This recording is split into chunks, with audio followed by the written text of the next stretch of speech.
Welcome back to Genshin Impact. Last time we left off was back in Nod Cry, and I said I was gonna do shit there, like the world quest. I did not. I ended up not doing that actually.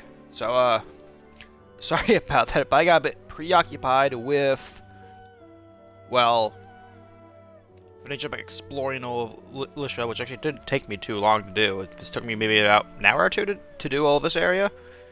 If you want to know, this area encompasses all about this, and then goes back down this way. So yeah, it's a relatively small area compared to everywhere else in Liyue, which is more like bigger chunks. Especially this area right here. This area is deceptively big. It takes up all of this over here, down to here, then back up here. It's not really good because I'm on a controller, so it's really hard to like show you what I mean, but like you understand it. Really annoying to do. Well, it's not. This area wasn't really annoying, but I definitely had to look around for all the secret stuff to get the last few percent I need. There are still chests strewn out all these areas, by the way, because the game doesn't actually check for you having every chest.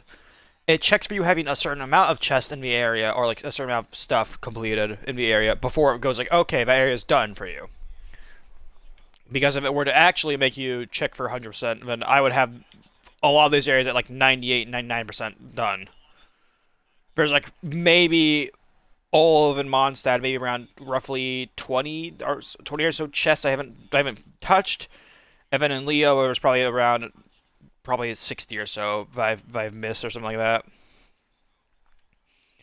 But yeah, in Fontaine, I know I missed some. Probably around in each area. I would say maybe roughly 10 or 5 chests in each area that I've missed. So roughly around maybe a high of 1, 2, 3, 4, 5, 6, 7, 8. No, wait, there's 7 areas in here. I can't count. No, wait. No, there's 1, 2. Hold on.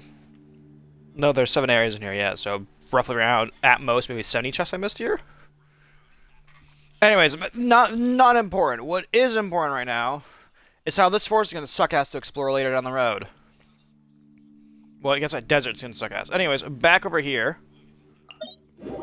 I really haven't done anything in Nod Cry at all because I've been too busy doing other shit. But yeah, let's quickly go. Let's go quickly say hello to the gang. Last time we left off, we've learned more about Rerir's backstory and shit like that, and why he's a sinner right now. We also got some more information about Arlecchino as well, which is really neat. She is technically related to a dynasty in Conria that worshipped Crimson Moon. So that's neat. Also, she has gotten a buff as well because she now has the power of the Crimson Moon. Well, at least the iridescent moon marrow within her. So Traveler has the, I think, the Eternal Moon marrow. Nope. What is that guy? Oh, do you think the others are making good progress? Hope it's all going smoothly. I fucking hope so. Kalamina is the goddess of the Frost Moon, so she just kind of has that power naturally. So we have the free guys. We have free people that now have the power of the moon on them. So hopefully that's enough of a power buff so we can go beat the shit out of Rerir, or at least match him slightly more. So that it's no longer a hill we're fighting on. It's more like a small little. What's less than a hill? What comes before a hill? Let me look this up real quick. Hold on.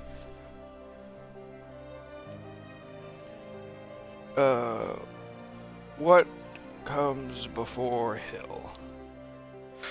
Before a hill.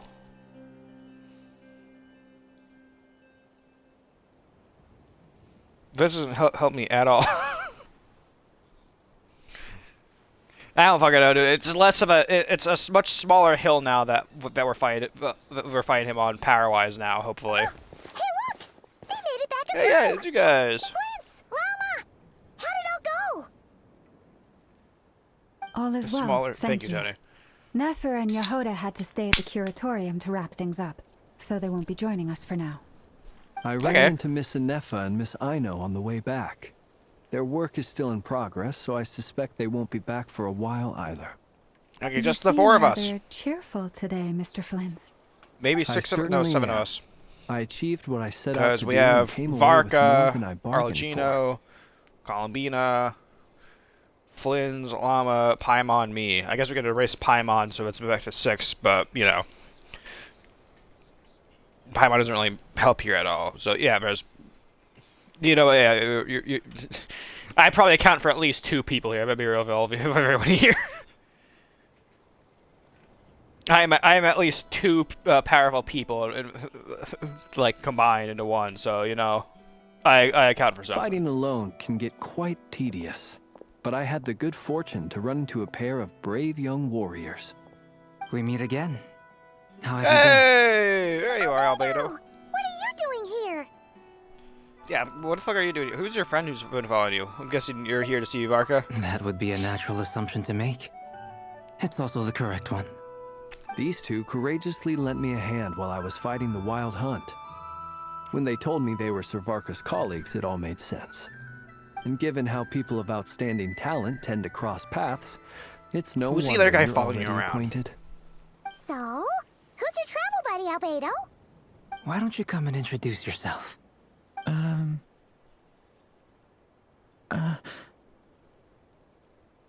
Oh, that's the fucking guy that we turned into human in a past stream. He's no longer a small dragon. Dern, I think his name was, right? A gentleman of few words, I see, and a rather stern countenance. I presumed you were acquainted with him. Is that not the case? Hey, those horns, you It's must be... nice to meet you. Again, we've technically met before. Yeah, I'm Wait aware. a sec. You're Minnie Durin. That's right. It's me. I'm glad to see you again. By the way, he says it's okay if you drop the mini. Okay. Okay, so we've met up with like Marlachino, who's from Fontaine. We met up with fucking Albedo and Durin, and also Varka, who are all from Onset. Are we gonna meet anyone from Inazuma, Liyue, Sparrow, shit like that? What about Natlin? We gonna see anyone from Natlin showing up, going like, "Hey, well, I heard shit's getting wild. I'm here to help." Everyone is here. This is this quest line. Everyone is here. I'm not as mini as I used to be. Yeah, you're a human guy now. Nice to see that Albedo got you clothes though, because I do remember that you just spawned in the world completely new. Interesting, isn't it? The first step towards blending into human society appears to be reflecting on whether one's name really reflects who they are.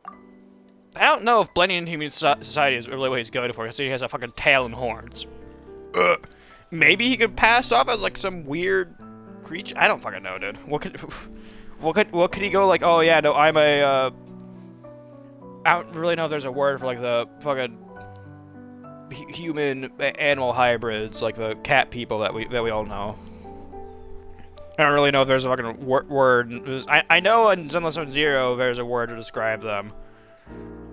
The animal people hybrids, but I don't think there's one for here in fucking Genshin. No, calling them furries might work, but they are. I don't know. I don't fucking know, dude. They aren't exactly trying to cosplay as the fucking animal. They're more of a fucking weird mix between. I don't know why I'm trying to argue this right now.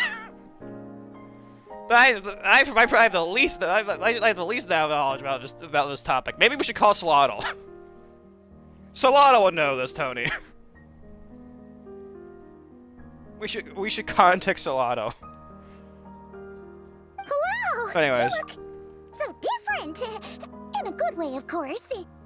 It's great to see you looking so healthy. Thank you, Yeah. Paimon. And although you're as mini as ever, I understand that diminutives don't always convey endearment. I'll be sure to simply call you Paimon, as a sign of my great respect for you. Wow! You're such a smooth talker now. Paimon could get used to this.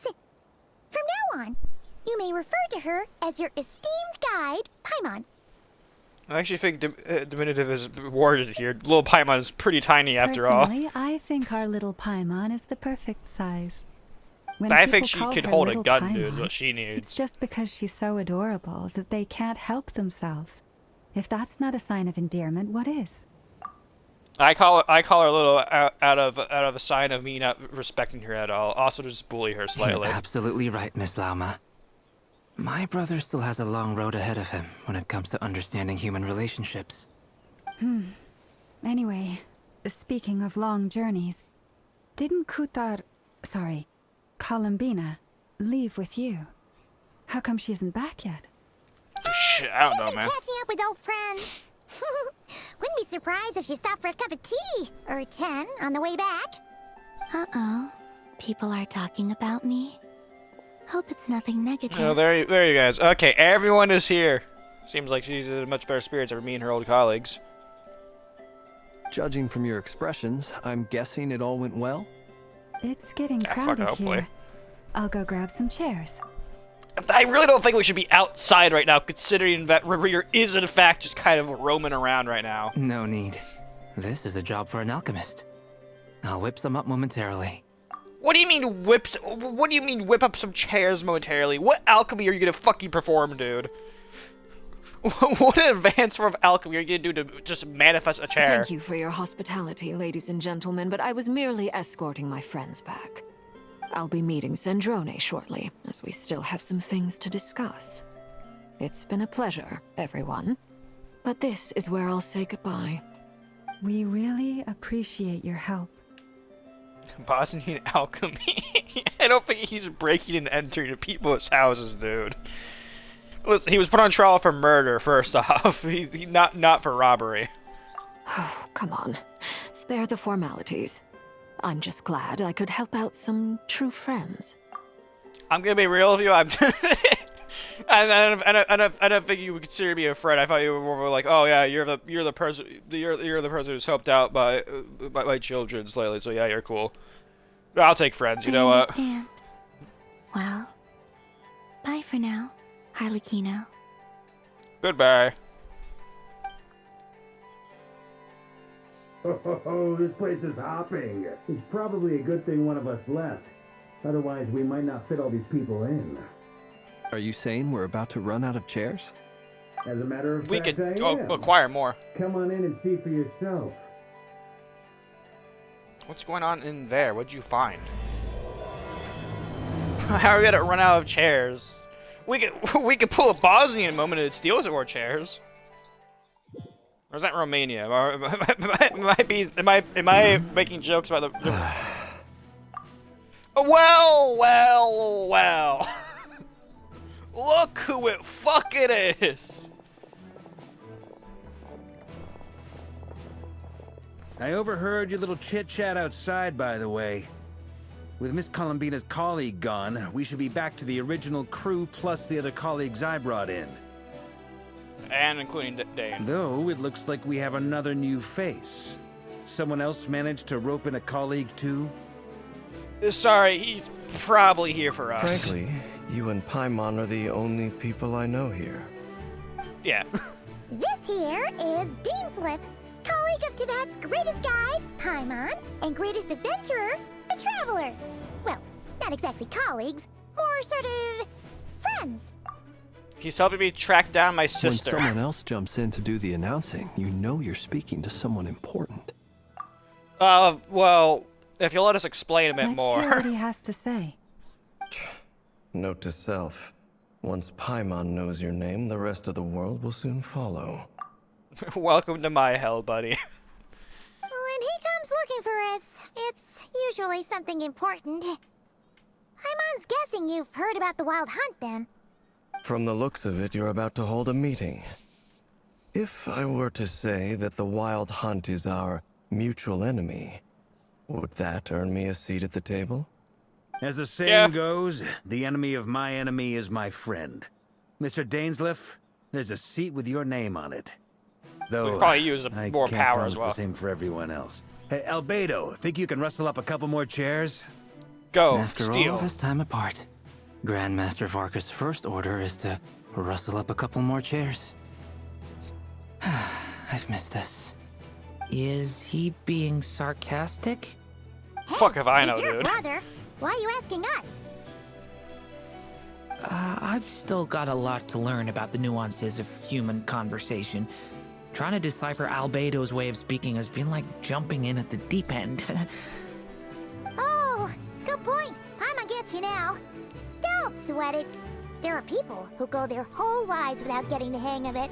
You're ahead of the game already. Look at you, Paimon. Expert in the art of encouragement. Why am I fucking I wonder what's taking Nefer so long. That's actually really fucking funny, dude. Just not only the face Paimon was making, but the fact that I had like tears and were like, "Oh, Paimon, you're so good at this." Perhaps you should go and check in with her. If anyone can hurry her along, it's you. I just got back from the curatorium. Besides, aren't you curious to see what's taking her so long? Miss Nefer doesn't strike me as the type to share secrets. And since gathering intel is her specialty, I'm guessing she'd prefer to keep her methods confidential. Under such circumstances, would it not be tactless for me to impose? Oh, but it's fine for me to impose. What can I say? You have an unrivaled ability to garner people's affection, Miss Moonchanter. Besides, you have far more in common with her than I do. Oh, you get onto it with a mean. Alright then. Alright, we'll just wait for Nefer to get back before we continue on with the meeting. Impressive. She barely fought back at all. I admire your powers of persuasion, my friend. As I'm sure Miss Lauma will realize soon enough, the trick in life is to always pitch in with other people's responsibilities so that you can be selective with your own. Another trick is to simply hide in the background. Thank you, Spoken Albedo. like a true sage. Unfortunately, I can't apply either of these two tricks because almost instantly I'm always one point and go like, "Hey, you help." Anyway, looks like we've got some time to kill before the meeting. Let's take a little breather, folks. And feel free to chat amongst yourselves. We'll get down to business once the other two arrive. Swag.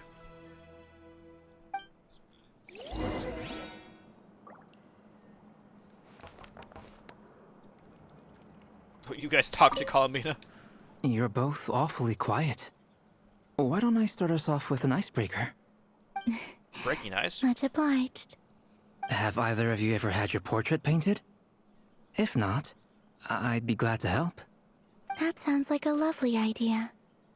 You know how to paint, then? I dabble occasionally. He's an excellent painter. Tables, chairs, people, dragons, you name it. He'll paint it for you. I'm flattered.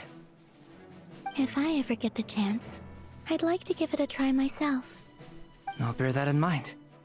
Anyway, how about you, Durin? What sort of portrait would you prefer? Oh, I'd be fine with anything. Whatever style feels best to you. Very well. Then I'll play it by ear. You can replicate any style I want? I can try. If you show me a sample, I'll do my best to match it. Thank you. In that case, I'll dig up some reference material for you. Intriguing. Is Hey, Dave. there something you'd like to say to me? Yeah, the fuck you doing here? For starters, why'd you just show up here without even giving us a heads up? He does this all the time, Paimon. If you think back to our previous interactions, you may recall that that's hardly out of character for me. You do have a point there. Sort out your accommodation yet? Yeah, you'll need to find somewhere to stay the night too, right? Want to tag along with us? You never know. We might get a group discount. Sure, let's do that. Great! Paimon will handle it. And in return, we can get Dainslift to be our very own personal bodyguard. Am I not good enough, Paimon? I thought I was the bodyguard of our group. So I do fucking everything. I don't need some schmuck coming in here taking my job. Paimon, you're thinking out loud If again. that's what you had in mind, you should have said so sooner. I'd be happy to help. Oh, okay then. Paimon was only kidding, but good to know. Where are you? Anyway, since we're all here together, we might as well watch each other's backs. That's just what friends do, right? Indeed. Thank you.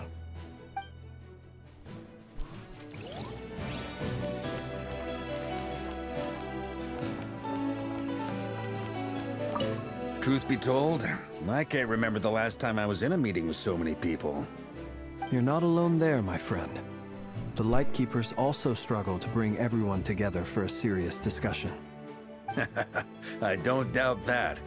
I've only ever met two Ratniki, one being you, and the other being that young guy, Itlua. Itlua is a good apple. I'll give him that. He's kind, honest, and regularly delivers supplies to my lighthouse.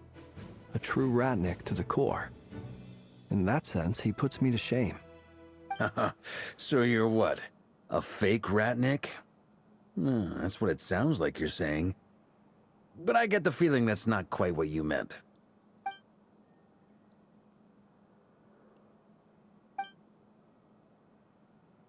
Come on, Man. Why the awkward silence?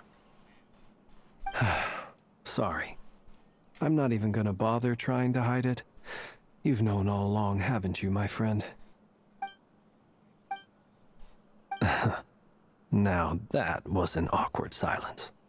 Let's just keep this between ourselves. Probably best if Itlua doesn't know, huh? That goes without saying. Gotta be careful what you share with youngsters, after all. I have Anyone just else right in the know? here. Let me guess. The Traveler and Paimon?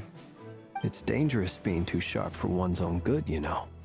Then, in the name of the Animo Archon Barbados himself, I swear, your secret's safe with me. Man, that Archon does fuck all, When dude. we went for drinks, you said that you and Barbados were practically best buds.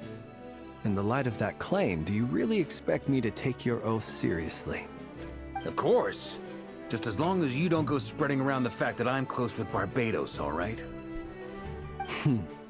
Fair enough, then. Nothing like a bit of mutual leverage to seal the bonds of friendship.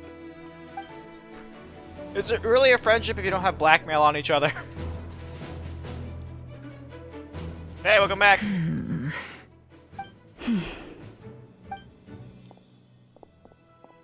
Oh yeah, Nefer and Lava will probably know about Dane. Ah, Miss Nefer.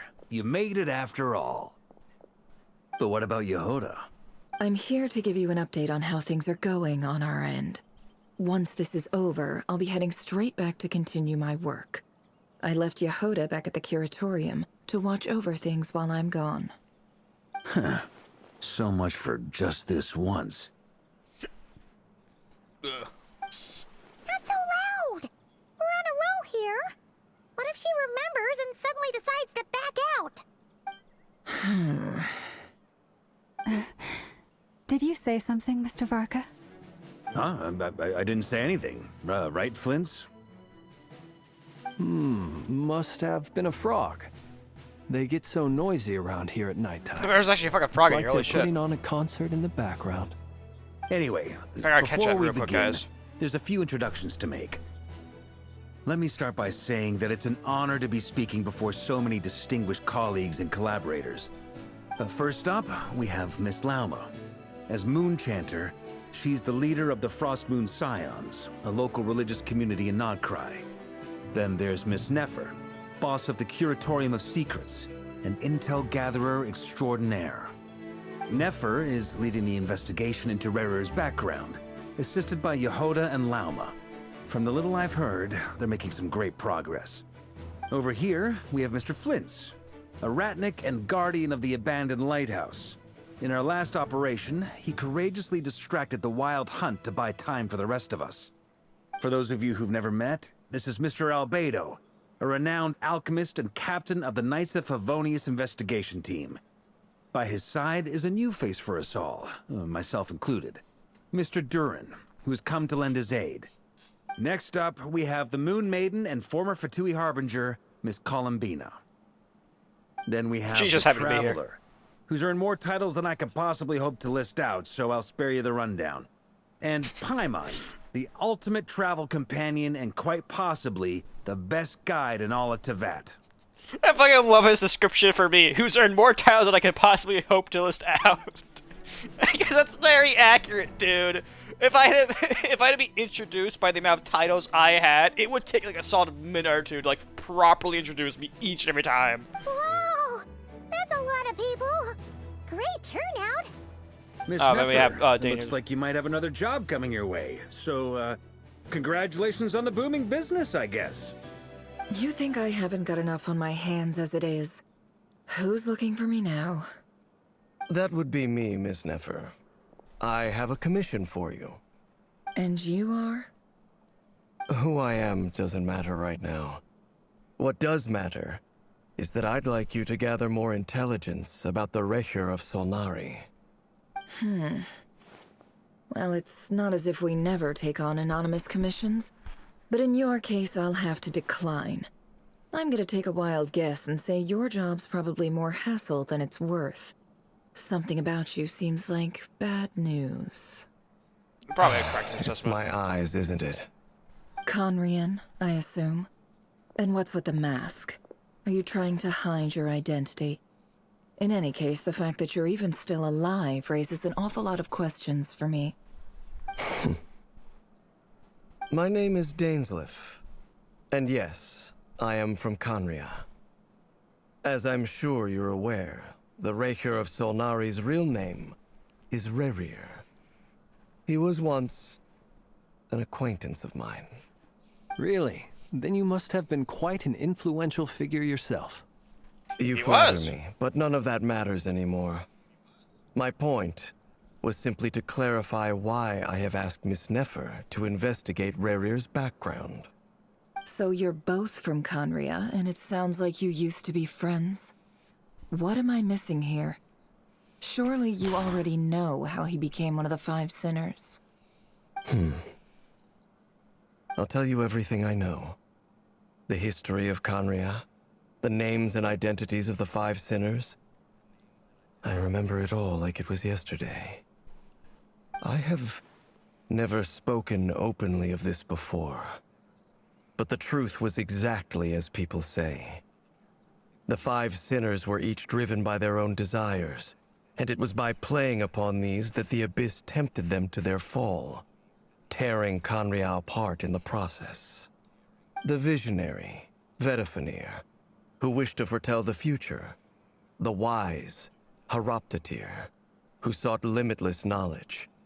Gold, Rhindaughter, who desired to create life.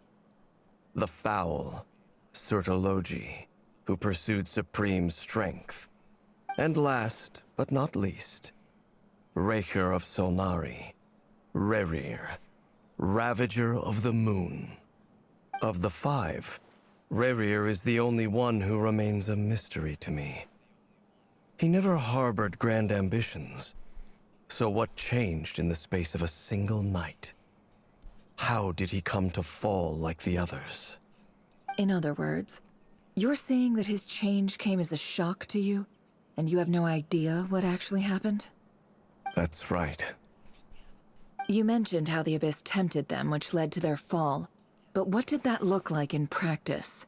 And what other context can you give me about the events of that My time? cat's next to me. The more detail you can give me, the better. Strangely, now that it comes to it, I hardly know where to begin. The fateful night took place during the era of the Eclipse Dynasty. One day, my elder brother, the visionary, Vedifenir, was summoned to the palace by the Vinster King, only for the king to gouge out his eyes and cast him into the dungeons. Okay, something I want to bring up here real quick. I said last stream how... Okay, but I didn't... either I'm stupid or I just missed it, but did not pick up on the fact that Dane's brother is just one of the five sinners. So, you know, that's neat. When I came to hear Anyways. of this, my fury knew no bounds. I gathered together every ally I thought I had, and together, we set a night to storm the palace and free Ved. Centuries on, the memories of that night still haunt me, like a never-ending nightmare. We broke through the palace gates, just like we had planned, each striking towards our separate targets. But then, I was betrayed. Even Vedafenir, the very person I had come to rescue, abandoned me and partook of the Abyss's power. So, it's personal after all. Then tell me, Mr. Dainsleif, what price are you willing to pay? You, of all people, must know that nothing comes for free. I cannot say what price would be worthy of such a commission. But know this. Rerir was not always a madman. Believe it or not, there was a time when he was just an ordinary man, working for the Conrian Intelligence Service. Uncovering the truth of Rerir's past is the only way to unravel this mystery. But before you decide if you will accept my commission, I will tell you more about him. Enough, I hope, to help you plan your next move. Sounds pretty good to me. Feels like we just flagged down a random passerby, only to discover he's actually a master strategist who has a score to settle with our enemy.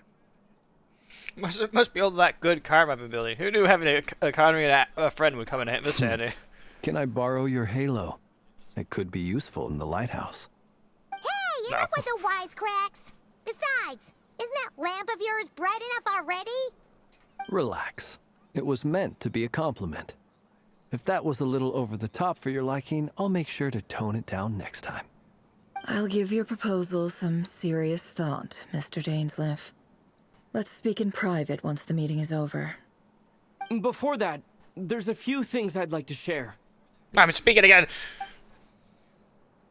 You recount you meet with the Nave and some moon arrows was retrieved from the Crimson Moon space. Make it clear that the Nave chose to help you of her own accord and concluded by reporting how the hearts of the free moon are finally in your hands. Now that we've united the hearts of the three moons, your power should be greatly enhanced. But it seems like that hasn't happened yet. I believe it will take a little longer. You've done so much for me, so I want to be completely honest with you all.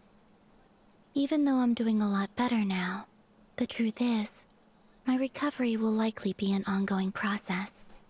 From the moment I was born, my power has been slowly ebbing away. And that is because Teyvat has never accepted me. Even with the moons united as one, it seems my rejection cannot be undone. So far, I have yet to find a solution. It may turn out to be a problem that will plague me until the day I finally leave this place behind. Even so, I will do everything in my power to help you drive out the Rerir of Solnari. As Arlecchino put it, this is not about chasing the spoils of victory. It's just a gesture of heartfelt gratitude. Kutar. She seems a lot more energetic and positive than she did when we first met. Defeating the Rerir of Solnari will be no easy task. While my strength slowly recovers, we'll also need to gather more intel. Naturally. We should take all the help we can get if we hope to defeat him. We've considered several viable plans now, but our choice hinges on the answers to a few key questions. Is it even possible to kill Rerir? What experiences shaped the person or monster he became? And what's he really after? Given Albedo's expertise in alchemy, I think we should leave him to try and answer the first of these questions. Understood. As for the other two, I'm afraid we'll have to count on you again, Miss Nefer. Believe me when I say it's not my wish to burden you. But right now, relying on your skills is our only option. So you're placing all your hopes on me, huh? Basically. We can't thank you enough for agreeing to help us. Honestly, I can hardly believe how lucky we are. You sure have a talent for changing your tune, Miss Moonjanter. Timid like Yehoda one moment, then flinches insincere flattery the next. Ladies, please. I must object to your portrayal of me. That's all. Feel free to keep bickering. Just pretend I'm not here. I fucking love that. Just like, hey, you guys can't do bad while I'm here. Anyways, ignore why I'm here. Continue fighting amongst yourselves. I almost don't want to leave this room. I'm curious to see how this plays out. I have faith in you, Miss Nefer. Something tells me you'll stand by us until the very Columbida's just here for the end. chaos. Oh? And what makes you so sure of that? What if I suddenly decide that my compensation is insufficient? This isn't about the money. I can sense that you've got a deep-seated distaste for Rerir. And knowing you, that alone is motive enough. Look at them getting along so well. Like two peas in a pod. And I'm the one they accuse of insincere flattery. There is no justice. There really isn't, Flims. Miss Lauma, you have to understand something. Unlike you, I don't actually enjoy having everyone's hopes on my shoulders. Is that right? Well, maybe the fact that I'm willing to put my hopes in other people says more about me than you. But the fact is, I also trust you. And that's because I know that you're someone we can count on. Anyway, we've got our plan, so let's get moving. Mr. Dainsliff, let's talk. And Traveler, once we're finished, if you've nothing else planned, I'd like you to come with me. This whole experience is teaching me a lot. For instance, I now know that when other issues come up in the future, I'll have far more luck getting Lauma to convince Miss Nefer than trying to do it myself. Hate to say it, friend, but that's one of the funniest things I've heard in a while. Why? You think I've got it wrong? Quite the opposite. But what makes it so hilarious is how long it's taken you to realize.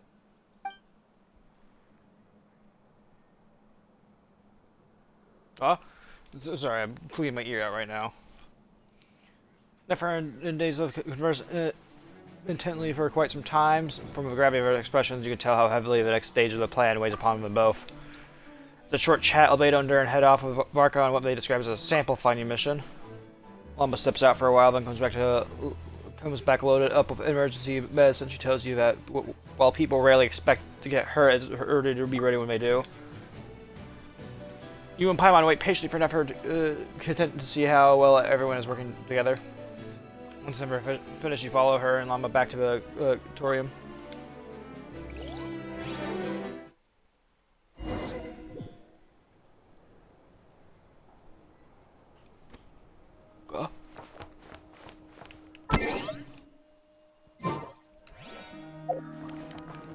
Hold on. Gotta put that down real quick. We have not been tracking this at all, wow.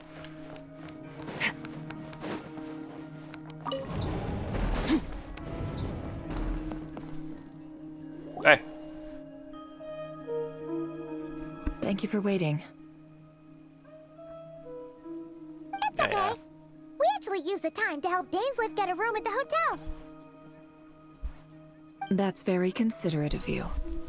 Now, I trust you share my curiosity about Rerir's past, and you seem fairly familiar with Mr. Dainsliff already.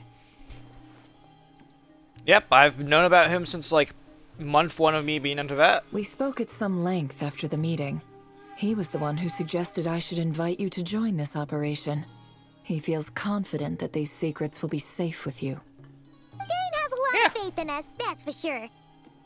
Thanks for your trust too, Nefer. Likewise. I appreciate that you got right on board without interrogating me about why I invited you. It shows that you trust me to explain everything in due course. That's because we know what you're capable of. We appreciate you too, Nefer. You might have been forced to help in the beginning, but this time, it was your choice. That's one way to put it. Another is this, that once a decision's been made, it's set in stone. After that, my only goal is to see it through. Alright, so here's how it is. I'm going to access Rerir's thoughts again using my confidential method. Now, I'm sure you've seen things like this before on your travels, so you're surely well aware of how dangerous it can be. The reason I've gathered you all here is to ensure my safety during the proceedings. I plan for us to enter the fragment of his consciousness together, and once inside, I will focus on searching for information. Think of this as a diving expedition into someone's brain. If I'm the diver, you are my safety equipment, tasked with keeping me alive while I'm under the surface. Once the ceremony begins, we will all be spying on privileged information. But in the interests of safety, you must remain absolutely silent at all times. We will discuss our observations after the ceremony has concluded. Lastly, any individuals of a weaker constitution are advised not to partake in the ceremony. In any case, Paimon has her own job to do, which requires staying in the room but not joining the ceremony. Conspicuously left out the details of her confidential method. Guess her brain diving techniques are a trade secret. Good luck, everyone! Sounds like all Paimon can do is cross her fingers and root for you guys. There's a little more to it than that. I was being serious when I said you have a job to do. While the rest of us are inside Rerir's mind, it's imperative that we have a team member on the outside. In the event that something goes wrong, you will be our first responder. I don't anticipate any issues, but the extra level of safety will be greatly appreciated. I second that. This is a dangerous operation here, and you're our whole rescue team. That's pretty much the most important job in the crew. So, Paimon's like the lifeguard? Yeah, that makes sense. Alright, got it. This is probably a bad idea considering that me and Paimon's first meeting is me fishing her out of the fucking ocean, dude. Good. Please, take a seat. We'll get started momentarily.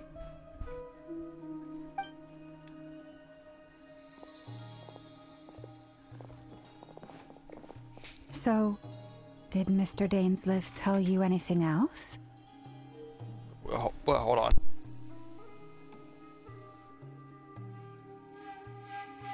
Sorry, I thought my sister was back home and I tried to yell at her outside from my window. He told me that he believes Rerir kept some big secrets in his life.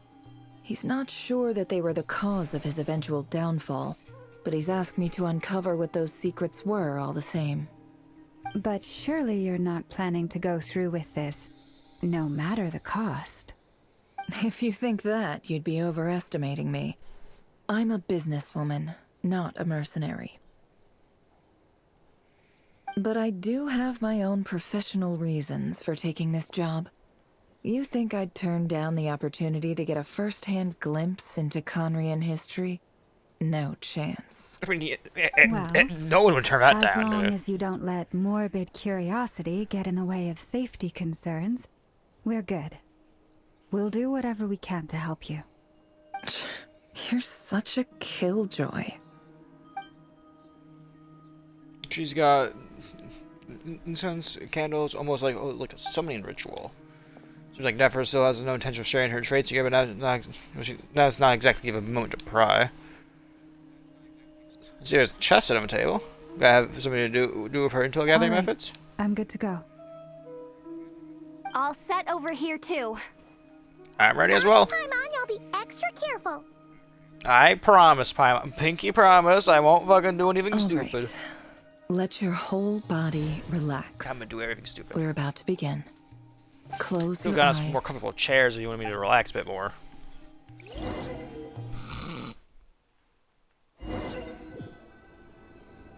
Sorry, I took a little snooze there. We're back in the fucking building again! Could this be his office? Pretty standard setup. Bookshelves, paperwork, files. According to Dainsliff, Rerir used to be an intelligence operative. Chances are there's plenty of top secret intel stashed away in this room. Is this where you keep your secrets, Rerir? Can't say I'm not looking forward to this.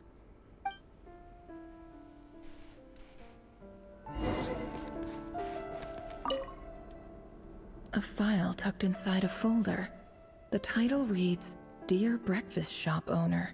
It's a list of names, but at this stage I have no idea who any of them even are.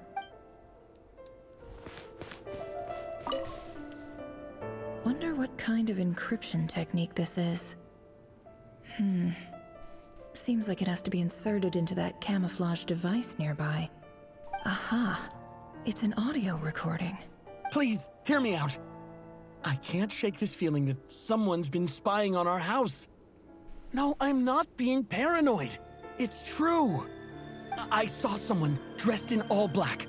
It was a couple of days back, but that was on another street, not near my house. I swear, I know what I saw! There's a note in the margin. Surveillance of the Runforther residence has concluded. We apprehended the target and filed the mission report last night. Could the voice in the recording belong to one of Rerir's targets?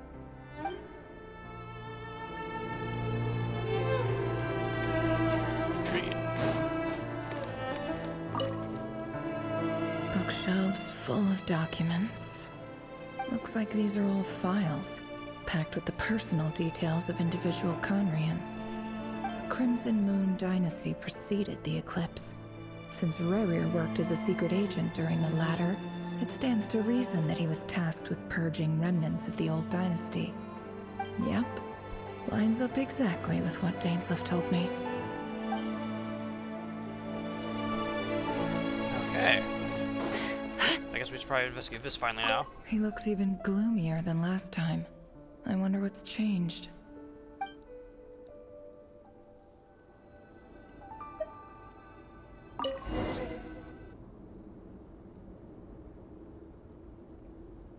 Today's files are in. Time to wade through them, just like usual.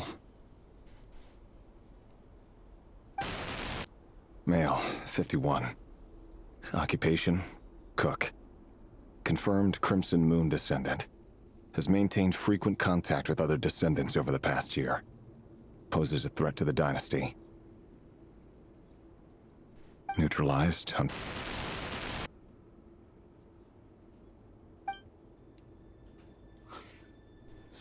This one should be archived under purged targets.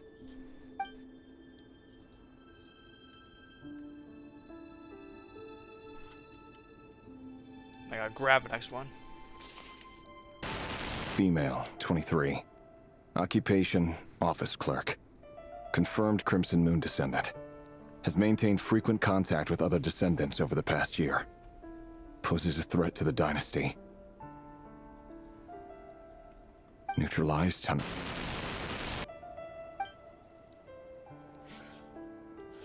Another one for purged targets. Sounds like she was that other man's daughter. Never mind. What's it got to do with me?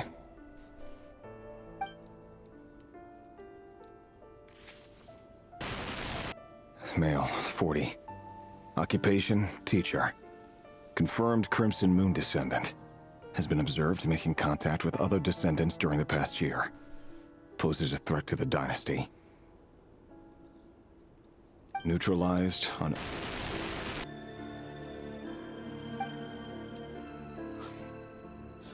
Just another nobody for the archive. Come to think of it, I remember surveilling this man. A case like his never would have been considered a priority in the past. Huh. He barely even interacted with other Crimson Moon descendants.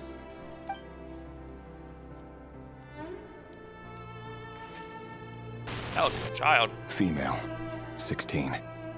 Occupation, none. Orphan and confirmed Crimson Moon descendant. Has been observed making contact with other descendants during the past year. Neutralized on...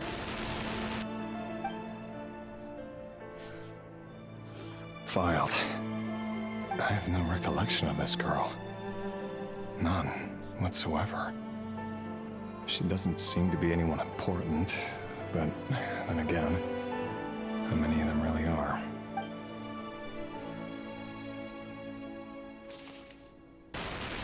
Female, 13. Occupation, none. Orphan and confirmed Crimson Moon descendant. Has been observed making contact with other descendants during the past year. Poses a threat to the dynasty. Neutralized on...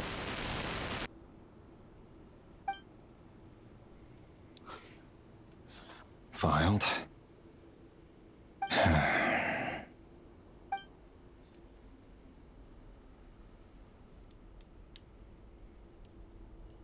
what's this next one to be? Male, 11. Occupation, They're just killing none. kids at this point. Orphan and confirmed Crimson Moon descendant. Has not been observed making any contact with other descendants during the past year. Poses a threat to the dynasty. No, it just seems like that they're just finding any reason to like take out literally anyone at this point. Are you a descendant? Then you are you a descendant of the Crimson Moon, or whatever? Then you're just fucking dead. They gotta get rid of you. Doesn't matter if you're just living your life normally or about your age or whatever. Gotta go.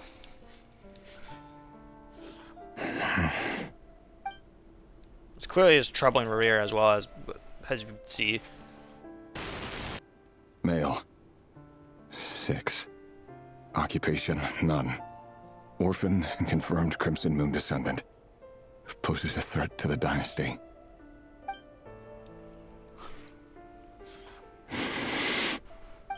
It's funny, isn't it?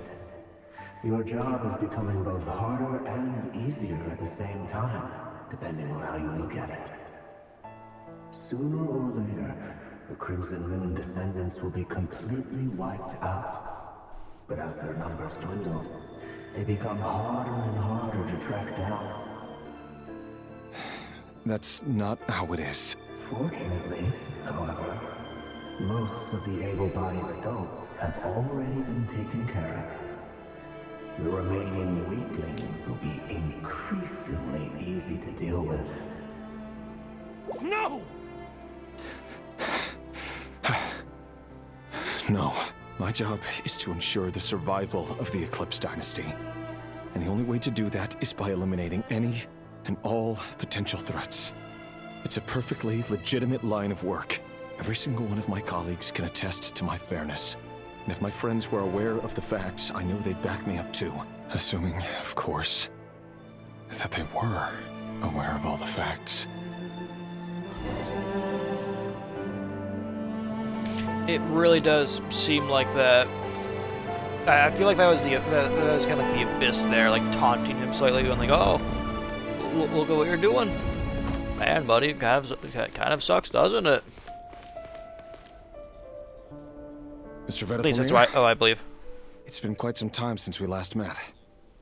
Rerir, I trust you're here because you have something important to discuss. Forgive me. I wasn't tuning out, it's just, I noticed you didn't even phrase that as a question. As if you knew I was coming. Tell me, does someone in your position ever feel the need to ask questions at all? It is indeed within my power to foresee certain things. Things like your arrival. I was just thinking. It won't be long before I'll be inviting both you and Dane to my wedding. That isn't a lie, but nor is it a fact as such. It's a wish, isn't it? No fooling a prophet, is there? Ever since that day we met for drinks, I knew it was only a matter of time before you came looking for me. Does it feel good? Knowing how the future will unfold. I'm afraid the notions of good and bad fail to capture the complexity of what such a power entails. Once you've seen what will come to pass, it can be all too easy to succumb to fear and melancholy. Unless, of course, you learn to abandon these feelings.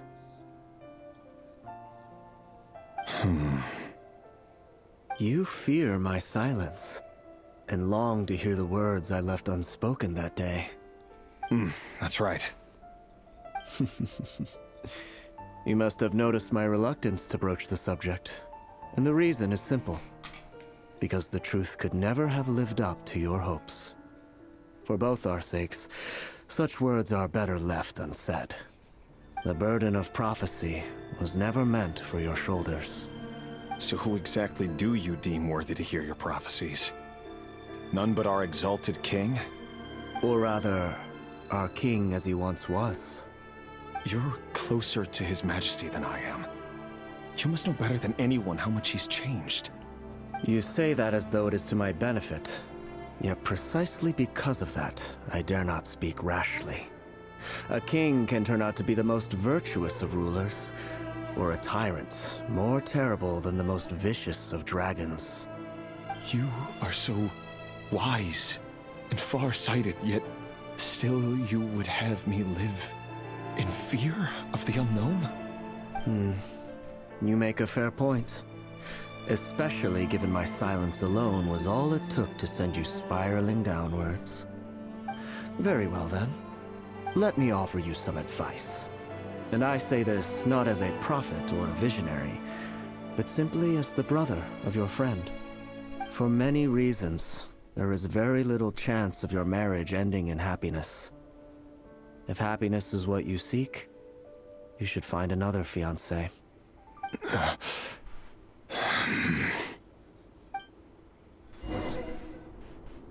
Hold on. Intriguing. There's that same black fog again. Could this memory belong to Thelindis? Let's Guess find I'd better out. tread carefully.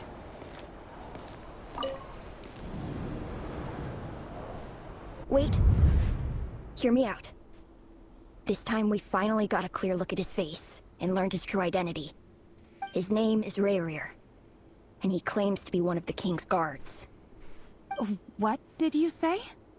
A cruel irony, isn't it? The man you're set to marry leads a double life as a Continuing off where brutal we last left off of our executioner. memories. Why are you telling me all of this now? Simple. It's because I want you to kill him. You are the only person he would never suspect. No, absolutely not. I would never dream of doing such a despicable thing. So you'll just stand by and watch him slaughter us to the last? Do not forget that the blood of the Crimson Moon flows in your veins too. The blood of the Crimson Moon? What does that matter now? The dynasty has long been dead and gone. You think that alone is reason enough for me to throw away everything I have? Why wouldn't it be? You two were once a child of the Crimson Moon, just like me. Don't tell me you've never felt so much as a flicker of fury for the way we were trampled into the dust. As long as you promise to abandon this pipe dream of restoring your dynasty, I can try to persuade him. Or have him persuade the Vinster King. Persuade the Vinster King? Do you even know why he's so obsessed with hunting us down? Why he keeps trying to force us to hand over our secrets? Over and over again? Or why we refuse to give up on restoring the dynasty? The Vinster King. A blind fool. His eyes clouded by powers from beyond this world. A petty little man with a miser's heart. And he dares to sit upon the throne? Mark my words. Sooner or later, Conria will fall. And it will be his doing. If you can't bring yourself to do it, so be it. Just you watch. It won't be long before calamity descends upon us all. The Rerir of Solnari.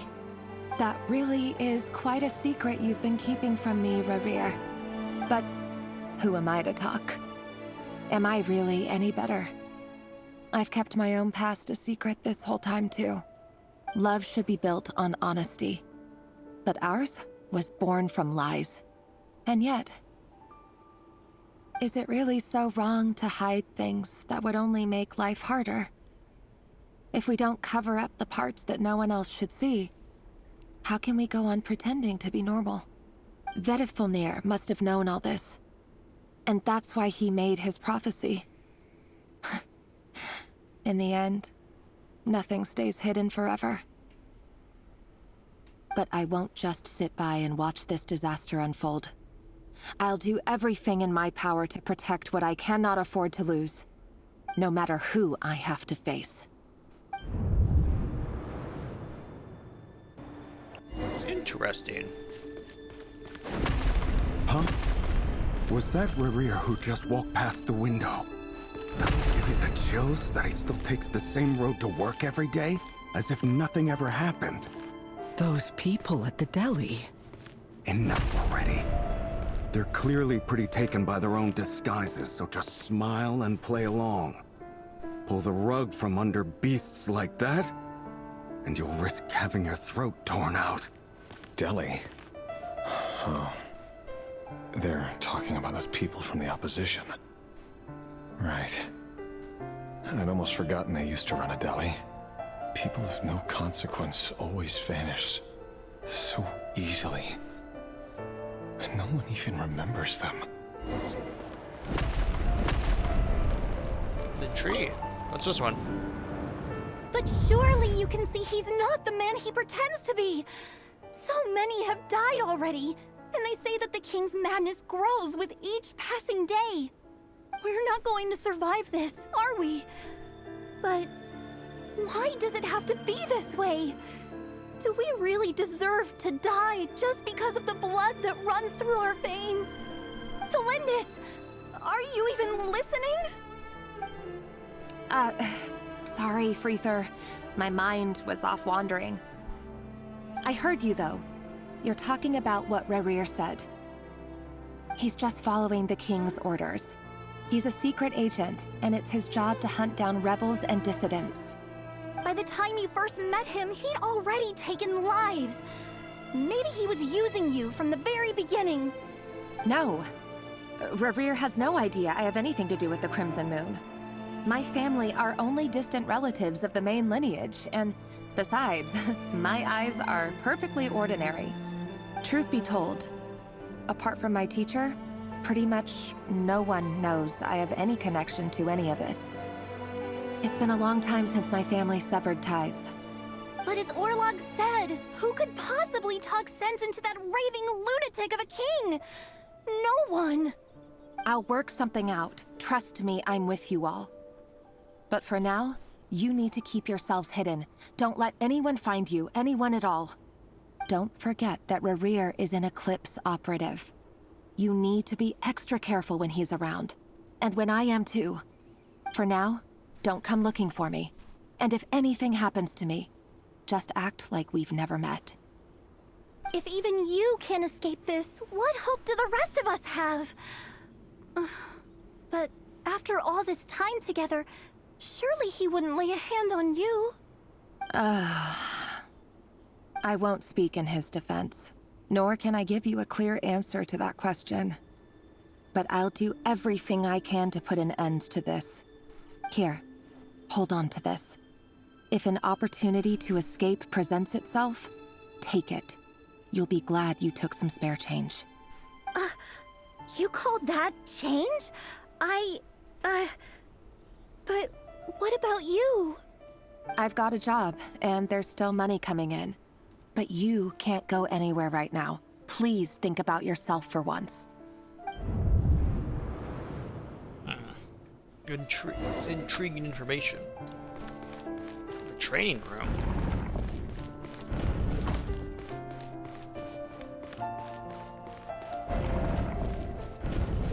Another day, another round of assassination training. Training ground is just beyond this hidden passageway. When you kill a person, doesn't it bother you when you end up covered in their blood? Why would it? Aren't we all just walking blood bags? But not everyone is accustomed to hunting down others like prey. You've been a hunter for so long now, you seem to have forgotten that most people don't just go around killing one another. Leave me alone.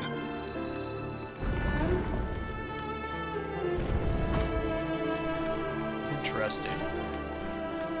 I still think that I think I'm correct with the assessment of that is the Abyss. That's just kind of like taunting him or whatever. Make sure you have a firm grip on the handle. Then choose your angle well. Keep your movements light and brisk. And the prey won't sense a thing. I'll bet no one's ever died a quiet death at your hands. I work it clean. No traces.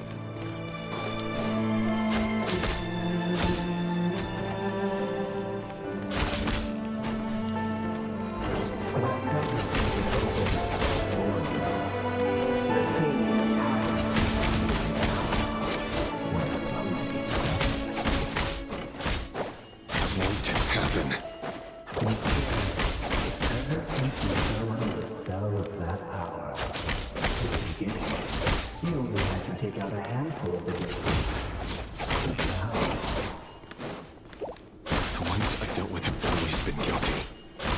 carried out my work flawlessly. No more lies. Can't hide the truth.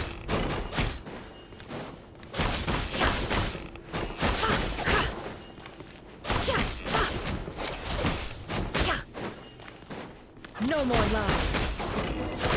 You know why I don't you? Was it because you didn't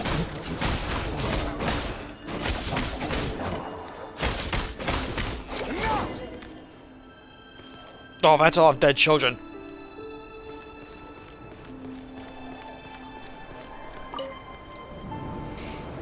Delindis, do you still remember Orlog?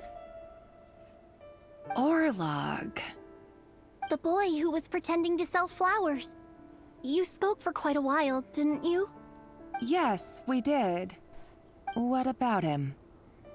He was arrested 2 days ago. Chances are he's already dead. He... I just don't get it!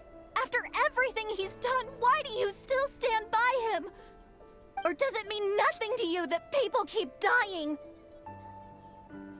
No, that's not... Just hear me out. I need to go now, Thelindis. They're looking for us. You take care too. If you ever need a place to hide, come find us.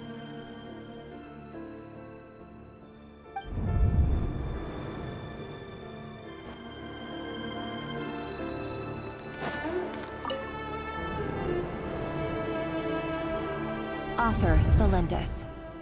Over the course of this week, the research object was subjected to interference for a total of 47 hours for experimental purposes. The results are as follows. All subjects of observation that were sent inside have now... The situation within is proving more problematic than anticipated. No progress whatsoever. What now? Won't you give me even a glimmer of hope? Things are getting worse by the day. I have to find a way or we'll all be in danger.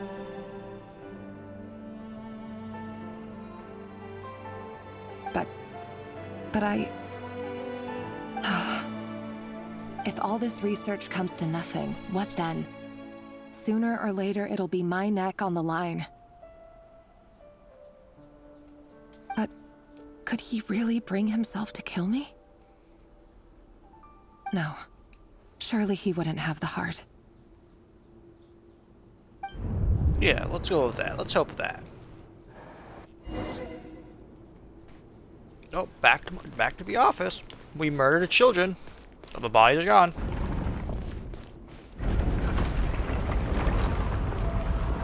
Oh, damn.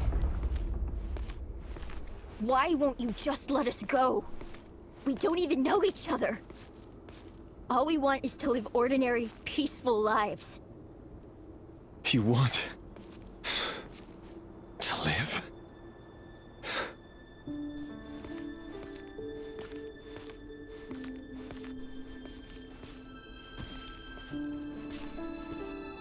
Yes. I just want to go on living. Is that really such an unforgivable crime?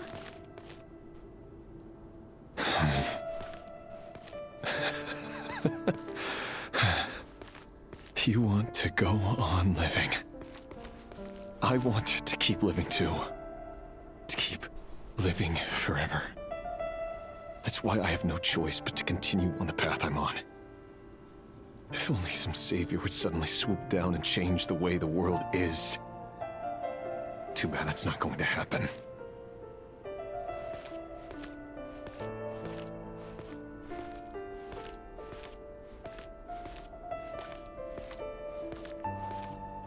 Oh. Flowers. Imagine that. If there really were such a person, you and I wouldn't be standing here like this, would we?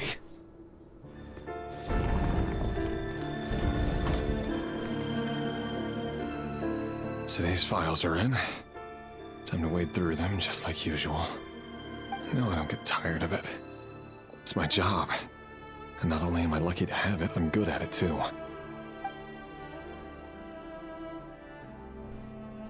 Huh. Wait. That's... Thalindis?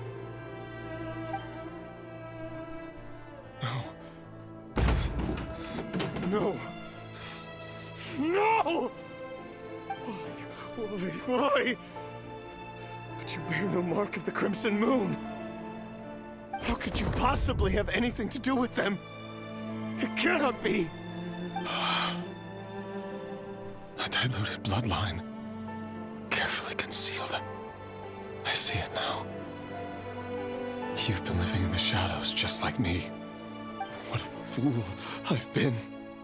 Numbing myself with talk of justice. Even imagining my friends would back me up. But in the end, Irminsul.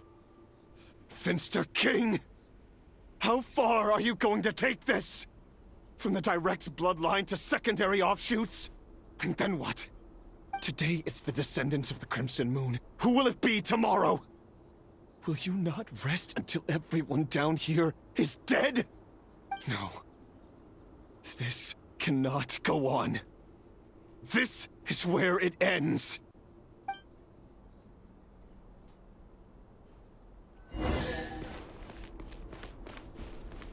Oh, treasure chest. I don't think these materials are real.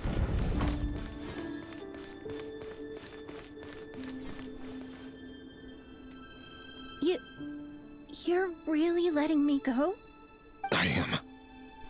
As long as you can guarantee that no one will find you. Don't worry, I'll be extra careful. No one will know I was here. But... what about you?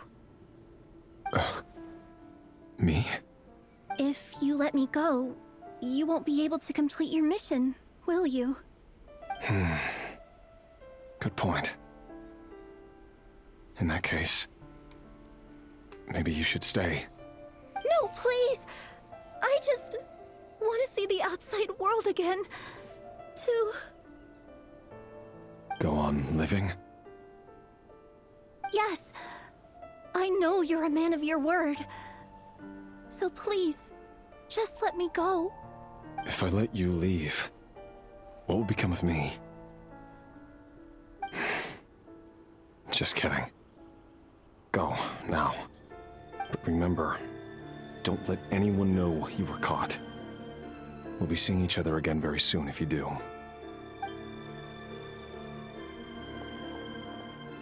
Even shadows in the dark must live by a code. But you can't save everyone. You've been Thank you, whispering Abyss. in my ear for days now, Vedifilnir. What are you trying to do? Break me down? Oh, that's I the only Abyss. say this because you long for an answer to your problems. Let her go, Rerir, or you risk losing everything. I will not abandon Thalindis. Then you'll need a little more vigilance and a lot more power. The world is changing, Rerir. Keep your eyes peeled for your moment of opportunity. That voice used to be so unclear. But now I know exactly whose it is. It's Vedifilnir. He won't tell me how to actually resolve any of this, but he keeps trying to manipulate me like a puppet. What's his game here? Tell me then. What will this moment of opportunity look like? And... no answer. He's like a ghost. Always disturbing me when I'm on edge, but never answering when I need him most. So, the Eclipse Dynasty was purging, well, massacring the descendants of the Crimson Moon. And it seems like it was all connected to the Finster King's research. The King's obsession with abyssal power left the future of Conria hanging in the balance. No wonder every aspect of Rerir's life was so unstable. And it looks like this Thalindis, Rerir's would-be fiancée, herself belonged to a sub-branch of the Crimson Moon Dynasty's descendants. It almost defies belief that a couple like them could hide the truth from each other for so long. If the Vinster King hadn't intervened in such a drastic way, they might have gone on deceiving each other for the rest of their lives. And why does Vetterfenir, Daneslif's older brother, keep talking in Rerir's head? This guy kept more secrets than I ever imagined. The human mind is like a vast desert of shifting sands. When you follow the flow of someone's memories, you only ever see the parts they're willing to let surface. Time for something a bit more creative. We've been inside Rerir's mind this whole time, building up a picture of his psyche. There's already enough clues on the board to start reading between the lines and mapping out the rest. Now, we can finally begin to put the pieces together. Sure, it'll only be a reconstruction, part simulation, part reasoning, but it's usually pretty accurate. Once we've built up a cognitive profile, we just need to cross-check the logic behind his actions. And then we'll be able to take a sneak peek at whatever it is that Rerir has really been hiding. It seems like Rerir is more of like guide into his fall, essentially, from what I'm putting together. Oh, back to what I'm doing, I assume. Or not. Rerir, are you there?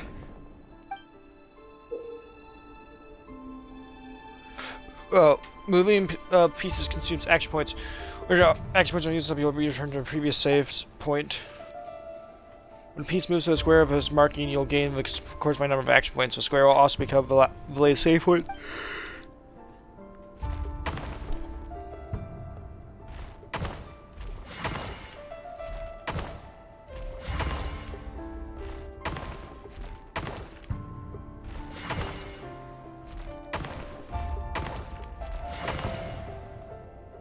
Hey, Rerir! Come out, it's urgent! Dane? What's wrong? Quick, come with me. I'll explain everything once we've met up with the others. Okay. I'll come. But the Lindis is still over at the Universitas. I'll need to leave her a note. All right then, but make it quick. I've never seen Dane so worked up before. Whatever this is... Oh, this is right before they fell to the abyss. Let me change my batteries real quick because it said they were about to die.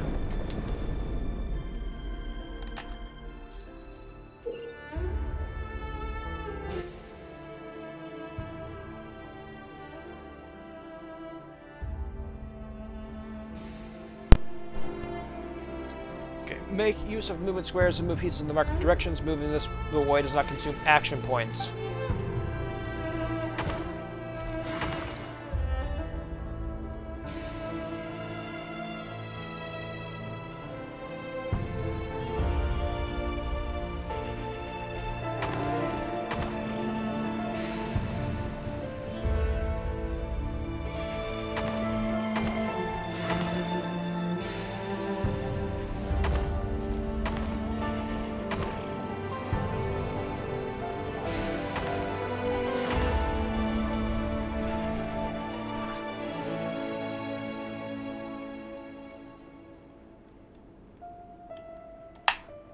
Well, this is a nice change, meeting you all at this hour.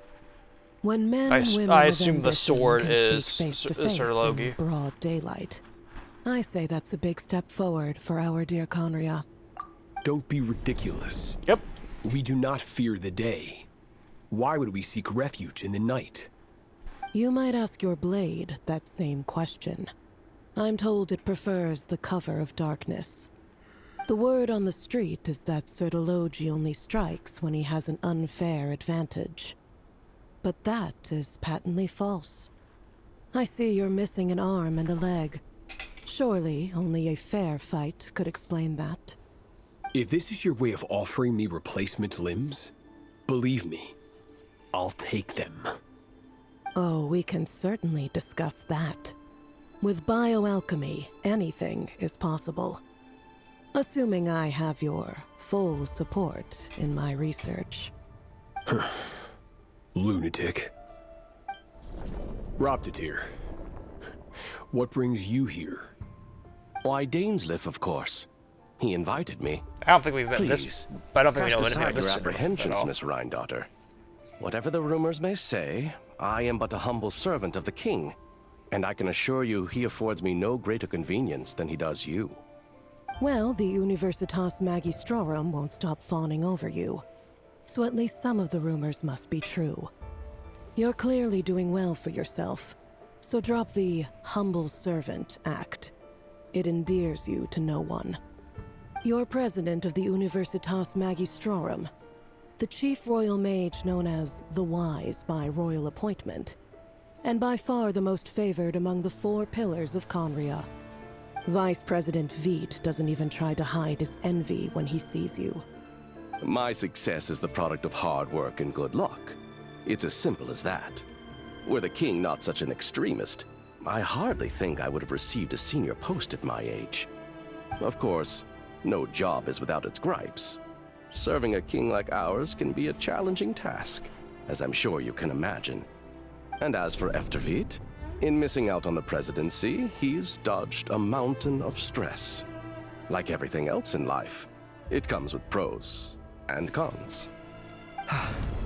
You're all here. I apologize for the short notice, but it was an emergency.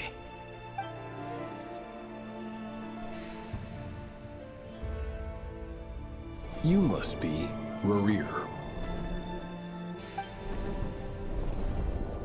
Mr. Sertologi. Yes, I handled your case file during your sentencing. Nothing personal, of course. I'm pleasantly surprised that you remember me. You're clearly a person of substance if you've been invited here. But Dainsleif, you'd better have a very good reason for convening this little gathering. It's my brother, Vedalfenir. After he spoke at the court this morning, the king was so infuriated by his words that he had him blinded in both eyes and thrown in prison. I find it really interesting that Dane knows, like, personally knows every single one of the 5 sinners.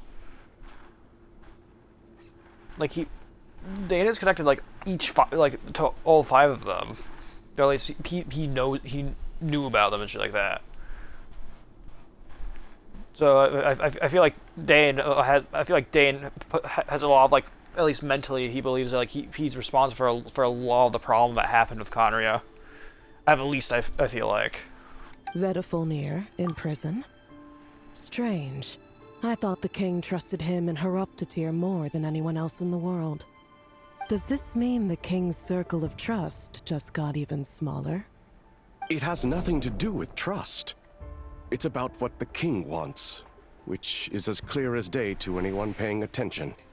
I simply appease him, because it's in the best interests of the Universitas Magistrorum. And also because you're slimy. Vedalfenir, perhaps less so.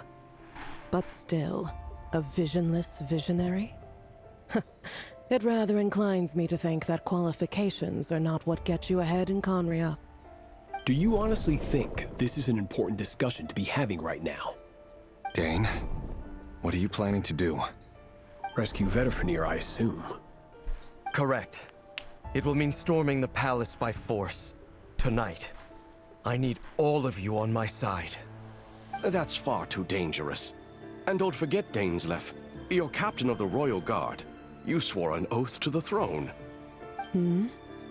You've been planning this for a while, haven't you? I have no desire to commit treason.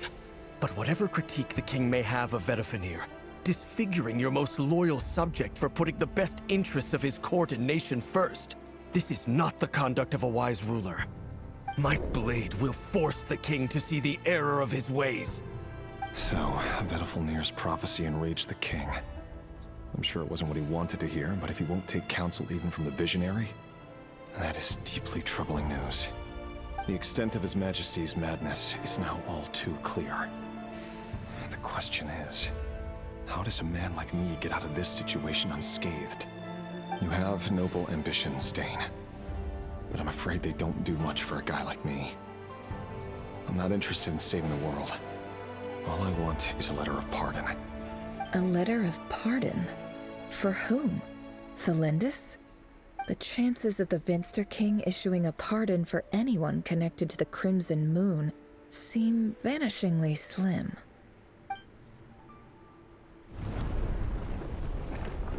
What's going on here? Oh, fuck yeah. Oh, that's gonna be a puzzle. This black fog over the board must have some connection to Thelindis. But why is it taking this form? Does it have something to do with Rerir's past? Another mystery I'll need to unravel.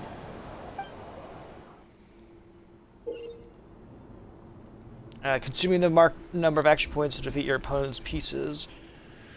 Your pieces will only attack when they have more action points than needed to defeat your opponent's piece. Okay, so for example... so I'll still move forward, but I'll consume the charge.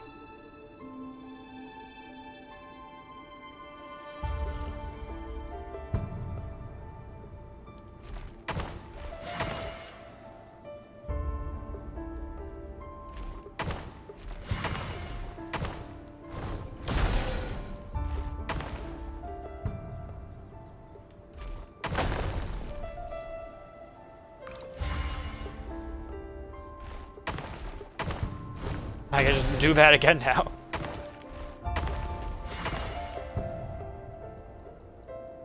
Down, down, right, right, right, up,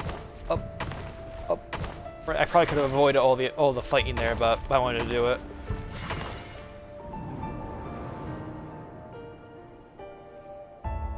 Author Thelindis. Hi, baby. Over the course of this week, the research object was subjected to interference for a total of 60 hours for experimental purposes. The results are as follows. Research dating back to the Crimson Moon Dynasty has established 2 points regarding Moon Marrow. Don't lay onto my laptop, please. Its origins have something to do with a god's power. Secondly, it serves as a portal to an as-yet indeterminate location. Moon Marrow can thus be defined as a spatial gateway. However, there are a number of hurdles to overcome before we can answer the question of where it leads to. To start with, opening the gateway requires a specific power source, which the relevant literature indicates. An enormous amount of power is then required to keep the gate open. Currently, the total power output of our instruments remains in the single digits. To make matters worse, I am now the only staff member remaining in the Moon Marrow lab. The Universitas Magistrorum recently decided to move most of its personnel into abyssal energy research, which has stymied all Crimson Moon-related projects. This is not a wise move. I have always maintained that placing all our hopes in a single source of power is risky, especially one as poorly understood as this. As well as making ourselves overly reliant on a single resource, we are neglecting other promising technologies. I apologize if this comes across as disrespectful. But as a Moon Marrow researcher, I desperately want to see the world beyond the gateway. If we really made it there one day, what would we find? And how would we go about taming the unknown? My imagination is endlessly fueled by questions such as these.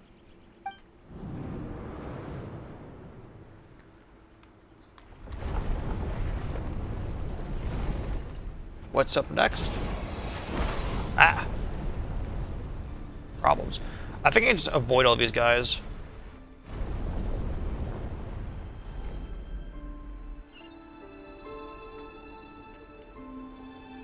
Yeah, I could have just avoided all of them and go for an easier path. But where's the fun in that?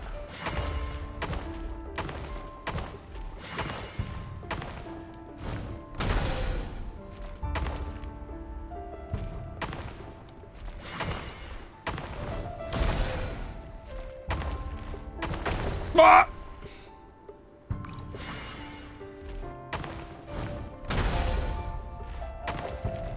Ah!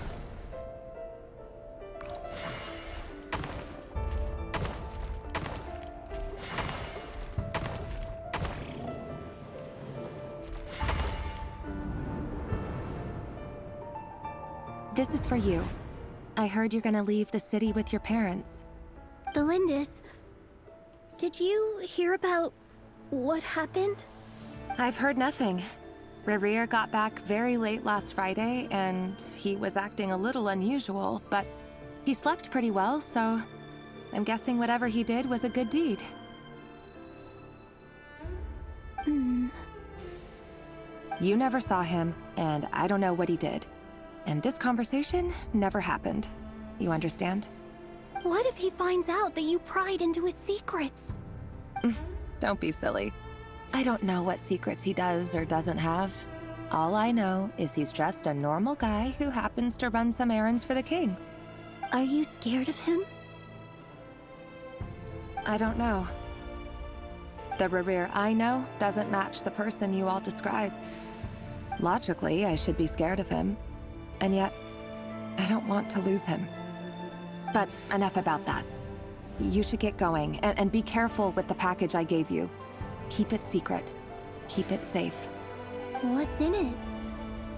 A piece of the moon. All you need to know is that as long as you keep it safe, then in the future, everyone will be able to see a red moon. A red moon? You mean our moon? That's right. Our moon. Promise me you'll look after it. I promise, Tholindis. The Crimson Moon bloodline will never die out. Its light, the color of blood, will become like a fire that flows in our veins, no matter how long it takes. Intriguing. Intriguing information.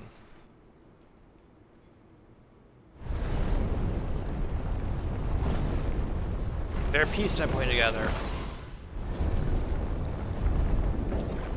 Where to next? Ah.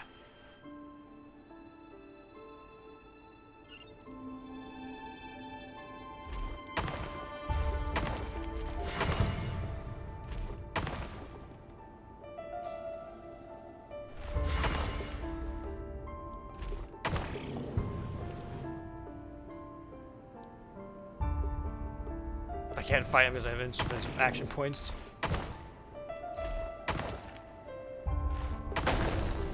Oh, this one's gonna be a difficult one to figure out.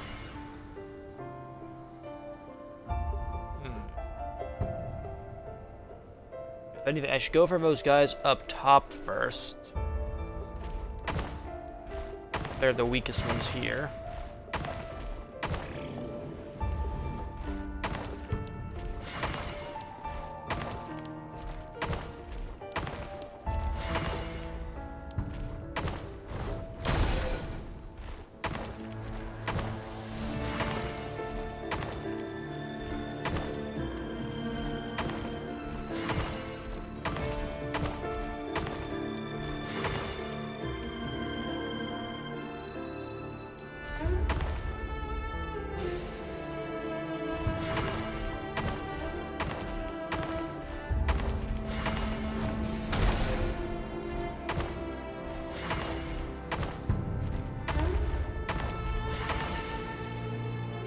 Hurry, everyone, and stick to the plan. Sir Dainsleif, what are you? Is this treason? Yes. You know what happens to those who betray the throne. Please, don't do this. It is the king himself who has betrayed the throne. He has betrayed all of Conria. If you have any love left for justice in your heart, you should join me. It's showtime.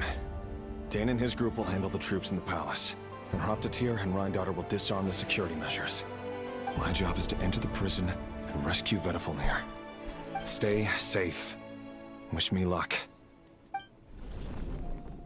Look after my brother. Draw your blade. It is time for justice to prevail.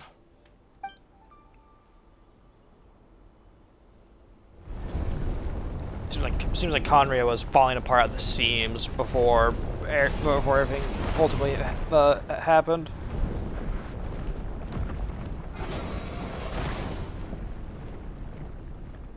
I really do wonder.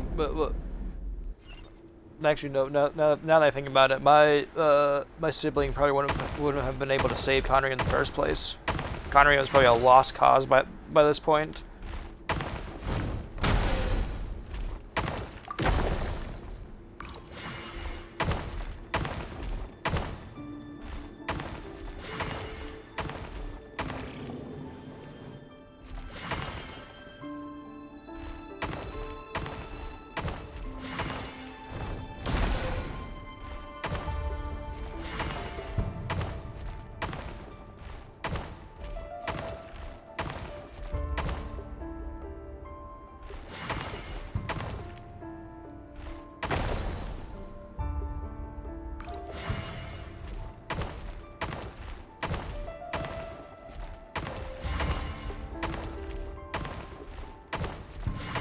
There he is. I see him. This place is filthy. And the smell is abominable. Clearly, the king doesn't allow his prisoners a single shred of dignity. This is dire. Found you. Hello, Mr. Vedafilnir. Ah, it's you. Surprised? Oh, wait. I guess surprise isn't an emotion that prophets feel very often. I certainly felt some surprise in the moment when I was blinded. Surprise at the king's sheer ignorance. Surprise at just how unfairly this world responds to words of earnest remonstration. I'm curious. What did you prophesize this time? It wasn't a prophecy. It was a word of warning. Someone had to say it. The king has forsaken all reason in pursuit of his obsessions. I simply told him that if he continues on this path, Conria will surely fall. But he didn't listen. Worse still, he stabbed you in both eyes and locked you away. Dane asked for my help. The court is in complete chaos now, but I'm sure you predicted that. Everything is transpiring as I foresaw. Yet I am powerless to change it. Fate is an immutable force. I can but lament as the inevitable unfolds.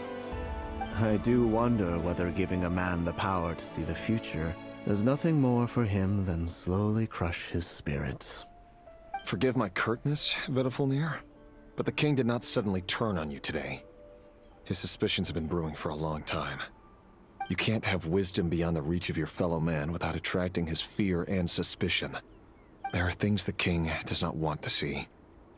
So, he doesn't want you having visions of them either. He blinded you because he thought this would make the visions stop. He wasn't entirely wrong. I did indeed lose my power to see the future. Right up until... Until what? Yeah, until what? Just now. I believe I saw something new. Well, tonight could go a lot of different ways. 5 of us banded together to storm the palace, also we could rescue you. This will go down as the most tumultuous day in Conrian history. Yeah, it's all about I that. sense hatred in you.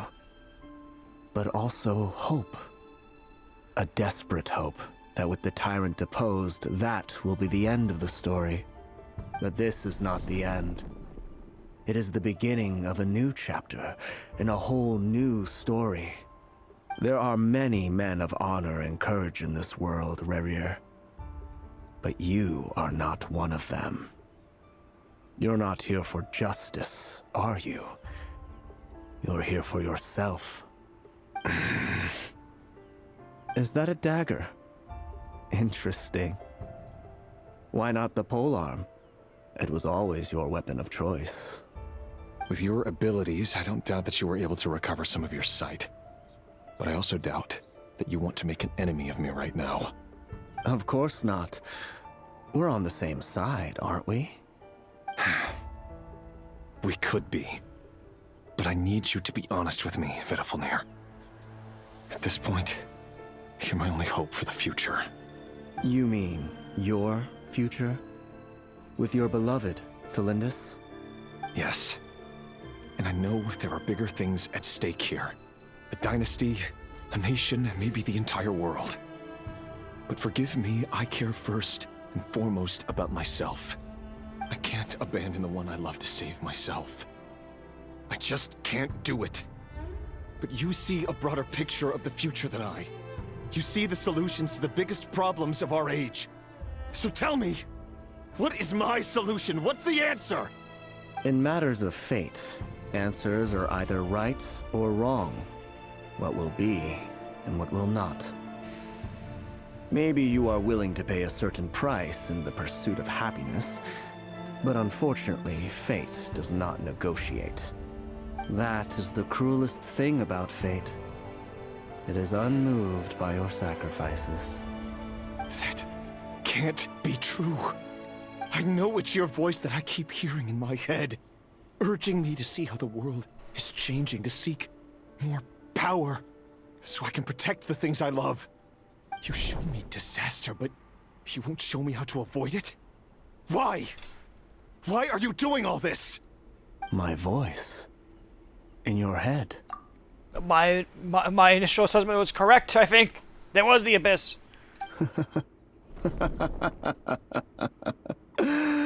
So, you hear it too? The voice that steals your mind, gains your trust, and drives you crazy. It turns out that we are not so different, you and I. Vedifilnir just broke into the strangest smile I've ever seen in my life. As if he'd discovered some monumental secret. But then he suddenly switched to looking extremely weary. Very well then. My advice to you is as follows. You must persevere. Whatever trials and tribulations you may face, be steadfast in the belief that they are your path to the future. For as long as you live, your story with Thelindis shall not come to an end. That is the only chance you have of fighting back against fate. It is up to you whether you believe my words. Regardless, that is all I will say on the matter. I have no right to intervene any further. I will hold you to your word. Thank you for setting me free. In return, I will tell you one more thing that you cannot afford to ignore. Just then, a strange wave of energy rippled through the city. We had no idea what it could mean. If I were you, I would head to the Universitas Magistrorum. The Universitas? Oh no! Uh-oh. I'm sure we'll be seeing each other again very soon, Rerir. Whatever Vedifilnir said, I didn't catch it. I didn't even help him out of the prison. There was no time to lose.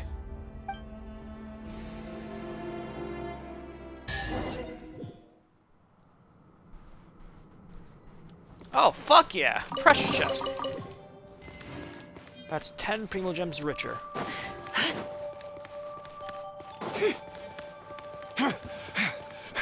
Monsters? Is this Rhindaughter's doing? Or the Universitas Magistrorum? No, that's the Abyss looking through. Out of my way! I forgot to swap Traveler out of my party unless he's just here.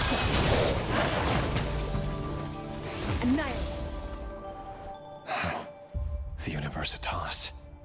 That reminds me of a rumor I once heard. Allegedly, the king installed secret mechanisms in the palace and around the city. No one knows where they are or what kind of power they hold. But if they were ever gonna activate, it would probably be on a night like tonight. Help! Help! Hold on! Don't let them anywhere near you! Save me! I can't! Ah! That sounded like an explosion. So, the rumor is true? The king really went through with it. What other means does the king have at his disposal? They must run on power from the Abyss. And given it's a major center of Abyss research, anyone over at the Universitas will be in grave danger. I have to hurry! Okay, so the bigger picture of Kane of Conrio is that there were a lot of factors at play that ultimately led to its fucking downfall, but the biggest one seems to be the king itself. The five sinners just happened to, I guess, benefit the most out of its fall, to a degree at least, because they became extremely powerful. But Conria seems to have already been like the writing on the wall for Conria's fall seemed to just be there for a long fucking time.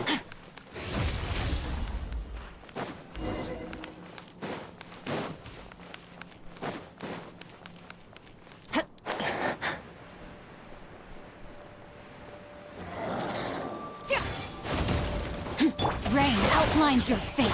Witness the power. Off to the freezer! The pinnacle of excellence! Merciless. And never straw goes out! Can't hide the truth. It all adds up. What's your ultimate like? What's your Seek burst? within. Oh, cool.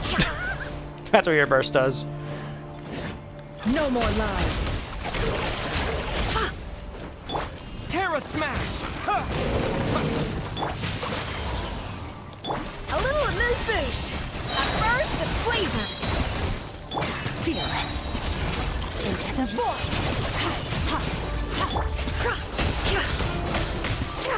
Can't hide the truth. The mystery unravels. Let me weave you a verse. Body and mind. To dust! Yeah! Off to the freezer! Fearless. Paradigm shift. Gah? Regicide's blood money, blood debt collector, huh? Merciless. A dash of frosting! The pinnacle of excellence! No more lies. It all adds up. Seek within. Merciless. Into the void. Yay, treasure chest. Fearless. I'm so glad I got away from a blood debt collector. Well, I really have my blood debt. Monsters! At the Universitas Magistrorum? Why now?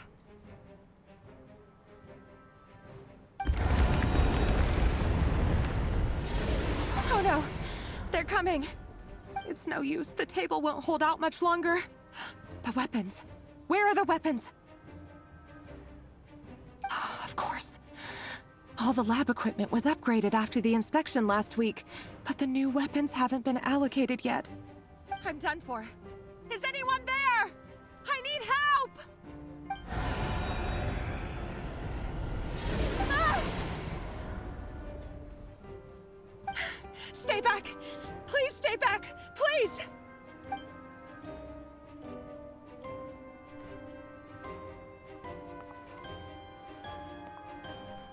Go.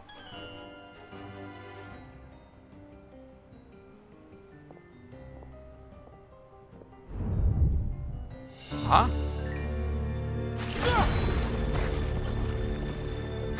What's that?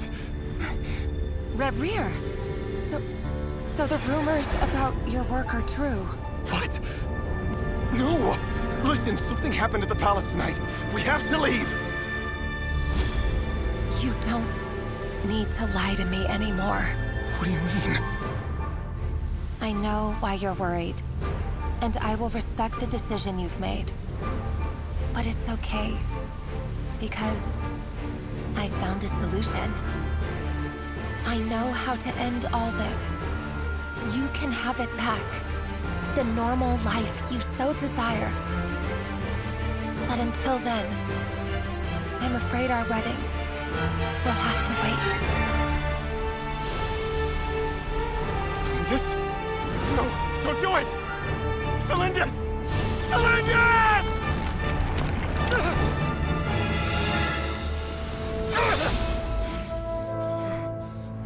I told you, Rerir.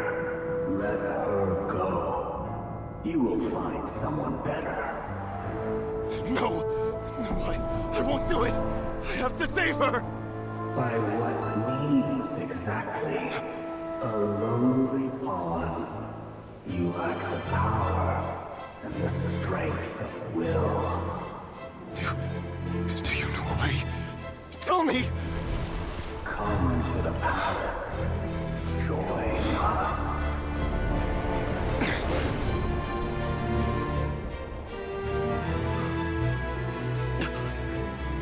Rerir, thank goodness we... Step forth and take your share. You made it. Not you too.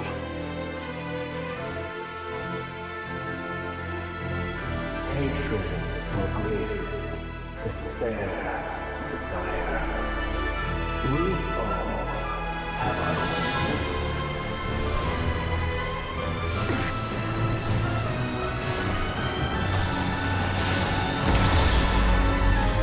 God. Rerir. Rerir. Cylindus? Were you daydreaming?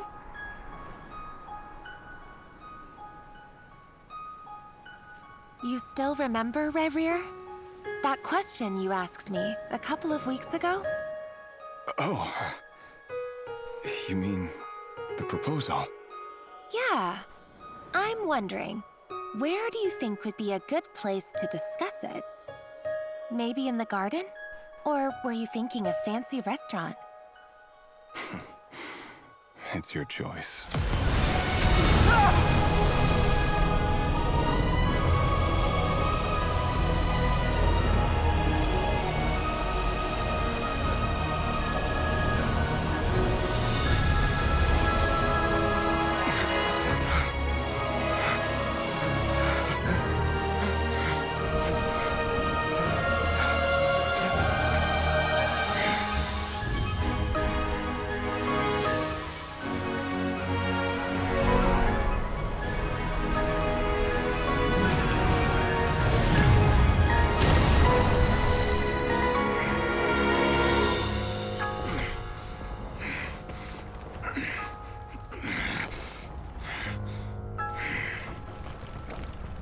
I will find you. And then, you can give me your answer.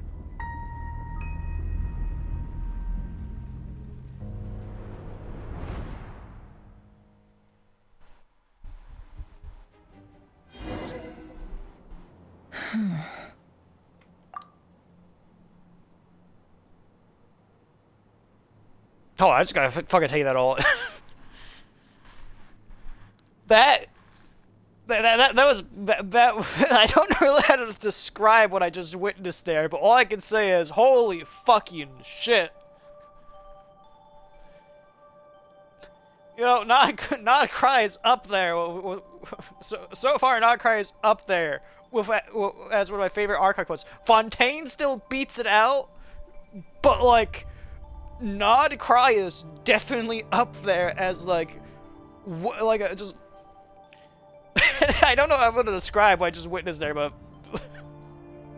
so we just saw the fall. We just saw one of the sinners fall right there. It seems like where all the other sinners were. It seems like all the sinners were kind of like how they all fall. Is the abyss like found what they desired most, or like what they were most like worried about, and just like played to those parts so that it would fall to them. Well, so that they would fall to it. I misspoke there, and it found that Rerir would and it seems to have been like toying. It seems to have been at least toying with at least Vediflier and Rerir for at least a good while before they fell. So I think it already had its targets picked out for who it wanted. And for like weeks on end, it just began like tormenting them and like picking away at them, going like, "Oh, hey, this is gonna fail. This is gonna end horribly," and shit like that, stuff like that. So the Abyss is rather fucking smart. It just plays at the whole. It's the Abyss from what I'm noticing is that a lot of people seem to describe it, at least a lot of people who aren't really aware of it, or at least most average normal people in Genshin Impact, see the business as just a mindless, massive destruction, while those who are a lot smarter understand what it is. It acts destructive and chaotic because that gives it the most room to work with. It's very smart is what it is. It knows how to manipulate and stuff like that. It knows how to get what it wants. Only reason it's been failing is because it keeps only reason it keeps failing so far is that it keeps just getting outwitted just barely. Good example of this is in Natlan. It almost won there, but unfortunately for it, a variable walked into the room, aka me. Like a lot of its plans keep failing just because of an unknown variable that it had no knowledge of beforehand, walking in and throwing everything that's been working on out the window, essentially. So I imagine that when we make our trip to Conria in version 8, because version 7 will be first Snezhnaya, when we make our trip to Conria in version 8, because I know we're visiting Conria at some point, I think. But I think that'll be after Snezhnaya. when we make our trip there, I have a very good feeling that the Abyss is going to be very unwelcoming to us, because it goes like, you're the motherfucker who has ruined everything I've done. But yeah, from the looks of it, there is a I know I'm just rambling here, but like the Abyss is smart. It knows what it's fucking doing. As we just saw there, it played at Rerir, got Felindis to throw herself into a fucking abyss hole, and then immediately, instantly after that happened, went like, hey, you know you could possibly save her. All you gotta do is come over here and partake in a little power. Join the other four. It knew it saw him at his lowest and went like, hey, buddy, you can get her back, you know. All you gotta do is just, like, come on over here. It got what it wanted. And I imagine it's still rather very pissed off about the fact that I keep fucking its plans over.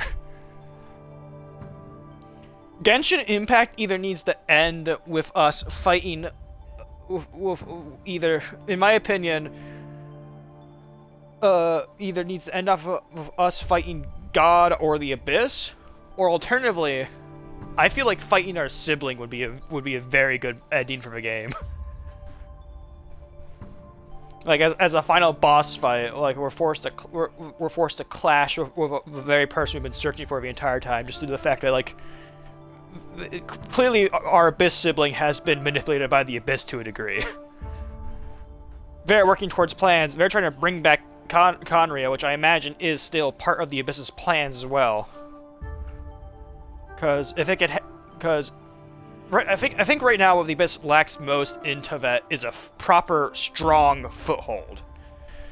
If it were to have Conria back, which would have been its foothold before the Archons and Celestia fucking bombed into oblivion, it would have had a much stronger and much more intense presence as of then.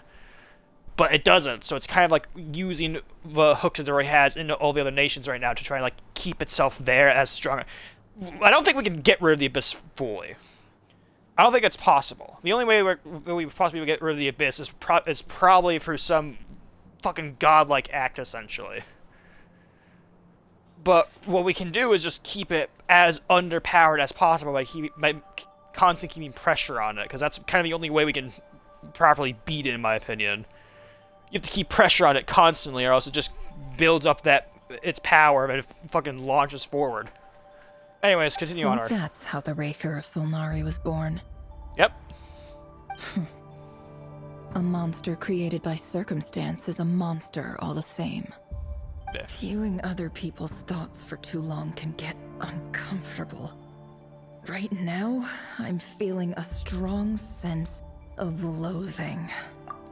I will say this: I do not feel extremely bad for Rerir, because he was just actively murdering fucking children. Like, I don't feel bad for you, buddy, but I do know more about why you're like the way you are now. He seemed to at least be like somewhat aware and like uncomfortable with what he was doing, but he still fucking went through with it. That's the problem. Like, he clearly had some guilt and like some like problems with it, but he fucking reasoned himself like, no, what I'm doing is good. What I'm doing is for the betterment. Like, no, it wasn't, buddy. You killed a child. Several, in fact. Most of which are orphans, just because what? They had a different... Just what? Because of their fucking past or whatever? Their family's history? In a nutshell, the story of Conria is what happens when the truth falls by the wayside. Everyone tells little white lies, and before long, you have a huge pack of lies that destroys everything. Phew. Time to get back. His past is filled with sorrow, but the tale of any fallen civilization is one of endless tragedy. Cruel as it may be, that was Conria's fate. As I said before, Conria's fall was fucking written on the wall for a long while.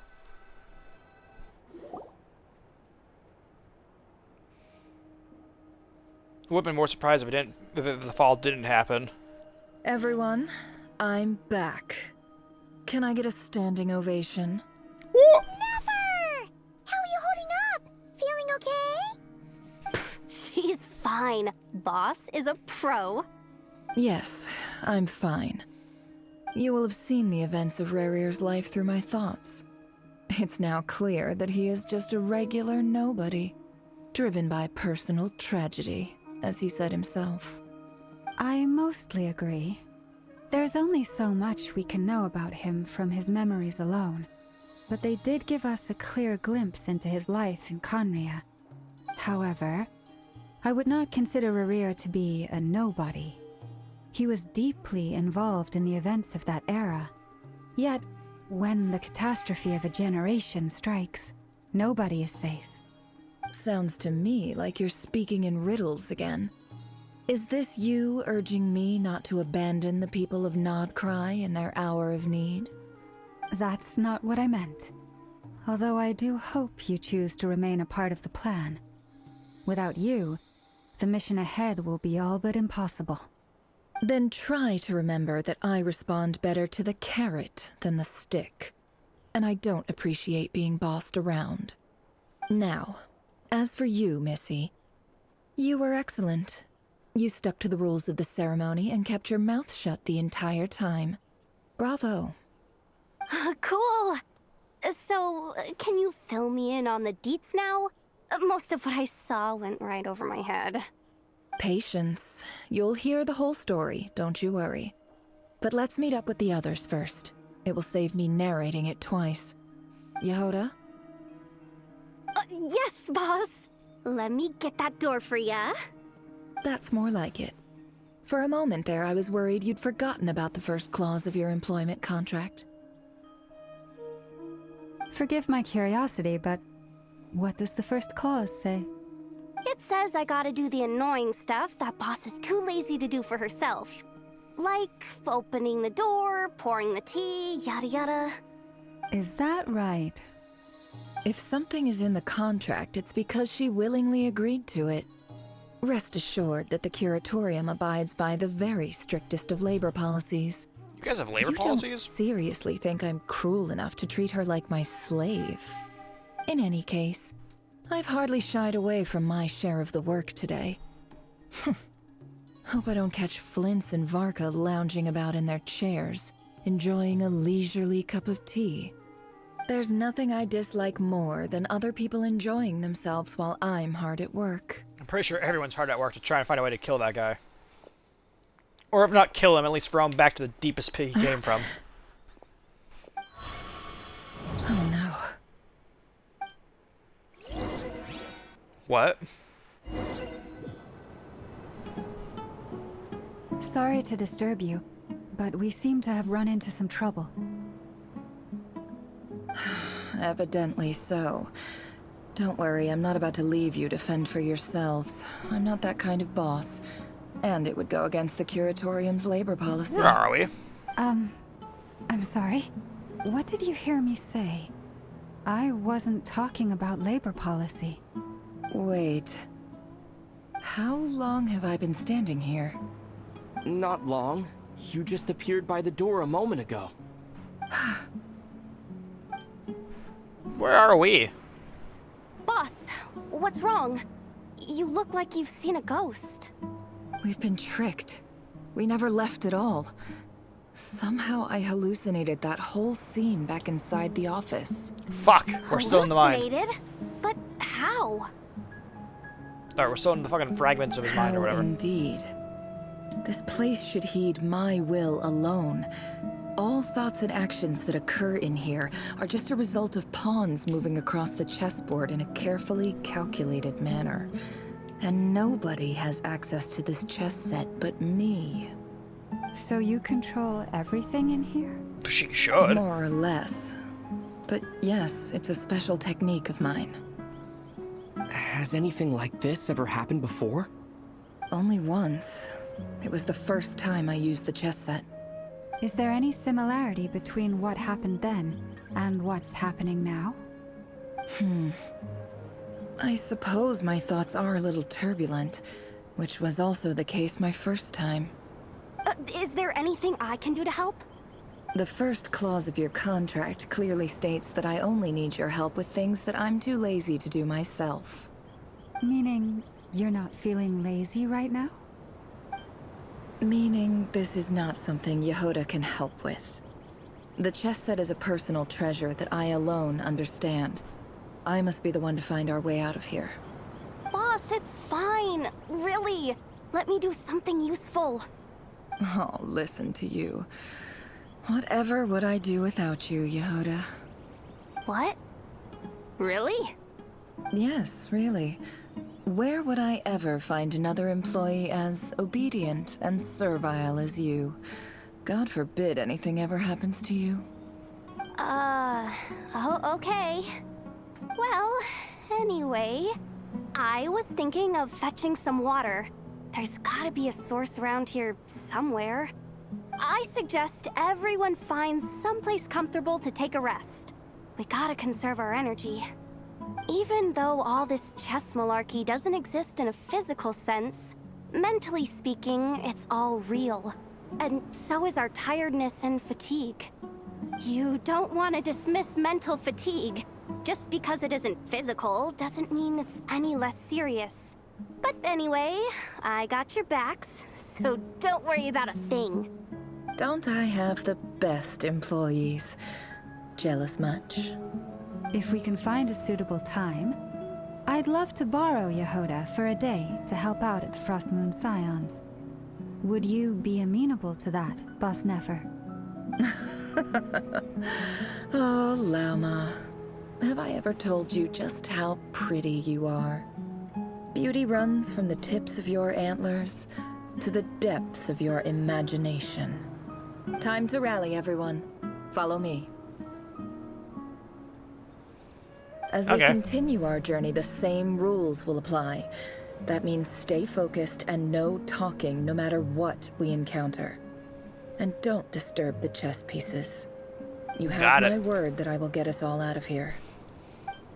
So where are we on the chess piece board or whatever? Fire! This looks like the Sumeru's desert. Yeah, it is. Yeah, it is. This place looks familiar. That's not a good sign. There's someone up ahead. Time for a little chat. I wasn't expecting visitors at this hour. Wait, is that? Oh, it's him. There you are. Sinue's been looking for you all day. I think he has some news for you. Oh yeah? What were you doing just now, Uncle Retinue?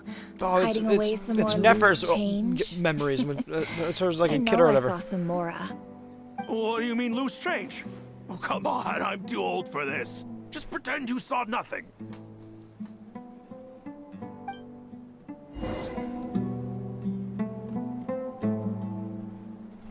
Okay. The train. It did say Nefer did is from Sumeru, so I guess this does make sense. Hey, kid. Mind telling me what Sinuhe's been up to recently? I'm trying to get in his good books and I need a way in. Get in his good books? Why? What do you want with my dad, Uncle Apepi? I've written a new song. I was hoping to showcase it at the next festival, but I'll need his approval. A new song, huh? I'd love to stay and listen, but unfortunately, Uncle Retinue says my dad's looking for me. Well, there's plenty of time and I'm not going anywhere. See that pile of stones? I'll be sitting there warming up my vocal cords. Come find me when you're done. Pile of stones. Got it.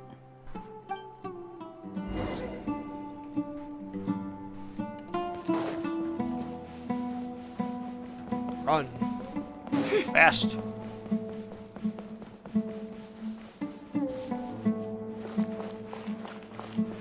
Hi, Dad. Uncle Retinue said you were looking for me. Ah, there's my little princess. If you'd gotten back just a little sooner, you could have shared the spoils of war with me. Spoils of war? Who were you fighting against, Dad? It was just a figure of speech. The aftermath of a sandstorm is no time to be waging war. I was talking about our war against thirst. I went out to fix our water supply problem, and now I'm back. Which means... We have a well again. That's right. I found a new one and brought back as much water as I could carry. It should last us for a good while. If it wasn't for these blasted sandstorms, our wells wouldn't be caving in. You wouldn't be spending all your time out searching for new water sources. As the chief of our tribe, I'm supposed to be leading us out of hardship and poverty, onto better things. You know how prosperous our ancestors were. I've told you all the stories. And look at us now, squeezed into these hovels. No one would choose this, if it wasn't for the endless wars over the years. But things are looking up. I started working with some folks from the academia a few months back. They gave me some contacts in return for my assistance in the desert. So you're the academia's helper now?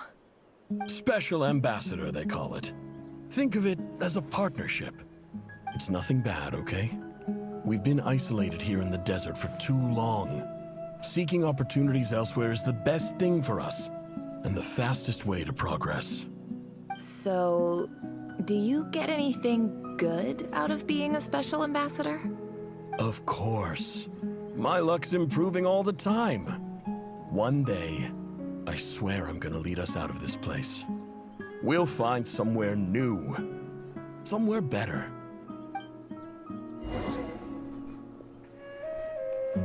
Okay.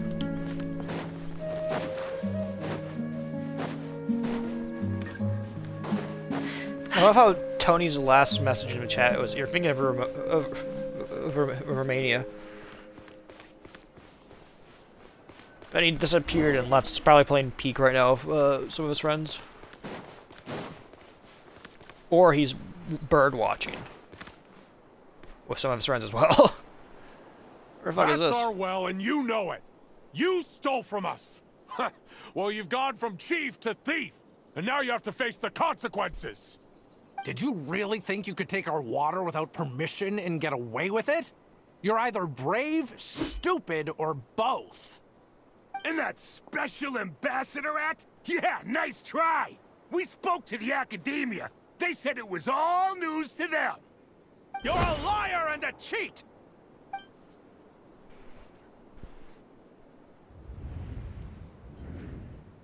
I heard Yehuda gasp, but I don't blame her. Most people are terrified by the sight of blood. Corpses strewn across the ground. The wounds are clearly from scimitars and daggers. The desert dwellers' weapons of choice. There's a handwritten note on the ground.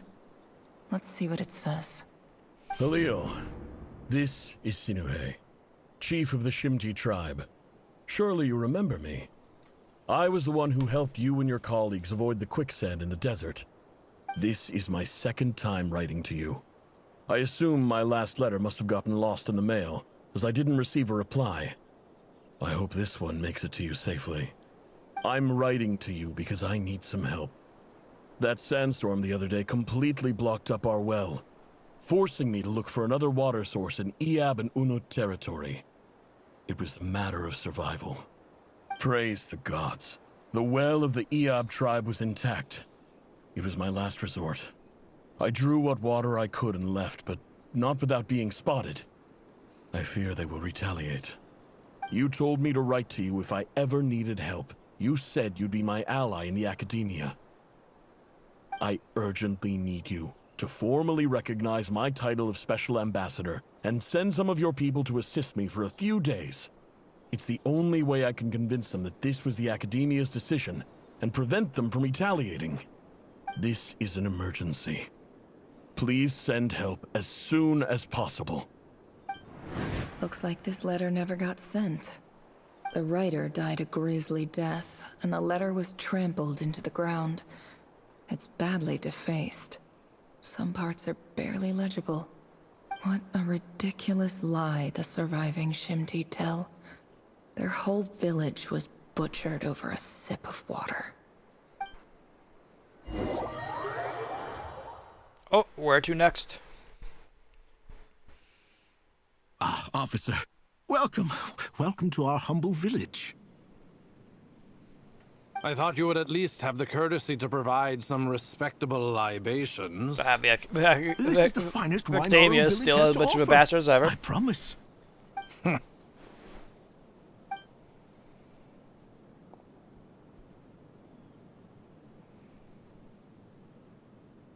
The Academia has agreed to reserve a single space for a candidate from your village. But I remain skeptical of this entire endeavor. I highly doubt anyone in this desert possesses serious academic potential. Please, have faith. If not in us, then in our God. The child we found shows great promise. I beg you, take her away from this place. Give her a chance. Don't let her talent go to waste. I don't recognize her. New arrival?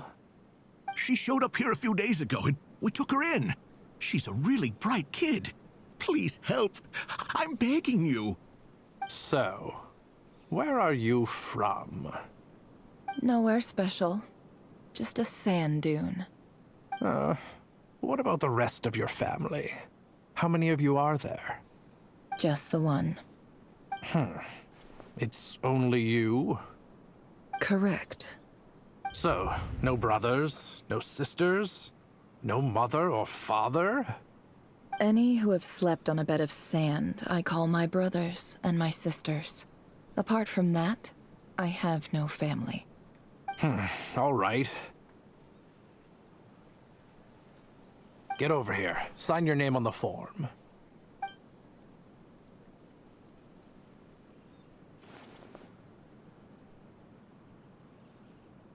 Never? You're rather fair-skinned for a desert dweller.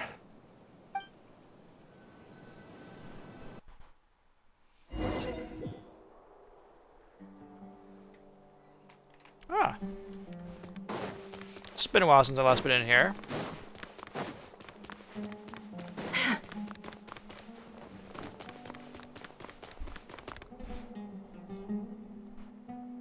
Nefer, this term's assignments have been issued already. Please read through the materials thoroughly, conduct your own additional research, and then write an essay on the topic. Yes, Professor, I'm aware. I just had a couple more questions I wanted to get your perspective on. Oh? Please ask away. Well, I saw the other students' problem sheets, and I couldn't help but notice that my assignment is much easier than theirs. Do you really think I'm a weak student? A weak student? Goodness, no. Quite the opposite. You have a sharp mind. Almost too sharp. I think what you're saying is, a weak student wouldn't have noticed the discrepancy. And if they did, they certainly wouldn't complain about the lighter workload. You see, sharp as they come. You see things the way they are, and I'm sure you know why they're like that. Because of where I come from. Because I'm different. I'm sorry, Nefer. I don't like it any more than you do. It's just... Anyway, you said you had a couple of questions. What's the other one? I wanted to check. If someone sent me a letter to the Academia, where do I go to collect it? Ah, your family wrote to you.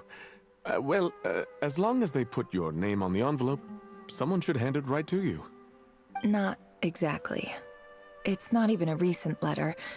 I was just curious where the mail would end up if no one collects it. The House of Dana, I expect.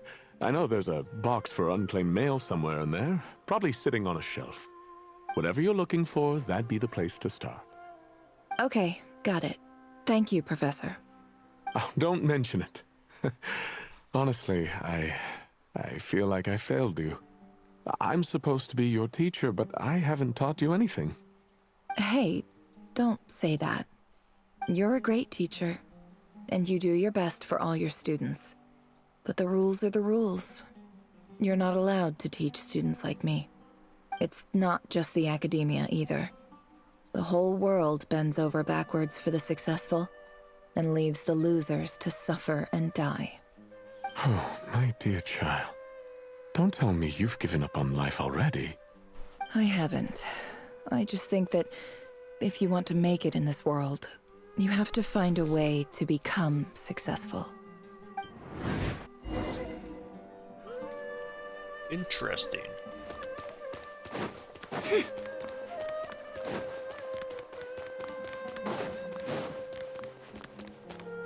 Box containing letters.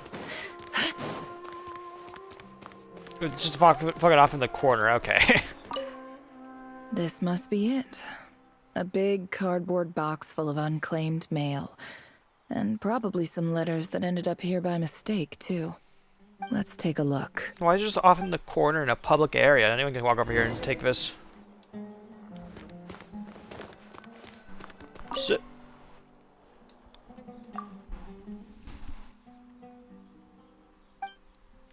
Oh, we'll do this again. A dilapidation survey from Port Ormos. Looks like it's from a Corps of 30 representative. What a strange thought. A bunch of mercs losing sleep over rundown buildings. This one was never even opened. I guess the recipient didn't care what the Corps of 30 had to say about anything. Who was it addressed to? I don't recognize the name, but it must have been a Kasharawar professor. Huh? This one is addressed to the Immorta Sage. The title is Changes Observed in Satyavada Life Symptoms. Why do all these letters read like full-blown dissertations?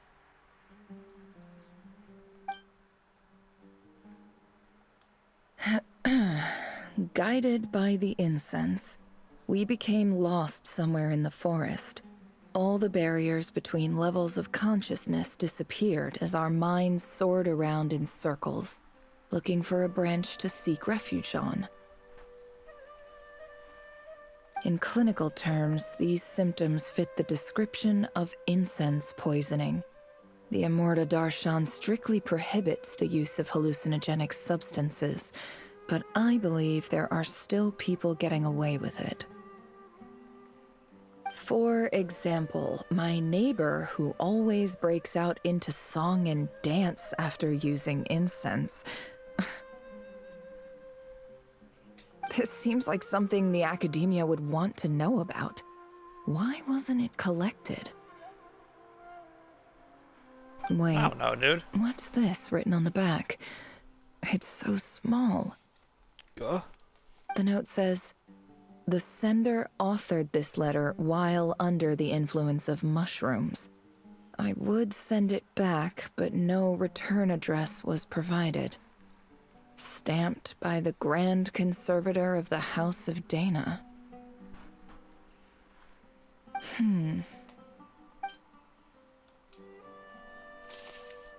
This next one is addressed to Grand Sage Azar. Oh, intriguing. A few words of protest regarding recent changes in Sumeru's educational policy. In recent years, the academia has taken on a small number of students from the desert region, as per the policy to this effect. However, it appears to me that these students have not, in fact, been provided with educational opportunities that are, in any meaningful sense, equal to those enjoyed by their peers. As well as receiving dumbed-down assignments and perfunctory tutoring, they do not even have full access to the Akasha system. Education is the fundamental purpose of this institution, which should go without saying in a nation whose founding virtues are knowledge and wisdom. I ask you, is the lip service we pay to the policy of education for desert students truly the standard of pedagogy to which the academia aspires? As Grand Sage, policy decisions are your prerogative, but do not forget your roots. You and I were once students too, as was everyone else in this institution. I do hope you will give some serious attention to this matter. I encourage you to discuss issues like this with myself and others, and listen to some alternative opinions. Great letter. Shame it didn't get to where it needed to go. I assume that letter's the one we're after. And the sender is... Huh? Sage Cyrus of Spontamod. I didn't realize anyone else even knew how bad students like me have it in this place. So this is where letters from the Sage of Spontamod end up? Nice one, Grand Sage. Really enlightened leadership. Whatever. This isn't what I came here for. Moving on. I'm not exactly holding out hope that a letter sent from the desert would even make it here. But if it did, where else would it end up if not in this box? I can't believe how much discarded mail there is. Must have been years since someone last went through it all. And this is just one box. The whole House of Dana is boxes on shelves. I don't believe for 1 second that any human being has sat down and read through all the documents in this place. Who has that much free time on their hands? No one. Is this the letter you're after? Wait. Could this be it? Least fancy envelope in the box written on crude quality paper. Of course, it would be right at the bottom of the pile. Clearly, no one gave this letter so much as a first glance, let alone a second. Alright, now it looks very familiar. Greetings, Halil. My name is Sinuhe, chief of the Shimti tribe. I was the one who came to you and your colleague's aid when you ran into trouble in the Great Red Sand. I don't know how well you remember it now, but I brought you to safety and gave you some water and other supplies. You seemed very pleased and told me your name. In my tribe, learning a person's true name is serious business, and I therefore see you all as friends. You were kind enough to leave your contact details, so we could stay in touch. The Shimti tribe lives a harsh, nomadic existence in the desert. You were sympathetic towards my plight, promising to make me a special ambassador of the academia and help us find a way to make a better living. This brings me to my reason for writing. Our tribe has fallen on particularly hard times, and I would like to ask for your assistance. There was a terrible sandstorm a few days ago, which blocked up the well in our land. To ensure my people's survival, I had no choice but to venture into Iyab and Unut territory in search of an alternate water source. The Iyab and Unut are descended from the Thamudians, while we trace our ancestry to Tulatala. We worship the Lord of Flowers and have had relatively good relations with our fellow tribes, up until now. I found a well belonging to the Iyab tribe. They declined to help us, but I really had no other option. So I took some water to keep me and my tribe alive. My actions are certain to incur their wrath. When we met, you assured me that you would be my ally in the academia. I would like to take you up on that offer, because I really need your help. I wonder if you could send an academia representative to meet with me. That aside, the last time you were here, you mentioned that the academia had started accepting students from the desert, and I told you a little about my daughter, Nefer. We have next to no resources here in the desert, and my power and influence are limited.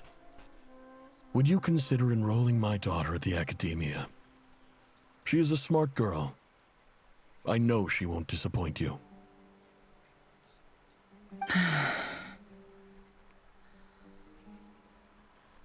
From the outset, the Academia never took you seriously. Those things they promised were just empty words. I doubt they even remember the name Sinuhe. And you were so emphatic that your luck had finally changed for the better. You swore you'd lead us to a better place one day.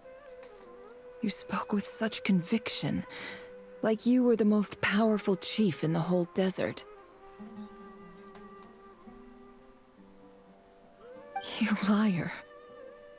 You lied about everything. You promised the world and delivered on none of it. And who fell for it? Just me, by the looks of it. Despite your best efforts. Which makes you a pathetic liar. You weren't even any good at it. I think I'll take over from here. Let me show you how it's done.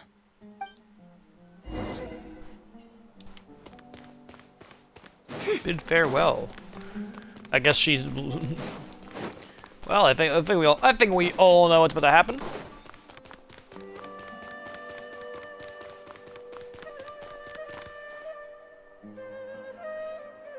I just came to say goodbye.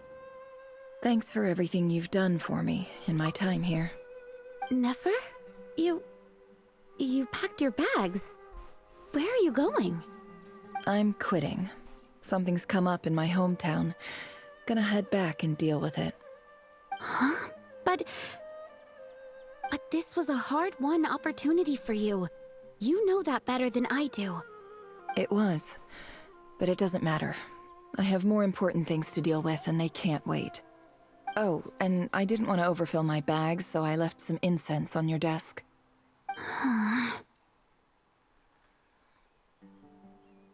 What's wrong? I thought you liked incense. Although, I did read somewhere in the House of Dana that it has hallucinogenic effects. Don't use it all at once, alright? Isn't this the stuff you brought from your hometown? You're just letting me have it? But you said it's a rare and valuable commodity. Yeah, about that. I lied. It's not rare at all. There's this bunch of ruins near my hometown that are practically overgrown with this plant. It's not worth much. Keep it, it's fine. But Nefer... Alright, that's all from me. You take care.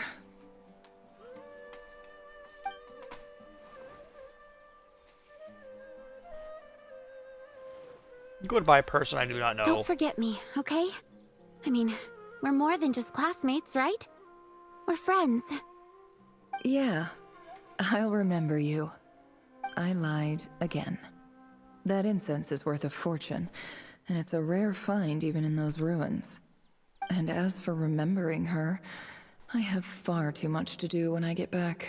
No time to reminisce. I'll be lucky if I even make it through this alive. But either way, I expect I'll forget you pretty quickly. Where are we off to next? Ah.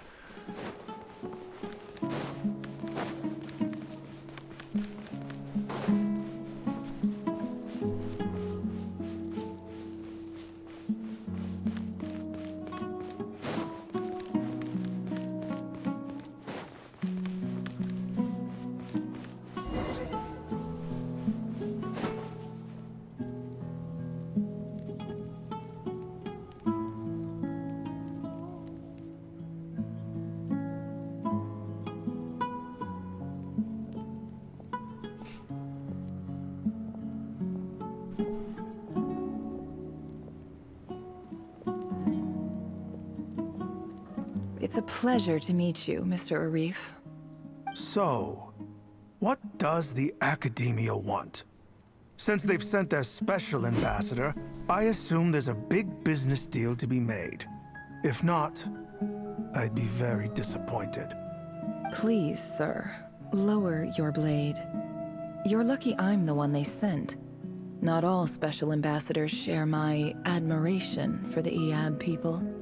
The ever-shifting balance of power in the desert reduced the once great civilizations of this region to rubble and sand. But the story of the Iab has a very different trajectory. Others grew weak, but you grew strong, beginning in obscurity and moving to prosperity. You're the only ones who defied the trend. Huh. So, you do know who you're dealing with? This well is the perfect symbol of your strength, is it not? It used to belong to the Unut, but it looks like you have control over it now. You're not wrong. But I'm sure you didn't come all this way just to flatter us. Of course not. I came to bring you some very good news. Some information that recently came to light, which might just be your ticket to freedom. Records uncovered by the Vahumana Darshan show that a certain well currently under Iab control is built on top of some ancient ruins. These ruins are of great archaeological interest to the Academia. I checked the map carefully on my way over here, and I'm confident that this is the well in question. The Academia is offering 50 million mora in return for excavation rights. 50 million? No, wait. If these ruins are as important as you say, 50 million's a little low, don't you think? Don't get greedy, Iab. We know far more than you think. We know that you seized this well by force. Wasn't that the first step in your rise to power? To drive away the Unut and steal their water supply? So what if it was?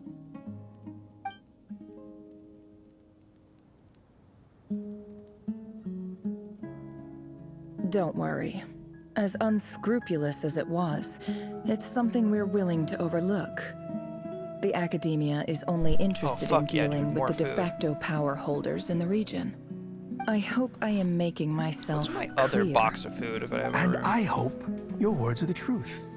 If I find out the Academia is trying to play me, I'll hunt down every one of your people and make you watch as I cut their heads off one by one. Oh, food I probably should eat. I assure you, there's meat sticks in here. Chief, there's 2 meat that sticks would in here. not There's be in your 3! long-term interests. You don't Why is one of them want Dr. to make Pepper an flavored? enemy of the Academia. You see how I'm dressed, don't you? I appreciate that you've never been to the rainforest, but surely even you recognize an ambassador's attire when you see it.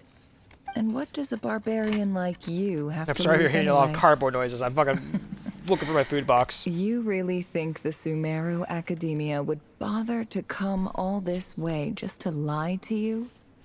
We have more important things to worry about. All right, I take your point. The Academia Chocolate is the chip highest authority cookies. in the land. Holy shit. I'm sure you're trustworthy people. In that case, we have a deal. We will sell you the excavation rights. I'd like to thank you, Ambassador. This is good news indeed. Excellent news. In fact, it calls for a celebration. Would you do us the honor of staying a while and enjoying some Iab hospitality? Gladly. I am partial to wine myself, and I trust you are as well. So let's indulge in a few drinks together, in celebration of this momentous occasion. Later, yeah, drinking the night away for perhaps a very new wealth is almost as intoxicating. But when a new day dawns, it brings some shocking news. Chief! Chief, it's an emergency! It's the Unut. They've taken the well. What? Well, don't just stand there. Take it back. Yes, Chief. I have every confidence in the Iab's military superiority, and yet... Well, what is it? The Unut's response was alarmingly fast. The day after we reach a deal, they seize the well. This can't be a coincidence. Perhaps there is a traitor in your midst. I don't think so. I am obliged to remind you, Chief, that the Academia will only deal with the de facto power holders. If you cannot regain control over the well, I'm afraid you won't see a single mora of that 50 million. No! Please, Ambassador, just give me some time. I swear the Unut will not get away with this. That well is ours, and so is the mora. Glad to hear it. I will wait here for an update. If there is a traitor, I will find them. In the meantime, make yourself at home. I'll report back as soon as I have an update. Much obliged. Wow. All it took was a few words and I've got him wrapped around my finger. What an amazing feeling. So, in summary, Ambassador, the Academia would rather negotiate with our tribe instead of the EAB, yes? The EAB are ruthless murderers who don't listen to reason. And now they have the gall to interfere in our research projects in the desert region. So let me ask you, Chief. If you were the Academia, what would you do? She played both sides. Kill them all. Of course. Precisely. The Academia does not tolerate those who stand in our way. The EAB have held back our academic pursuits for too long, and our patience is wearing thin. At the same time, there is simply no way that the Academia can be seen to be intervening in desert affairs. I'm sure you understand where I'm coming from. We have our own rules out here. If the rainforest dwellers raised arms against a desert tribe, it'd start a bloody war. Right. We can't confront them ourselves, but we can support their enemies. The Unut have always had strained relations with the EAB, which makes you our natural allies. Natural allies. Weren't the EAB your allies once? You were quick to send them after us to protect your interests back when we stole that water. And now look at you. You're at each other's throats. Let me be clear. The Academia wishes to collaborate with the legally recognized rulers of the desert in this matter. We are asking for excavation rights to that well, and our offer is 50 million mora. Say no more. I believe we have an understanding. Good. Then I suggest you get to work. Get us access to that well, and the mora's yours. You see, Dad?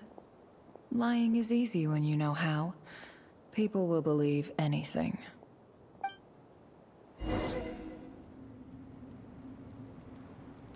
Oh my god.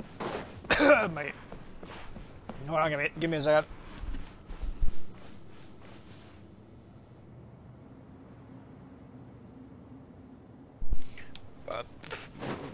Fucking cookie went down the wrong pipe.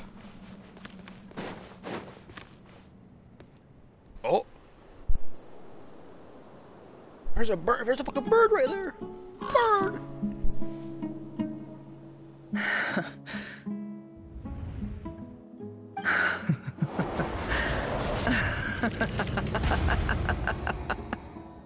Look at yourselves. You may be vile, savage monsters, but your butchered bodies bleed like any others. You're no different. You're nothing special at all. The monsters who destroyed my home, they're just ordinary, petty human beings. What a joke. I think we're even now. Maybe I've even done the desert a favor. It's a better place without all these people around.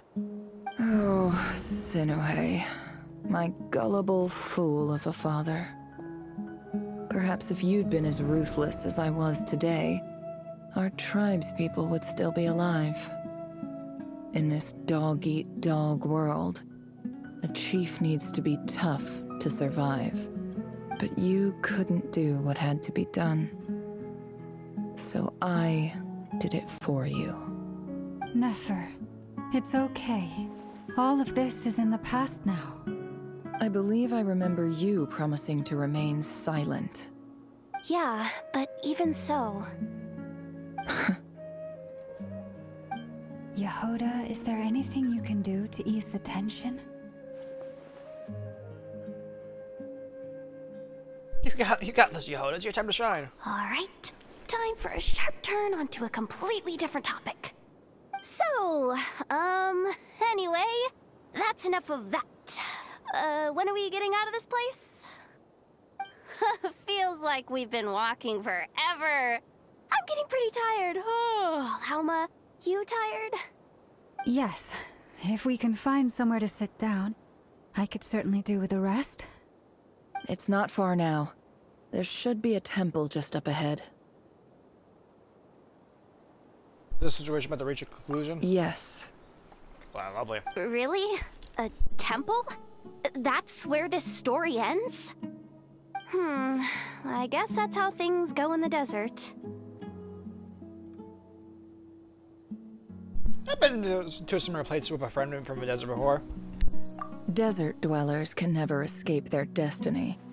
Or so everyone says.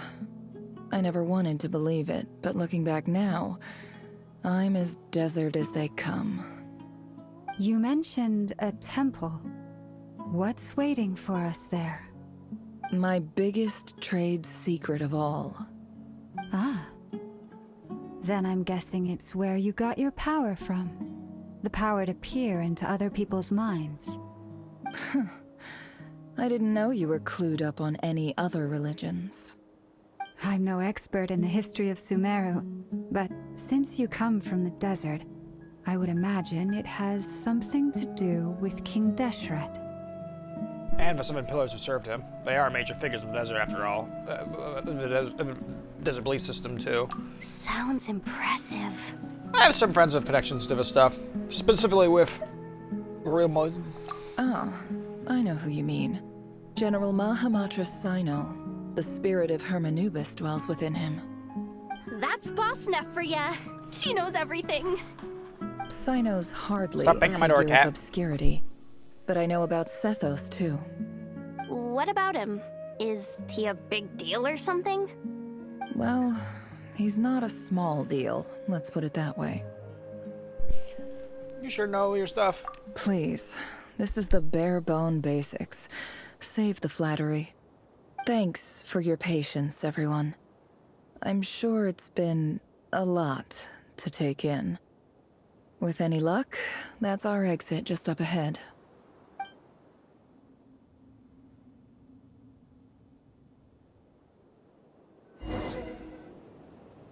Ugh. We leave now.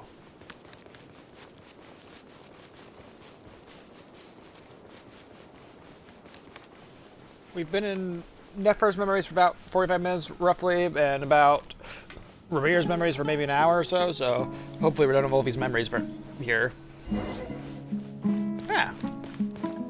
I haven't discovered this place yet at all.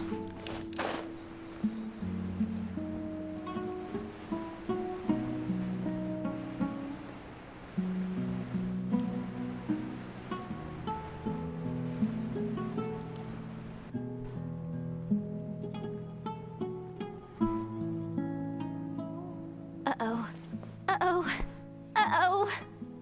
I'm totally out of my depth here. I don't have anything to add about any of this stuff. Like, look at that statue, for instance.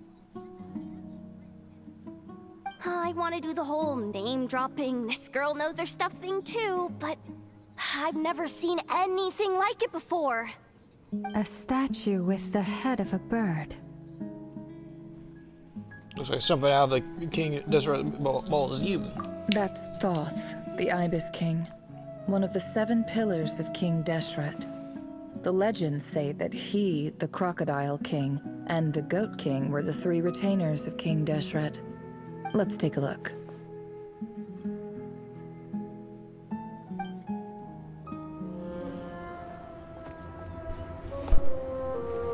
Cutscene.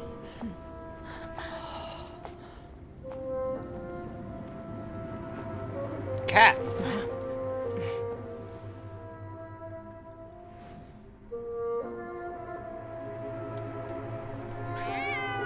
Aww. It's just Ashru. So, all is well?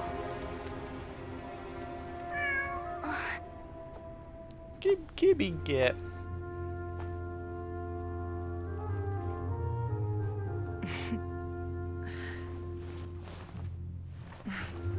Typically speaking, at this point, the world disintegrates.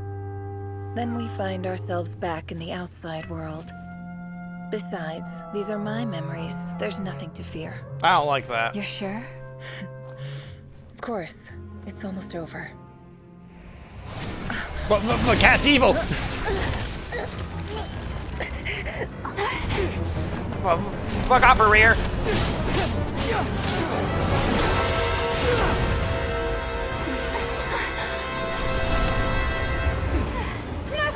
Hold on!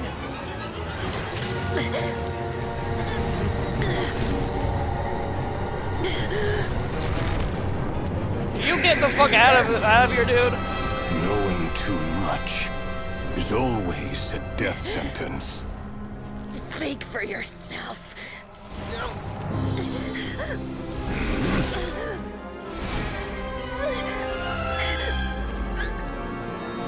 Oh, that's the thing that she got from Boy. The fuck is that thing doing?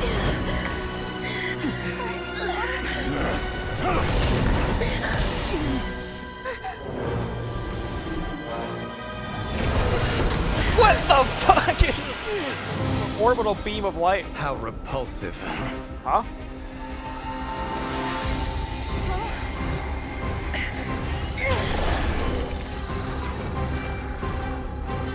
I think that's gonna hold him. Oh, you're just doing that to keep him in place for a bit. Oh, thank you, Columbine. Oh, hi, Dane. He's coming out of the box.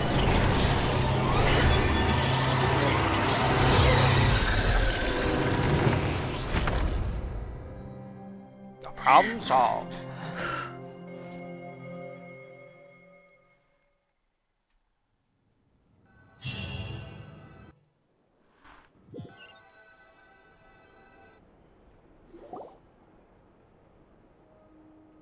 Timed that pretty well, didn't I? Yeah, you really do seem to show up in the nick of time. You certainly did, thank you. It's okay. I'm just glad no one was hurt. Paimon noticed you doing something too, Dainsleif. Were you helping get them out? Of course. When I asked Nefer to conduct this investigation, I was not naive to the dangers involved. I had a duty to ensure your safety. Good to know your sense of justice is still intact after all these years. Yeah, we learned a lot, I Dane. take that to mean that you saw the truth. That comes as a great relief. I certainly did. And thanks to your help, I also managed to trap Rerir inside the chess set. Whoa, really? So are we free of him for now or no? Well, to be honest, I sensed that something was wrong long before we made it to the temple. By using this fragment to probe into Rerir's past, well, the monster formerly known as Rerir, it seems I alerted him. I was tracking him, then he caught on and started tracking me too. Can't say I'm surprised. But how did he track you through your thoughts alone? That shouldn't be possible. Rerir was a secret agent who reported directly to the Vinster King. He is an expert at finding a trail and hunting down his pursuers. No wonder. He infiltrated the chess set, read my thoughts, and built a new virtual chess set inside of it. That's why we weren't able to leave at first. Speaking of your chess set, it's quite a remarkable item. Would I be right in thinking you have some connection to King Deshret? You overestimate me. I only have a connection with one of his underlings, the Ibis King. You all saw how this came to be. A long time ago, the Iab massacred my tribe, the Shimti, in our home village. A few years later, I enrolled in the academia, where some new information came to light. The Unut and the Iab fought a bitter battle over the rights to a well, all for the sake of a non-existent 50 million Mora. The Eab ultimately won that confrontation, but their victory came at the cost of almost every warrior in the tribe. The final blow to the Eab came at the victory feast, when an Unut assassin beheaded their chief right before my eyes. The remaining Eab fled and have been scattered to the winds ever since. Having gotten my revenge, I returned to my hometown, where to my surprise, the nearby temple was still standing. There it was, seemingly immune to the relentless hostility of the desert, while my tribal home lay in ruins. As I stood there gazing at the temple, I noticed a cat just outside. This cat, as it turned out, was home to the spirit of the Ibis King. Oh. He led me to a gate deep inside the temple, and there he made a deal with me. This chess set is my gift from the Ibis King. The chessboard within is made to the same specifications as the one in the mausoleum of King Deshret, and represents his power of piercing analysis. With this chessboard in its container, I gained a certain ability to perceive hidden secrets. Now, you could conclude that the Ibis King simply wanted to give the people of this world the power to seek the truth, but I don't believe that's the full story. Every god plays favorites. Their hearts are as fickle as any humans, full of secrets, perversions, egotistical My tendencies. chair's so loud. But precious few gods are willing to admit this. If I fucking slightly move my weight around on it, if I It is the same with all powerful forces, including fate itself. Their gaze falls preferentially upon a select few. As you rightly point out, this is an act of favoritism. If you're alluding to the Abyss, then yes, I agree. Gather the others. It's time to share everything I've learned.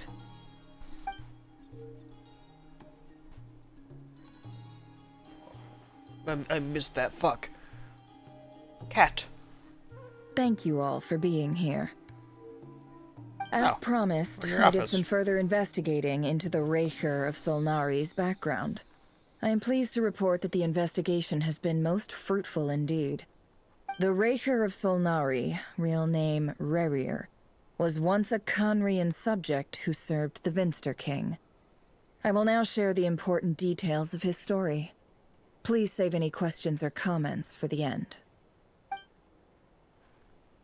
Never narrates Rerir's backstory to the group. As Vince King behest, he gathered intelligence and assassinated descendants of the Crimson Moon dynasty, unwilling to take down his beloved Valindus, who was secretly a Crimson Moon heritage. He even got dragged into court politics.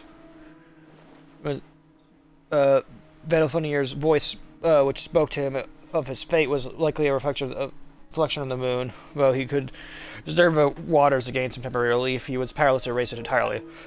In contrast, Rerir's own life is like a reflection of a broken moon. Once the stormy winds of fate blew across the water's surface, it was utterly destroyed. When it smuggled away a piece of the moon before disappearing through that mysterious portal, it was passed down through the ages, finally falling into the hands of the knave. What lies on the other side of that portal is what... Is it really a whole other world? I don't know. Lynn's never had a chance to share what she found here, neither did the Rerir who followed her in. So that's why he's so obsessed with the moon. A tragic tale, to be sure. But it does not excuse his many transgressions. No matter how much Rerir suffered in the past, the fact remains that he is what we know today as the Wild Hunt, wreaking havoc upon innocent lives in Nodcry. He becomes more dangerous with each passing day. If left unchecked, it is simply a matter of time before all of Teyvat suffers the consequences. This is a threat that the Knights of Favonius cannot ignore. A question for Miss Columbina. Forgive me if this is presumptuous, but have you ever seen the spatial gateway that appeared in Rerir's memory? Never. But I have heard stories of something called the Moon Gate, and this seems to fit the description. Miss Lauma, any thoughts on this? In the lore of the Frost Moon Scions, the moon is believed to hold many secrets. Some sources speak of ancient knowledge, others of a gateway to the unknown. The term Moongate is one I have heard before, but as is the case with all of our legends, there are no records of any first-hand witnesses. We cannot know whether it truly exists. Then back to Miss Columbina. As a moon goddess yourself, do you have some idea of where the Moongate leads to? Not at this stage, sorry. I do hold the power of the Frost Moon, and my strength is recovering well. I can sense that the gate would open at my command, but... But there's more to the power of the Frost Moon than that? Yes. A moon goddess has the right to open the moon gate, since it is a path to the moon. But as Nefer mentioned, holding open a spatial gateway takes a huge amount of power. And right now, I need to conserve my energy to fight the Rerir of Solnari. I'm afraid this is one mystery we may have to leave unsolved for now. Yeah, we'll get to that later. I agree. Better to save your strength. But if you'll humor me for a moment, I have a bold conjecture of my own regarding the world beyond the gateway. I highly suspect that neither Tholindis nor Rerir made it through unscathed. The evidence pointing to this is the fact that the Rerir of Solnari exists in the form of countless fragments. With the abyssal power he wields, no ordinary foe can touch him, let alone tear him to shreds. And yet, the Wild Hunt proliferates wherever his scattered fragments lie, drawing hordes of monsters to many different locations across the land.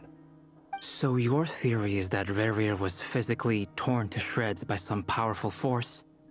Hence, why the Wild Hunt is a distributed phenomenon, rather than a unified one? Makes sense to me. Explains why the Wild Hunt is so pervasive, and why he's been trying to piece himself back together. He was whole to begin with, and he wants to be whole again. Without the power of the Abyss on his side, he almost certainly would have perished the moment he was torn apart. But the Abyss, much like a curse, has kept him alive. I could not agree more. The power of the Abyss is most surely a curse. It is a compelling explanation, and one that accords with my present understanding of Abyss creatures. Whether the life form in question is primitive or advanced, if a curse has extended its lifespan unnaturally, it will continue to survive in spite of everything. This raises some interesting questions. I will run some experiments and see if there is any validity to my suspicions. That being said, regardless of whether my research bears fruit, I would like to thank Miss Nefer for conducting such a thorough investigation. Already, it has greatly enriched my understanding of the entity we face. My pleasure, Mr. Albedo. I too hope that the information I have shared today proves useful as we look to formulate the next stage of our plan. Hey! What is it, Dainsleif? You look really upset! Yeah, what's up? What's up, bud? It's just... when I think of the man I once knew as Rerir, I struggle to understand why things had to turn out like this. The two of you used to be friends, didn't you? I don't know if these words will bring any comfort, but my heart goes out to you. Mine too.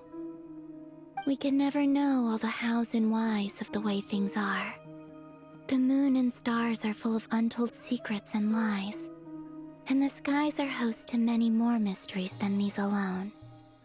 Yet, none of that can begin to compare with the complexity of human life.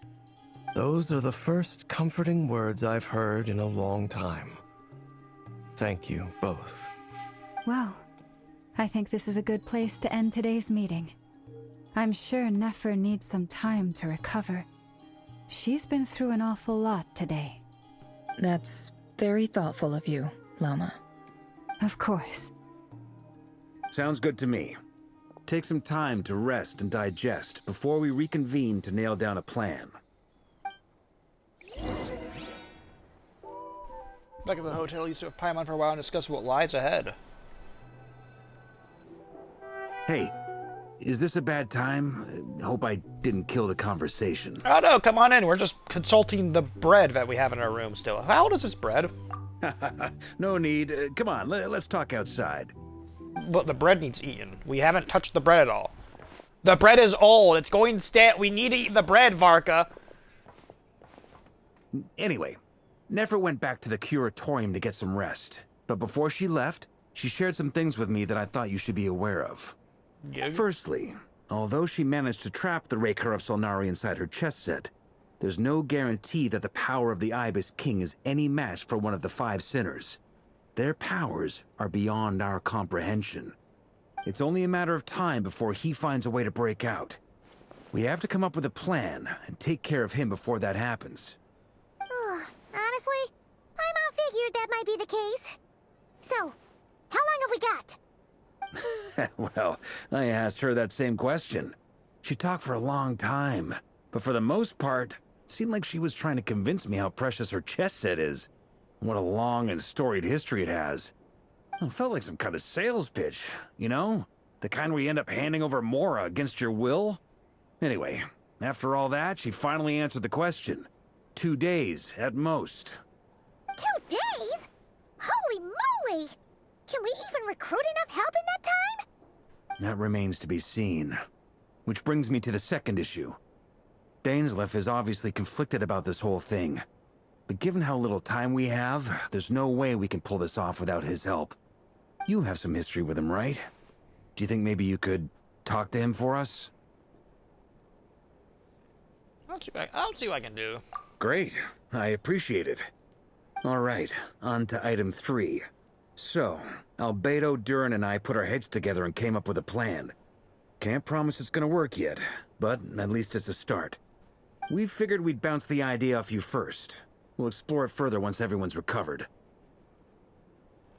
Oh, please ask away. Oh, Paimon's dying to hear this.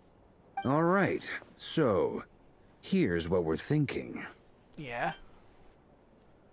Nash voice Varka lays out the current plan. It's a shocking plan, but nothing can phase the greatest traveler and the truest travel guide in Tibet. It doesn't take you long to get behind it. We felt a little uneasy about roping you into this. I mean, firstly, you're not locals, and secondly, none of us are your boss. You're well within your rights to refuse if you so choose. Roping us in? Why would you even say that? We know the stakes here. It's all of us against the Rerir of Solnari, or none of us stand a chance. I choose my words very intentionally, I'll have you know. I like to think there's an art to striking a down-to-earth tone even when the stakes are through the roof. Sir Varka, I have a few thoughts about this plan. I'm all ears. I think we can be more flexible with how the roles are allocated. In my view, the most sensible lineup would be like this.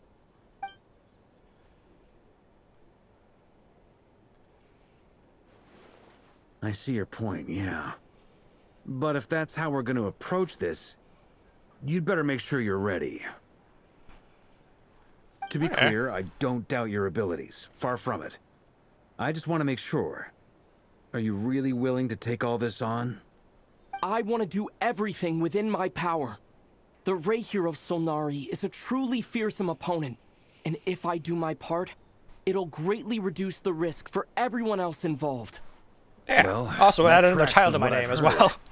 Jean's mentioned in her letters that you're so diligent it's almost abnormal. As in, most people weigh up the risks and rewards in situations like this. But you seem to just march towards danger without a moment's hesitation.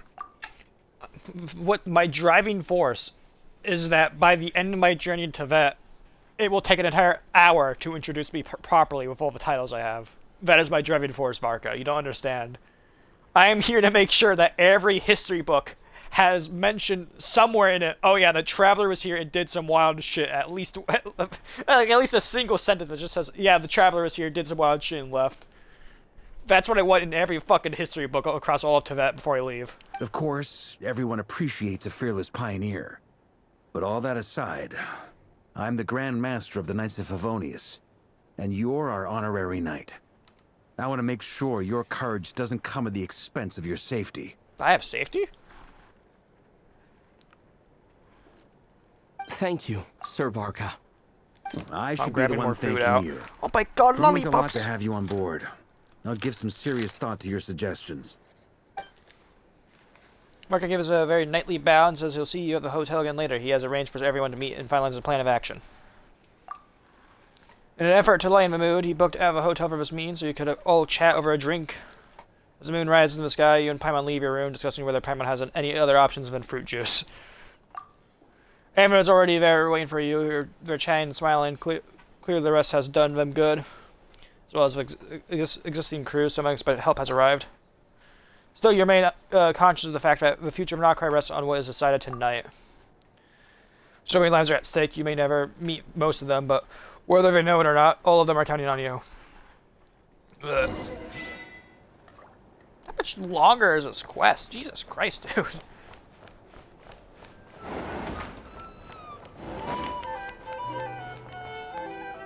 Who all is here? This is a thorough plan, but I do have one last question before we take action. How can we be sure that our enemy won't leave the designated area? Great question. Did my cat dig out Albeto's been hard at work analyzing Rerir and the Wild Hunt's behavioral patterns. When did this happen? His conclusions are as follows. Firstly, from the earliest known confrontation until now, Rerir has never displayed any ability to manipulate the dimension of space. So it's unlikely he has any power in that domain. Secondly, he seems to have a particularly strong vendetta against our group. If we put him in a fight-or-flight situation, he'll choose to fight every time. Thirdly, finally, and most importantly, he is consumed by hatred, both for the moon and for his enemies. Turns out, we tick both of those boxes. We have a reincarnated moon in our ranks, and a spy who accessed his private memories without permission. He'll be baying for blood, not looking to escape. As someone who's had their fair share of interactions with the Wild Hunt, those all seem like valid observations to me. Understood. Then I will defer to the verdict of the group. Well, everyone, that's the plan in full detail. Albedo and Durin are carrying out their part as we speak. Plan approved. Scheduling. Okay, any firepower you need, I got you covered. Let's light this baby up. Let's go fuck this guy up. The First Moon Scions are behind you as well. And the rest of you? Fuck you, man, I'm game. we all know I'm game. Is it a suicide plan with very small Then chance it's of survival? settled. Fuck yeah, I'm in This there. is the plan we're going with. Next up, an old tradition of mine. Anyone who wants to back out, now's your chance. Wait, we can still back out of this? Everyone says things they regret, right? I don't want anyone feeling trapped because their mouth said yes before their brain had time to think things through. A very people-first approach. I hear that's common practice in the Knights of Favonius. Heh. Who'd you hear it from? Diluc? No, we love Diluc. We don't use people's real names at work. This contact will be known only as Owl, please and thank you. This plan can only work if everyone does their part. Flint's and I will absolutely support it. We shall indeed. What's my part of the plan? Do I You'll just be like glad run you hands with the accepted our guy? help. Because that's Also, it. But yeah, I'll gladly do that. You are the last person I expected to see here, Miss Dory. Yeah, really, I thought you would have ran away by now. It's not often I get called Dory in a work context. My peers usually call me Lord Sangamabe. I'm not calling you that. So, the longer your name, the higher your net worth. Is that the idea here? In that case, Mr. Flint's here must be worth a fortune. That's right, I know your full name. It's... The walls are thin here. I'd appreciate you keeping that a secret. Okay, fine. I'm actually only here as a favor for someone else. Do you have any idea how much it would cost to hire me otherwise? Too much money. Oh, does this mean someone out there actually has the power to boss Dory around? It most certainly does not. We have a long-standing and mutually beneficial business partnership. She's actually the mom of a friend of yours.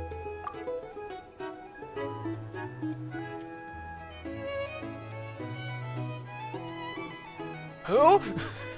Said mom supplied me with a great little trinket, but now that lady's ruined everything. If I don't start building a little goodwill now, my whole business in Nocrai is gonna go down the drain. No, I'm trying to think of, like, who the fuck you're talking about. I physically can't think of, like, anyone you're Alice? Are we friends of Cleve? I think everyone's friends of Cleve back in Mondstadt. That's the only person I can fucking think of who you're talking about. Like, I physically can't think of, like, any other person who, like, who we are friends with who has a mother that would be, like, powerful. Okay. So what exactly is so special about this pendant? It's a lucky charm that a great mage made for me. We have a business relationship, and she was worried that something bad might happen to me. So, she wanted me to have something that can store power to protect myself with. I can't think of who you're talking about here. I got it all fully charged up with Kuvaki, and then never went and used it all up at once. Never lost so big in my life. I physically can't think of who You're this right. is. It was all my fault. I didn't mean to drain all the Kuvaki in the pendant. Who's banging on my but I'll door? make it up to you. Baby? You will? Baby? Well, in that case, how about you give me your chess set, and we call it even? That's not happening. I knew you'd say that. Well, it's yours if you want it. In fact, take it now, and I'll even throw in a free Rerir of Solnari. Deal? If you take the offer now, we'll throw in one of the 5 Sinners of Conria for free! Honestly, that's a steal, Dory. You should totally take that.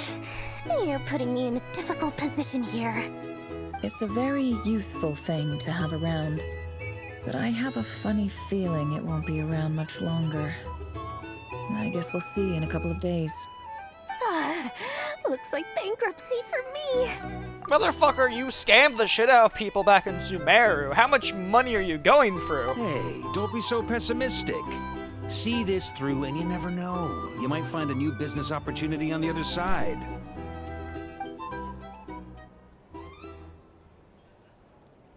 But action plan. I was eating a lollipop. You probably decided to check it in and see it. God damn it! I was fucking. I thought I had some downtime because more cars was gonna happen. So I was like, oh, I'm gonna grab my lollipop and start fucking eating it or whatever. No. Anyways, back to doing this. Anyways, back to eating my lollipop now. Let me swap Traveler out real quick.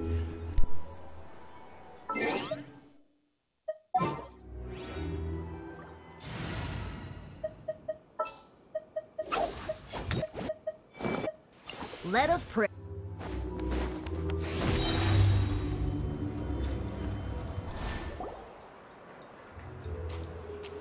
Dory, how are things going? Feeling ready? Oh, I was born ready. We only have 2 days. You think Lord Sangamabe would let an opportunity like this slip by? Don't forget, when something's in high demand, the people with the goods on hand get to charge the highest price of all. Even higher than the sellers taking advance orders. Ta-da! See? It's right here. Ah, it's so pretty. Did you make it? What is it? Baby, what are you doing? Baby, stop. No, baby. Baby. Baby. Stop. Stop. Do not hiss at me. Hold on. What are you trying? Are you trying to go to the window? It's violent. Yeah, I got you by the head now. What's your plan now, huh? What's your plan now, huh?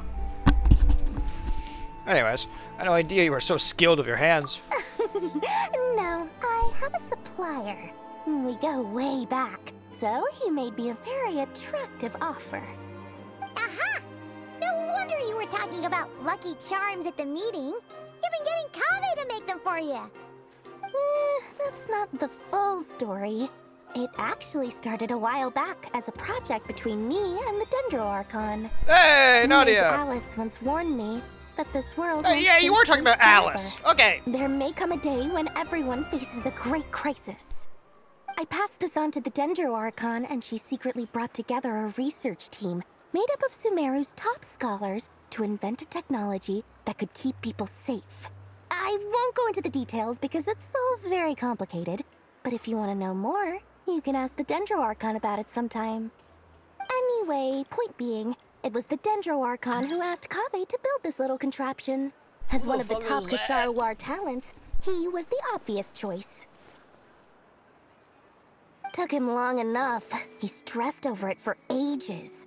Must have gone through at least a dozen designs before producing a final product. But that's Kaveh for you. Marak delivered it to me a couple of days ago, along with a letter from Kaveh. Could I ask why I'm sending this technology to you? And what's your proposed use case? Has it been approved by the relevant authorities? So nosy. My fault for sending him the research permit to begin with. Surely Nahida must have told him you were involved in this project. He was probably just nervous because you're always so secretive about your business. Could be, could be. Anyway, I just replied, let's hope there never has to be a use case, because it would involve grave danger. Fair enough. But it sounds like he was just being cautious. He probably felt responsible as the one who made it. Or maybe he was asking as a favor for his housemate. He's done that before. Not sure why, though. His housemate doesn't seem to really care that much about this kind of stuff. Either way, all's well that ends well. I'm just glad to finally have my hands on the product. I wouldn't want to be without it, given the potential dangers that lie ahead.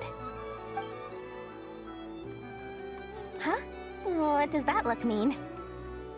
Paimon's just super surprised. This must be the first time we've ever seen you actually get serious about something. This is not Midori we're used to. I'm not saying you're fucking full title or whatever. Listen, okay? Well, a long time ago, I made a promise to myself. I promised that I was gonna live every day of my life with a big beaming smile. Obviously, Mora plays a big part in that. But there are always gonna be times in life when you have to give something back. That could mean paying back a debt, returning a favor, or showing some kindness. Alice has been a huge help to me over the years. She was the first investor I ever had. And I want my investors to know that Lord Sangamabe is the best in the business. And more than that, no one knows what the future will bring. Whatever happens, I want to make sure the Dendro Archon and all of Sumeru is prepared to face whatever comes. So back to the pendant. You never intended to ask for it back, did you? Oh, that? I was just making sure Nefer and I are square. Don't be thinking it was some sort of benevolent act. I'm no saint, so don't treat me like something I'm not. My priority is doing the business that I want to do. So long as my conscience lets me, but it usually does. That's the Lord Sangamabe business model. Alright, if you say so. I do say so, and that's the whole point. I'm a businesswoman. Don't go trying to figure out what kind of person I am. You'll exhaust yourself.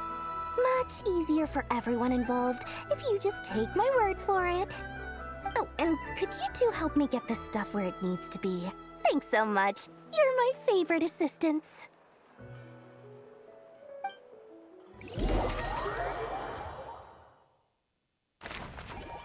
Nope. DC Island time. Albedo, me, and Durin.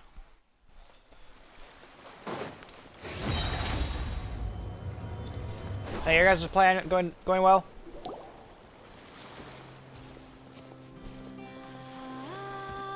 Traveler, Paimon, it's good to see you. Yeah. Everything going smoothly over here? Sort of. As you're probably aware, Varka, Durin, and I captured some abyssal creatures from the Wild Hunt. Per the plan, we dissected and analyzed some samples of these creatures. The process went very smoothly. The findings, however, come with some troubling implications. What? You can actually dissect the Wild Hunt? That depends on your definition of Wild Hunt and dissection. Harmless, lifeless. These words are accurate descriptions.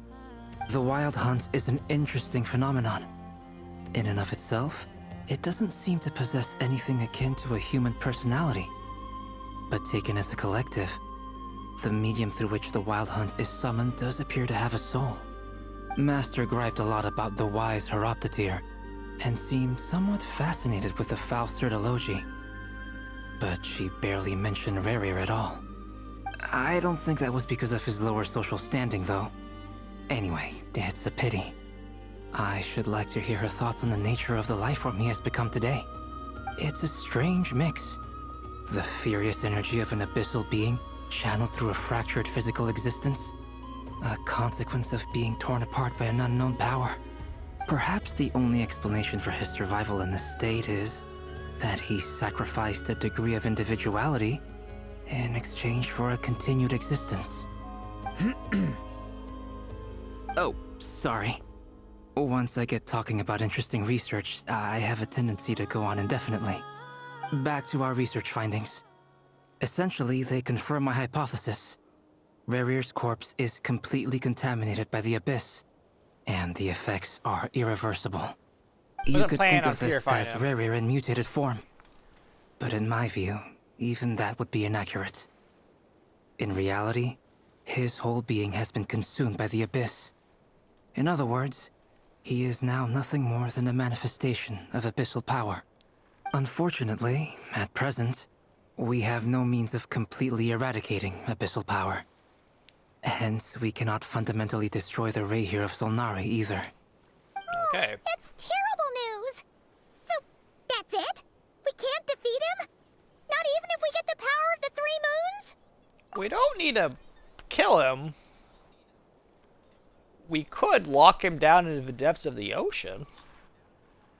I'm gonna think of a few fates where worse than death, and one of them is being thrown into space, drifting forever, and the other one is being set at the bottom of the fucking ocean, where you're constantly undergoing the pressure of all the water around you, trying to squeeze you into a small little ball on the floor.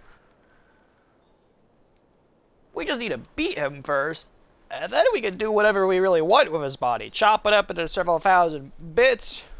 Send that bastard off into space if we have technology for that. I don't think we have it. Or alternatively, put it in a box, find the deepest part of the ocean we can, throw it down there, and then pray to God that it stays down there. Miss Columbina's situation is a difficult one. She can never achieve wholeness when the world does not accept her presence. It's as if her creator banished her to a place she can never be accepted. It means she spends most of her energy just on her own survival. Given the circumstances, it's only natural to despair. But we must see this plan through to the end. Time to kick off the backup plan. Oh, Paimon almost forgot! This is for you. Dory asked us to bring it. What's our how track wonderful. card? Well, thank you for making the trip.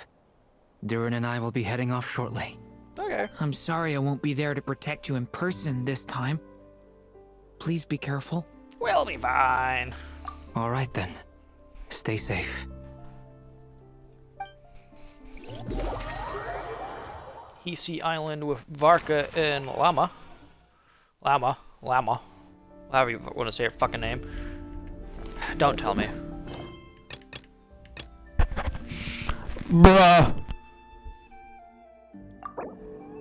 Yes, enable focus. Why are there two world quests blocking you? Fuck off. I'll do your bullshit later. Merciless.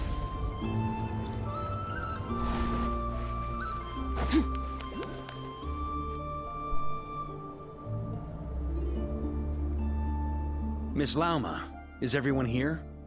Yes. The fate of my flock is in your hands, Grand Master Varka. Please keep them safe. My lady, what are you saying? Within the next 24 hours, we will face the biggest crisis the world has ever seen. This is not a burden that we deserve to bear, but I believe that we reap what we sow in this life. So I intend to act. I must do what I think is right. For me, that means fighting for the future of Nodcry. This gentleman is the Grand Master of the Knights of Favonius, Varka, Knight of Boreas. In my absence, Please follow his lead. Hey, everyone. Guess I should introduce myself. Well, to start with, I know my way around a battlefield. Biggest strengths are honesty and hard workingness. Anyway, point is, I don't intend to let Lauma down. I'm gonna do everything in my power to keep every last one of you safe and sound. Frost Moon Enclave with Dane and Columina. Okay. I didn't expect these two to be doing up with each other.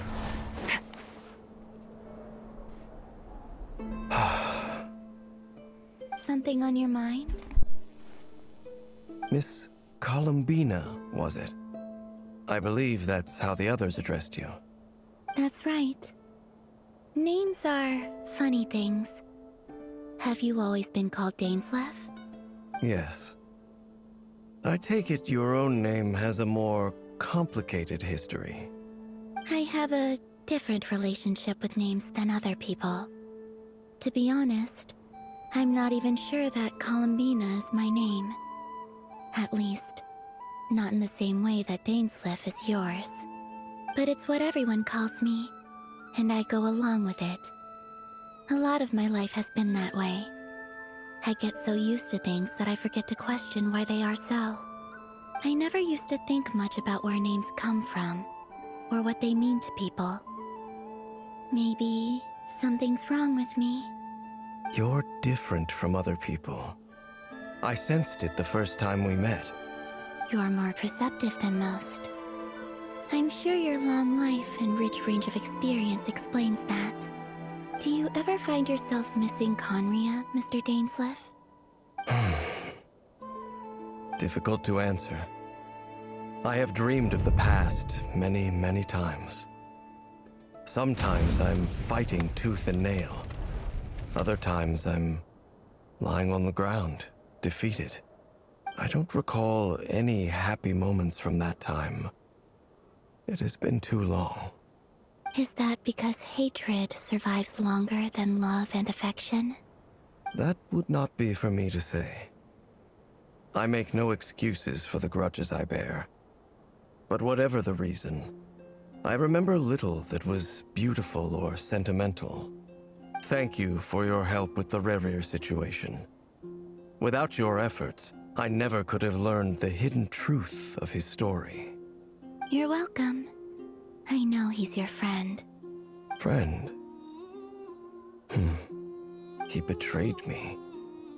And I never really understood what he was going through in life. Some friendship, that is. Okay. So, do you plan to fight him with us? You see, you're torn. Now you know what really happened. You see the things he's done in a new light. I need some time. Of course. I completely understand. Anyone else in your position would feel conflicted too. Actually, I went through something similar myself recently. Something happened that changed my perspective on a situation. A situation I took for granted at the time, but now I feel very grateful for it. You mean the Harbingers who still support you, even though you've left the Fatui? Yes. I always thought they were only helping me because Harbingers are forced to work together. But then I abandoned them. A warrant was even put out for my arrest. Yet even now, they support me. Which means I was wrong about them all along. Clearly, they view you as a friend. I feel a little guilty now. I regret not seeing their help for what it was, and not treasuring it. I see the guilt that you're feeling now, because I feel it too. Hopefully, talking about it will do us both some good. Have you noticed that the Traveler and Paimon are over there? I think they've been listening. No, we haven't. Shall we say hello? Sure. Hello. Hi. Ah! It caught us! Sorry, we were just concerned about you. I apologize for making you worry. No doubt you wish to know where I stand on the plan to take down the Rerir of Solnari. I'm afraid I need a little time, but I will seriously consider joining you. You will? Oh, thank you so much! Everyone will be so grateful to hear that! They needn't be. This was something that I was going to have to face up to eventually. That doesn't matter to them. They're grateful to you regardless. You can't control their gratitude, so just accept it. And then, have a think about whether you're willing to join us.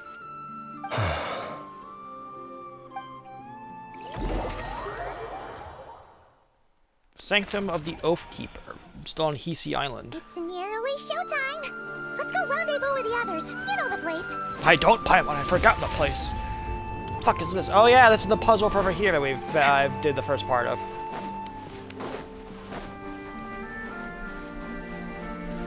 Hey guys, how's this gonna go?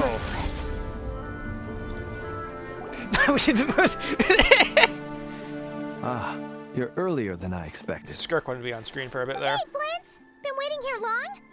Not too long. I came a little early so I'd have some time to think. Are you nervous about the battle? Quite the opposite. I'm reminiscing on my past battles. When I was awakened by the Ratniki, I had not touched a weapon in many years. I felt like the battlefield was not where I belonged. But after waging war against the Wild Hunt for so long, I came to realize something. A life of absolute peace is simply not a possibility for me. My restless flame indicates that somewhere inside of me, there is a deep yearning to root out the evil in this world. Oh, that doesn't sound like such a bad thing. I agree. Well, in the past, when I was a Fae whose primary concern was hibernation, it was hardly ideal. But it certainly serves me well here in the present. And I am delighted to be able to join forces with you in this endeavor. Looks like I'm not the first to arrive. Ah, Miss Lauma. Did you sleep okay last night? I struggled to settle down at first, because of the nerves. But don't worry. I got enough sleep in the end. I'll be just fine. Thanks for everything. Please. I'm just doing my part. Never! Over here! The goods have been delivered and the backup plan is underway in case everything goes fucking terribly. Ino asked me to relay a message. She said Anefa will be on high alert and keep a close watch over all secondary districts where defense is required, providing support as necessary. Meanwhile, Ino herself will provide range support to us directly, using her latest invention. Excellent. My thanks to all involved. No, let's open the box. Chestnut's looking a little unstable. I wonder what's in It won't Pandora's hold him box. much longer. We should be prepared to engage at a moment's notice. No sense sitting around waiting. Let's make the first move while we still have the option. I agree. Paimon, find a safe hiding place. Yeah, you don't want to be here, Paimon. Got it. Be careful, traveler. We'll be fine. I will. I will. You see, I spoke there. That's how you know I'm gonna be fine. But Proto Rancor, my Everyone, weapon, take your positions fully as soon as the battle refined. starts. Every ounce of strength we have Anyway, in our Skirk, bones, get him. let us bring to this fight. Ready? I like to imagine that he like pops out, expecting to like find all four of these guys, and then just fucking here comes my Skirk, ready to beat the absolute shit out of him as she's constantly getting buffed by water and cryo. Let's go. Open the Pandora's box. I've seen all your futile ploys before. You have become the authors of your own demise. I wouldn't be so sure about that. You are merely a moment of sport before I tear down the moon. Oh. I don't know why that lagged there. No, this is like a fucking loading screen. Hey. Stay on Moonlight. What's up, buddy? Betrays Yep, you too. Ow, okay. Let me help you guys. Big Fist! Move.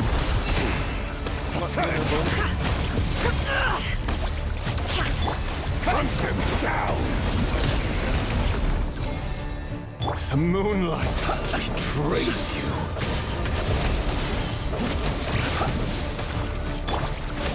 Can't hide the truth. The moonlight betrays you. Move.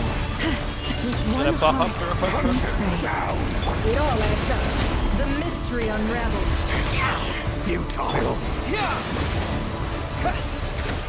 Be silent. Are you quite finished? Night falls. Observe. Fear the dark. The moonlight betrays you. I get my stamina up real quick. It all adds up. Time to go clean.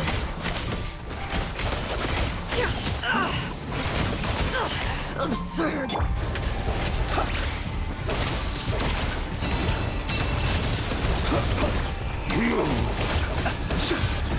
Night falls. The deception ends here. Moonlight. For the everlasting past. Began with the moon, and so shall it end. The moon will protect you. The moonlight betrays you. Forest, protect us. Do you see now?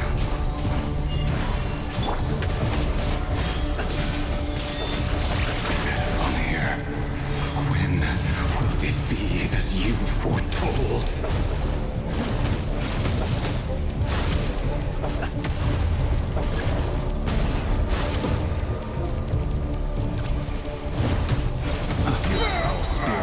Welcome here. Can't hide the truth. The mystery unravels. The long sleep beckons. Shit out of him. Observe. Wipe out! Water jet!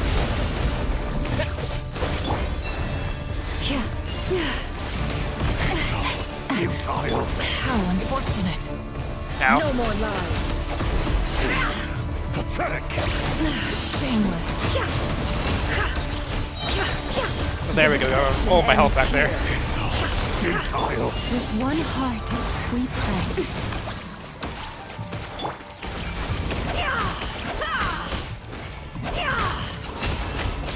It all falls into place.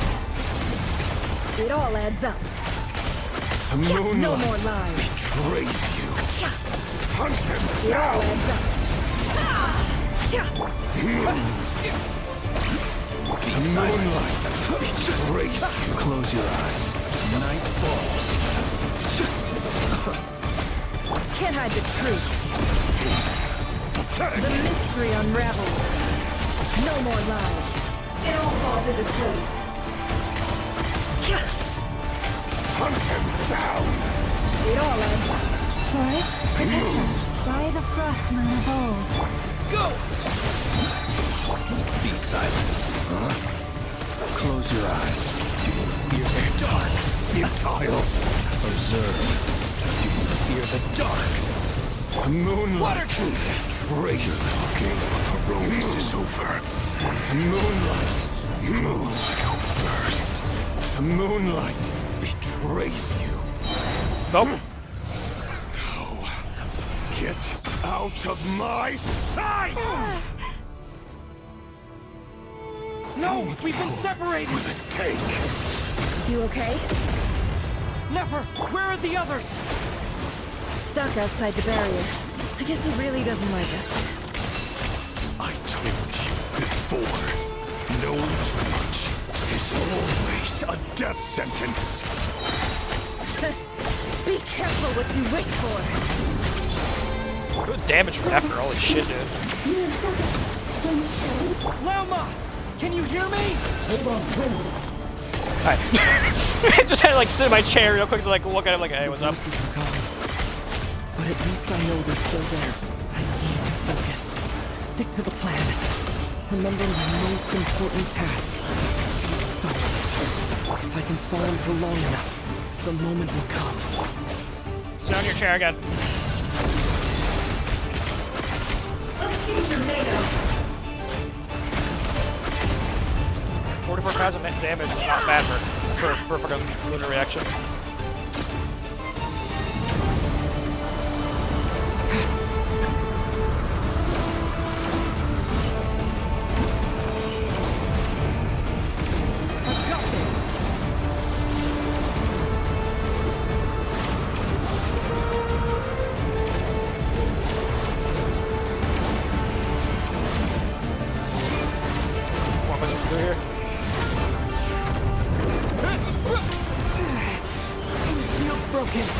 I can't keep this up!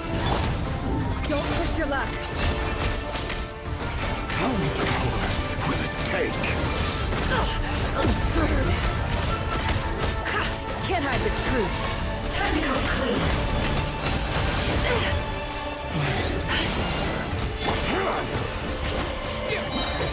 Bombs away!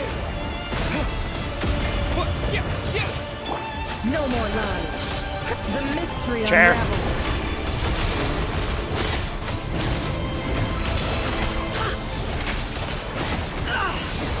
It all adds up. Let's see what you're made of. Run, not to hide. Wipe out! Can't hide the truth. Buddy, you're getting beaten up by like 2 fucking people. Correction, No 1 more person lies. and a clone. Well, 1 person and like 2 clones.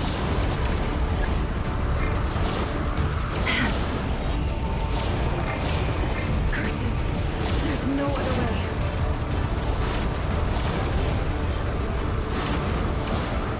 What I do?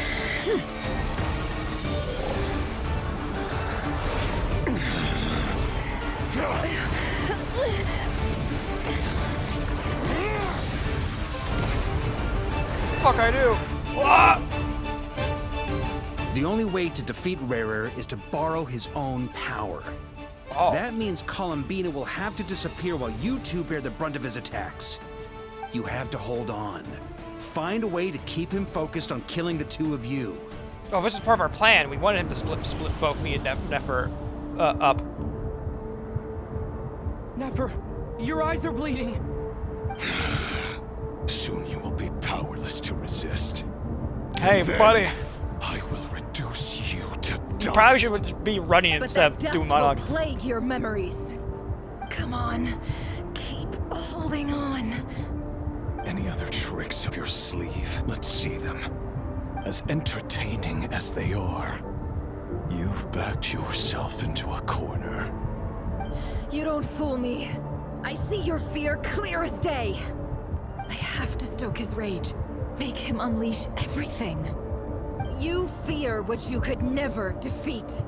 You fear the thought of never being able to save your beloved.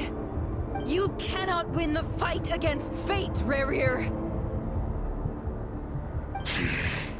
Is that what you think? Well, now it's your turn to feel afraid. Cutscene? Cutscene. You fear the sound of your own name? Hey, hold it in there. Or Oh, is you it actually are. what you've There actually is become? blood. Let's see what becomes of you.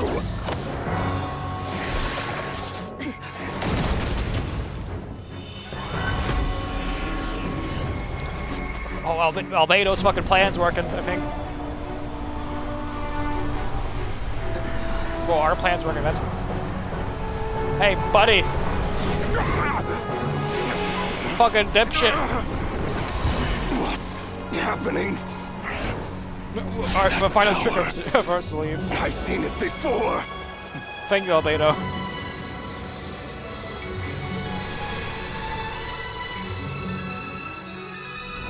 His power is on another level. We'll need to use an alchemical array to convert his power into a usable form. Then quickly channel it into Columbina, rendering wouldn't her be a powerful bomb? enough to compete with him. She's just fucking around. I'll join you. I can help. If I release enough abyssal energy into a confined space, it'll create a potential difference, allowing us to extract a huge amount of elemental energy. Next, I'll synchronize with everyone's minds using pyro, then give you temporary access to their abilities and fields of view. But it won't last long. Can you see? Well enough. Well, thank you. Well enough. That's all we need to know. So, we have a student of Gold Rhine-Daughter in our midst. How about that?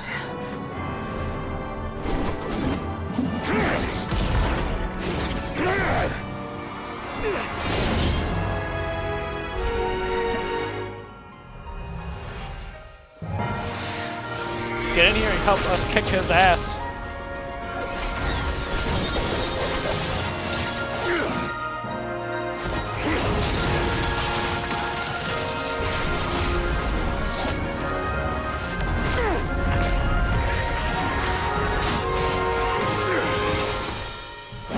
You use my own power against me? Yeah. Just like how you stole Kuvaki. Look familiar?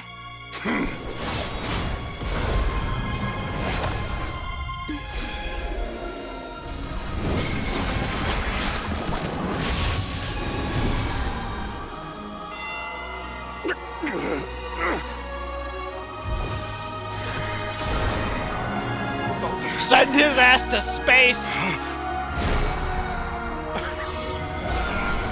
You're going to the great beyond, fucker! Don't you realize?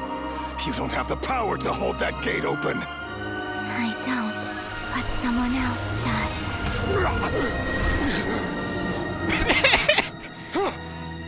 Goodbye, Rerir. Dane was just there to go like, hey, fuck you. We sent that motherfucker to space. You okay, Darren? That was a lot of abyssal energy you just took in there. I guess me jokingly saying we could send him to space or the bottom of the ocean was correct. You're going to space. You're going to the great beyond, motherfucker. You're gonna witness cosmic beauty for all of your existence. Nefer, how are your eyes? Yeah, you good? They're fine. Apart from the blindness, of course. Oh, well, It's not too late. Yeah. Let me handle it. Well, I guess we're done with not cry. We got rid of Rerir. The problem solved. On to Shnaznaya. Totally nothing bad's gonna happen here next.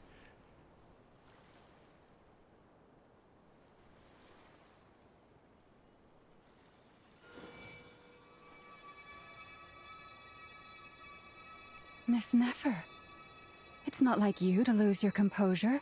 That was the most reckless thing I've ever seen you do. Reckless how? The situation was critical. Our lives were at stake. We had to do something. Even so. Okay. I guess you're right. Under the circumstances, it was a wise decision. You traded your eyes for an incredible victory. In business terms, I suppose that's a huge return on investment. Yeah. I'd be hard-pressed to argue otherwise. Still, I don't like this outcome, and I don't want you to lose your sight for good.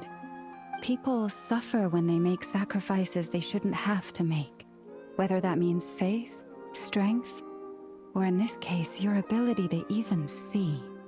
I had hoped you could win without sacrificing so much as a single hair on your head. Well, that's being hopeful. Thank you. Really. All done. I think it's the first time we've seen... I think it's one of the first times we've seen Don't blood in try and Genshin. open your eyes just Not yet. the first We'll see how time, you're but that's doing definitely in one a of the couple first times we've days. seen it. Until then, please follow your recovery plan to the letter. I'll send full details through Yehoda. For now, just get yourself home, relax, and rest. My dear friends, we have fought bravely and achieved a spectacular victory. A dark cloud has been lifted from the skies of Nodcry. All in this land will be grateful for what you have done. The moon will remember this day. Thank you both. I think this also makes for a great thumbnail image, possibly. Jehoda shows up and helps Nefer get home, and you, of course, have Paimon escort you back. So I've never navigated the road with her eyes closed. Okay, thank you, Xbox, for blocking my vision again. Thank you very much. With her eyes closed is a new one for you. She proceeds cautiously, but as her silhouette disappears into the distant nose, she seems almost smug. There's something I want to let you know. Yeah? What is it? When Durin connected everyone's minds so I could access their powers, I also felt everything they felt. And since Nefer's eyes were injured, my eyes are hurting now too. Hold on. Let me try. I only feel the pain. There's no actual damage. I just thought I should tell you. When are you gonna open your eyes? You're right. I know what There's color no your damage. eye color is, That's a relief. Because I think during your ultimate you open it up, and I did do the trial that Hoyo offers you whenever the Vikander banner happens. Like, when are you gonna open your eyes? Like, in story-wise. But I must say, I'm surprised to hear the Kutar share something like this with me. In the past, you never used to open up about yourself. Things are a little different now from how they were. I'm learning to share how I truly feel with my friends. Friends? You have no idea how glad I am to hear that. I like harassing my cat. Baby, wakey wakey, you're stupid. You woke me up at 3 a.m. and then woke me up 30 minutes later again at 4 a.m. No, at 3:30 a.m. because you wanted back in my room. Then you woke me up at 4 a.m. again because you wanted back out of my room. You can't but break into a smile at the word friends as a warm and fuzzy feeling fills your chest. Oh yeah, that's not warm fuzzy feeling. Oh god, the cancer's back. I should not be absorbing abyssal energy all willy-nilly. I really should stop doing that. One by one, your fellow teammates report in to inform you that everything is under control. Almost since you lie down, fought on the front lines against Rerir, and now you need to rest. Yeah?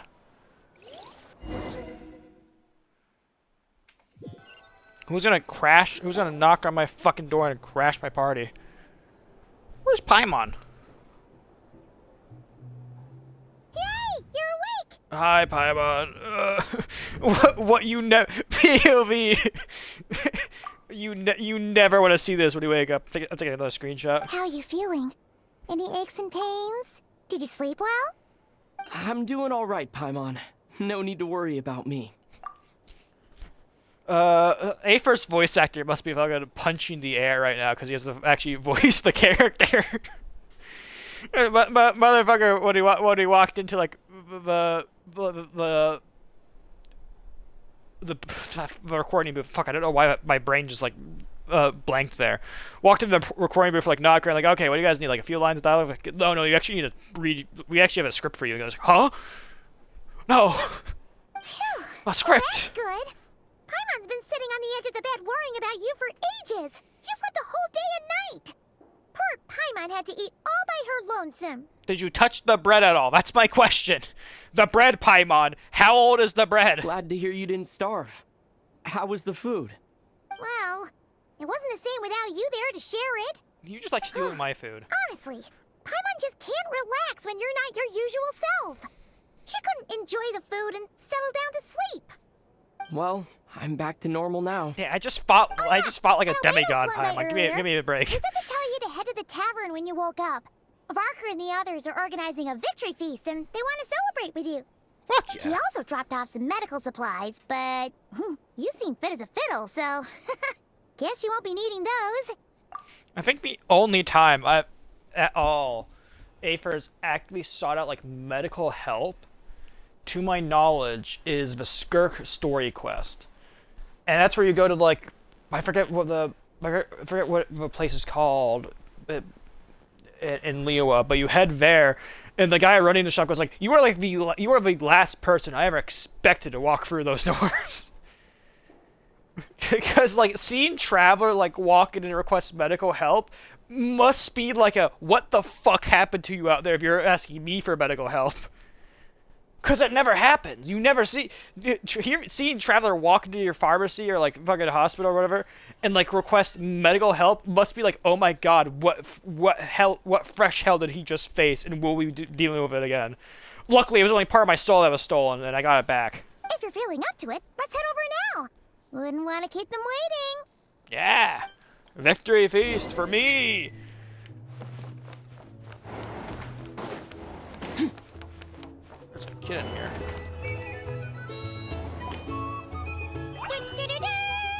We're here! Oh, Traveler and Paimon! Hey! How's Nefer doing? How are her eyes? Perfect timing! We were literally just saying how there's no way we're holding this victory feast without you any longer, and we would have postponed it till tomorrow. How are you feeling today? I think a bone or two were broken, but I think they're set now. Much better. Thanks. Don't worry about me. Are those sausages or pieces of bread on the fucking table? I don't know!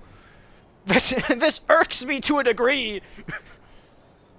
I'm taking a screenshot of it and I'm gonna take a screenshot of it real quick and post it to the Hoyo forums and go like, is it bread? I need to know. I think it's bread, but it could just be sausage as well. I don't know why they have just a sausage lying around, but I don't know. Relieved to hear it. If that changes, just let me know. Happy to check you over at any time. Yep, we're here for you. Anything you need, just let us know. I'm fine. Where's Nefer? Probably How rested. are her eyes doing? Yeah, how are her eyes doing? Nefer's right over there. Go? I'm sure she'd love to catch up with you.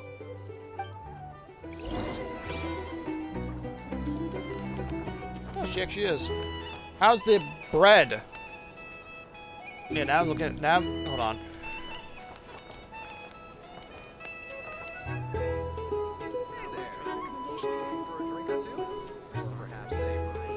No, that's all bread. Okay, just want to make sure.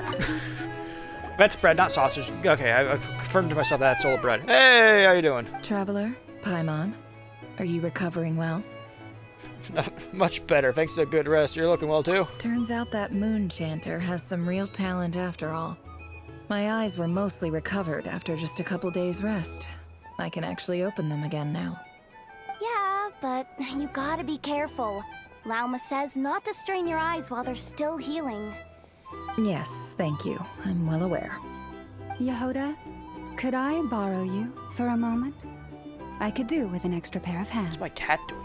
Oh, sure. Coming.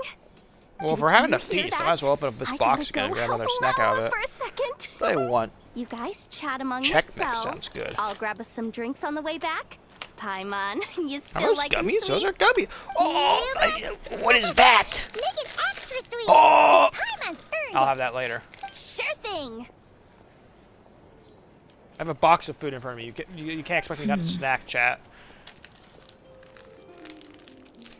What's on your mind? Sorry, hold on. I'm grabbing open a bag of bread. Totally. The Rerir of Solnari.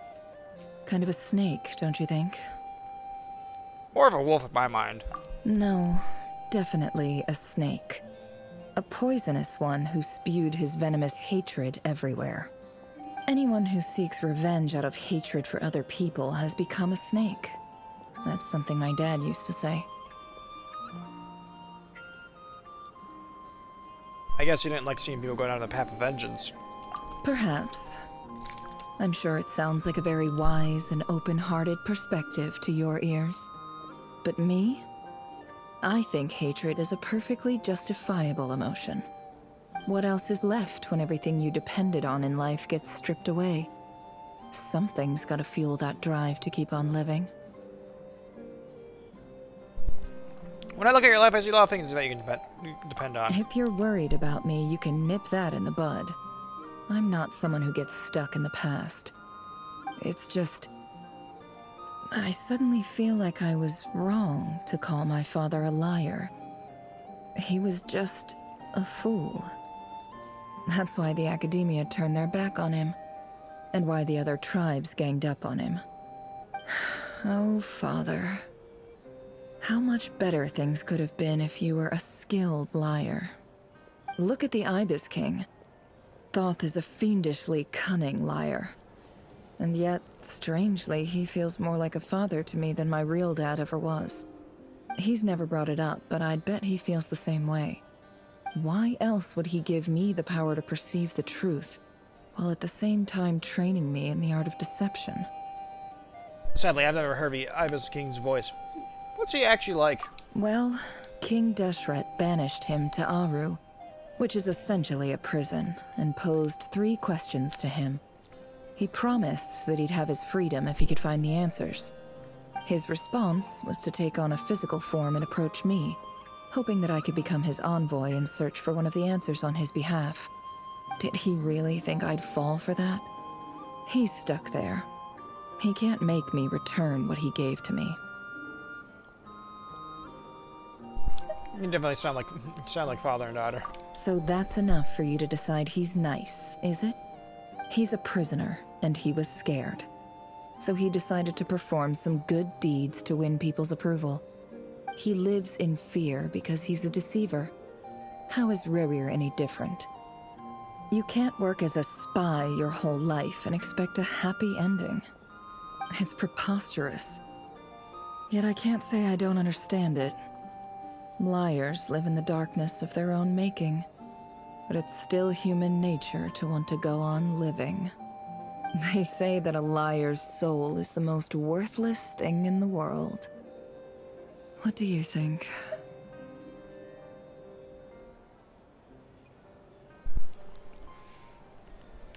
I have to disagree.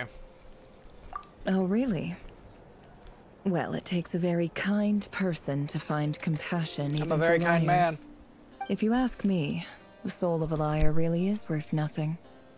Because all they care about is themselves. For example, when something good falls into my lap, I don't go sharing the news around. Stops other people trying to steal it from me.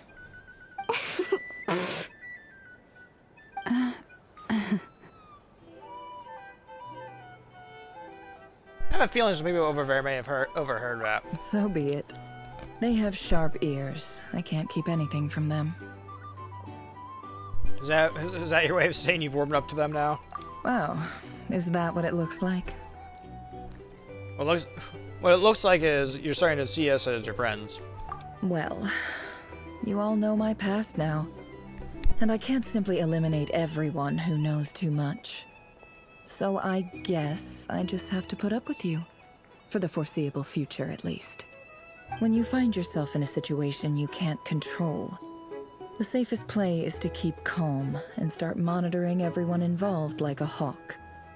In the intelligence world, you need to have a sense of perspective and play your hand accordingly. If you understand what's at stake, please ensure my secret is safe with you. I trust you'll respect my wishes as a friend. But don't forget, I will also be watching you like a hawk. Okay. Very good. Oh, wait! Now that the panic's over and we've all calmed down, Paimon suddenly remembered something. What is it? After all that build-up, our mystery ally never showed up even once. That fucking rat! Hey! Oh. Huh? Am I imagining things?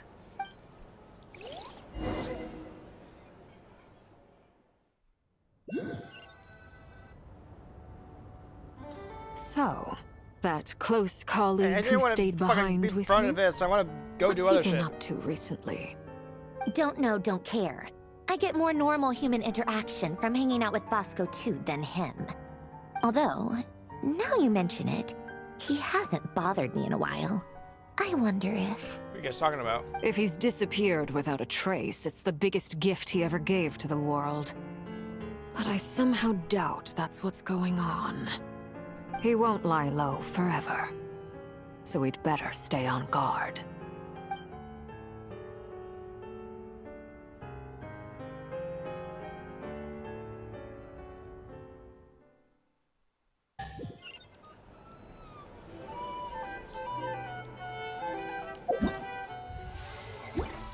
Dude, I did not open that, I opened up this.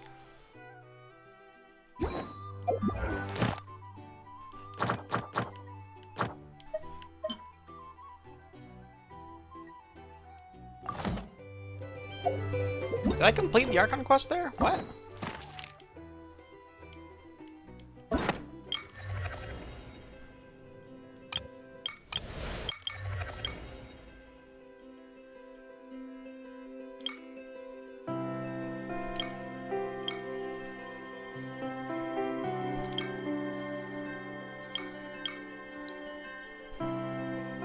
Did I? I don't know if I did or not. Was that it starting up or is that it finishing? Hold on, let me pull up my YouTube real quick and see how many videos of Nod Cry we have. We have 1, 2, 3. We have 3 that are done in Nod Cry so far. Let me just check this real quick.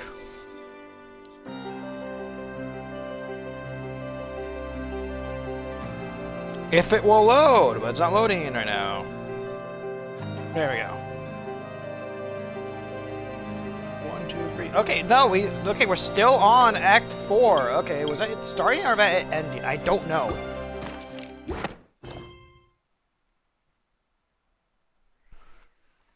This is Act 4 of Song of Welkin Moon. Echoes of Fate. Are we on the end here or not? I don't know. Hold on, let me look into it. Because that fucking little title thing threw me through a loop right there.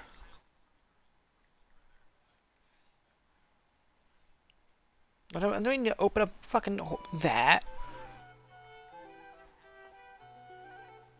Genshin Impact.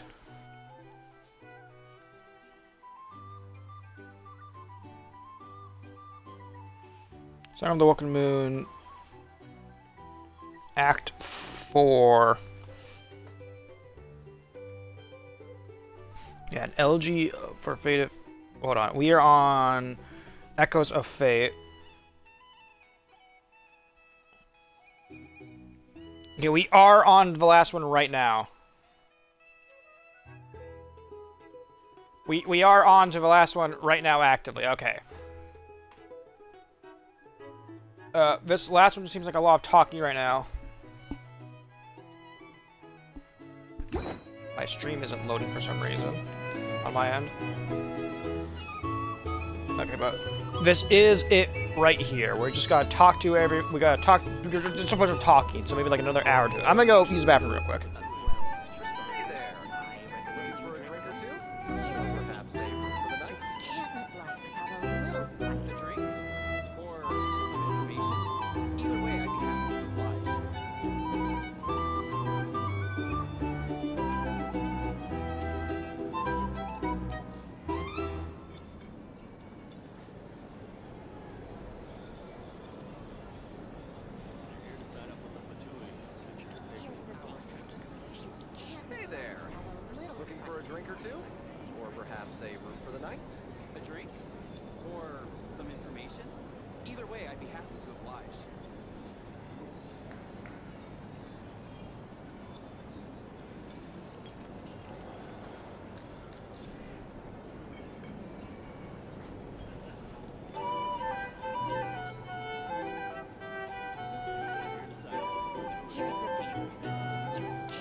I'm back. Okay, let's get this conversation underway.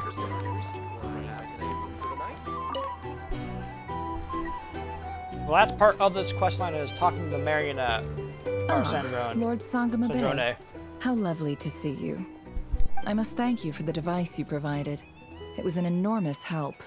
Would I be right in thinking that it was developed by the Academia? Why come and ask me when you clearly know already? I mostly came to thank you. That's more like it. A little gratitude goes a long way with Lord Sangama Bay. Play your cards right, and you might even stand a chance of becoming my long-term supplier.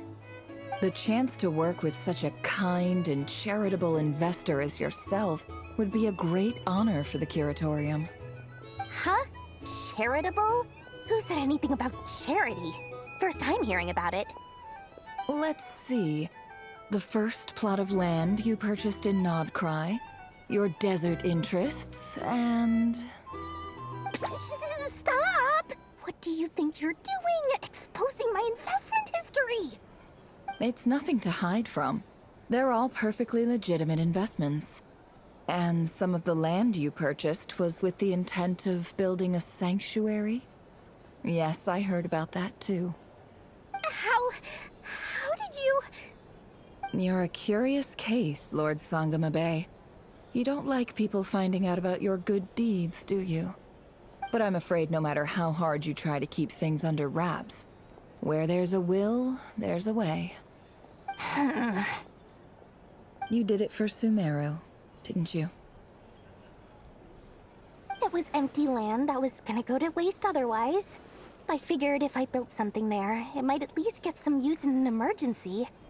Disasters are capricious things. They strike without any warning. I've lost family to a disaster before, and I don't want to lose any friends or business partners if I can help it.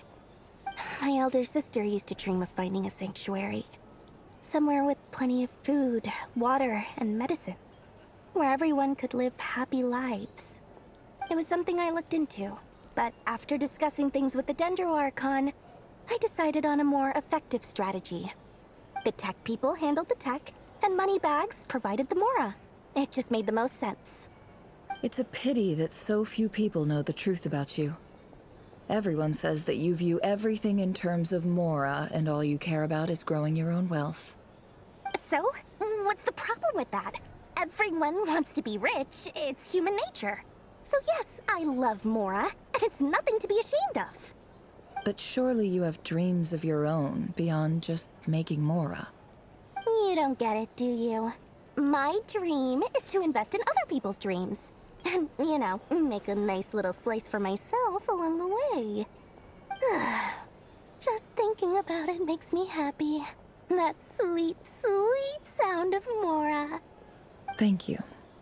For the device? And the pendant. Oh, that. I was just returning a favor. Don't worry about it.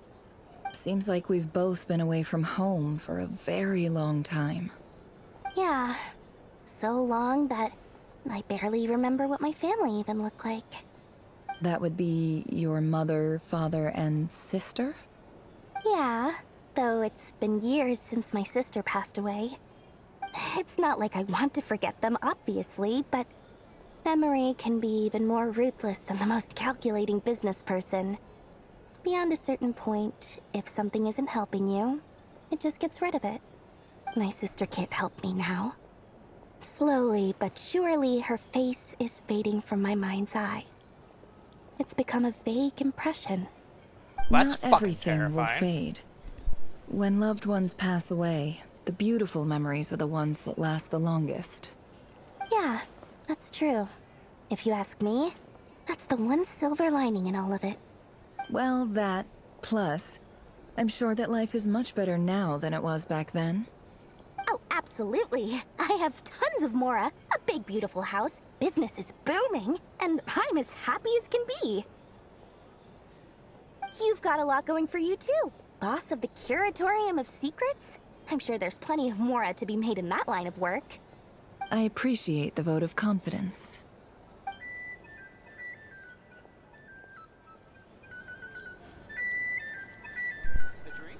Oh, this is like literally the second to last thing about in this quest line, because I pulled up the line. Literally, this is the second to last thing before we go outside and talk to Merida, apparently. Or look for her. What's going on over here, you guys? How have you been holding up? Any adverse reactions? If you start to take a turn for the worse, make sure you tell me right away. You don't need to worry about me, Grandmaster. I'm fine. I mean, I barely did anything, so... What? You're too humble, young man. You played an indispensable role in the battle for Nodcry. We can't thank you enough for your support. Sometimes, when people praise you, it's because you deserve it. The best thing is to accept it calmly and with grace. It's important to learn how to respond to words of admiration. Let's do a quick demonstration. Albedo, that was an incredible feat of alchemy. The pressure was on, but you worked flawlessly at lightning speed to get the job done. Thank you. I can't take all the credit, though. Durin played a big part in forming the alchemical array. See? Did you catch that? A masterclass in how to take a compliment. Okay, yeah. I did work pretty hard to help prepare for the battle. No point denying that. Hey, you guys! Seriously, great work, everyone. You all outdid yourselves. Unfortunately, my bones are still properly saying after that last beating I took. However, I just want to say this real quick. I fought a sinner. I fought one of the 5 sinners. Therefore, I am powerful. My ego knows no bound now. Hey, look who's bounced back. Looking good, my traveler. Gummies right out of one of hell. Seems like you've recovered. You won't need to take any more medication. Can I get you a drink? Huh? You know how to order at a bar now? You've sure I learned want a some lot alcohol. recently. I need some alcohol. Handling a drinks order is ridiculously simple compared to alchemy. Don't worry, I'll blend into society yet. Paimon believes it. You're clearly a fast learner, just like your brother. To be totally honest, though, Paimon didn't quite follow all the details when you first explained the plan to us. Don't worry, that's completely understandable. Unless you're a student of alchemy, it's hard to grasp the principle and how the process works. To put it in the simplest terms, we saw how our enemy stole the power of Kuvaki. And that gave us the idea of stealing his power to turn it against him. When facing an enemy you have no hope of defeating, it's best not to engage them in battle. So, instead of looking for a way to overpower him, we decided to help Columbina get strong enough to at least stand up to him in a fight. For this to work, we had to analyze his modes of attack, confirm who his main target was, and make sure that he wouldn't go beyond the range of the alchemical array.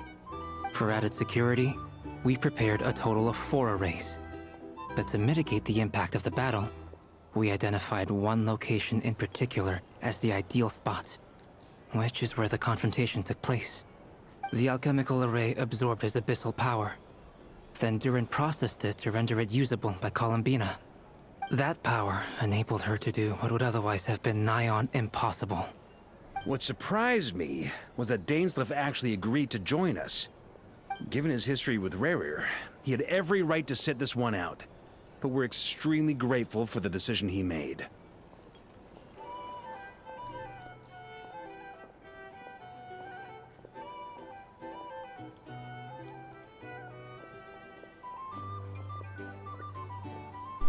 Sorry about that.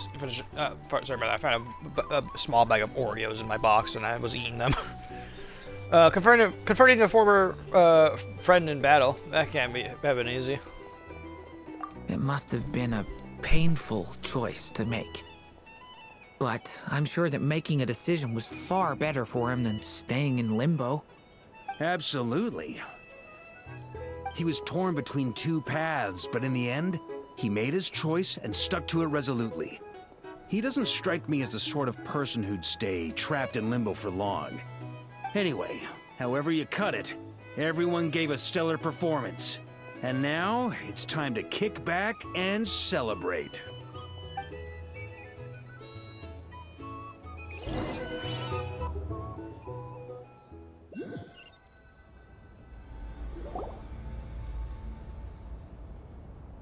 That's the only reason you're here.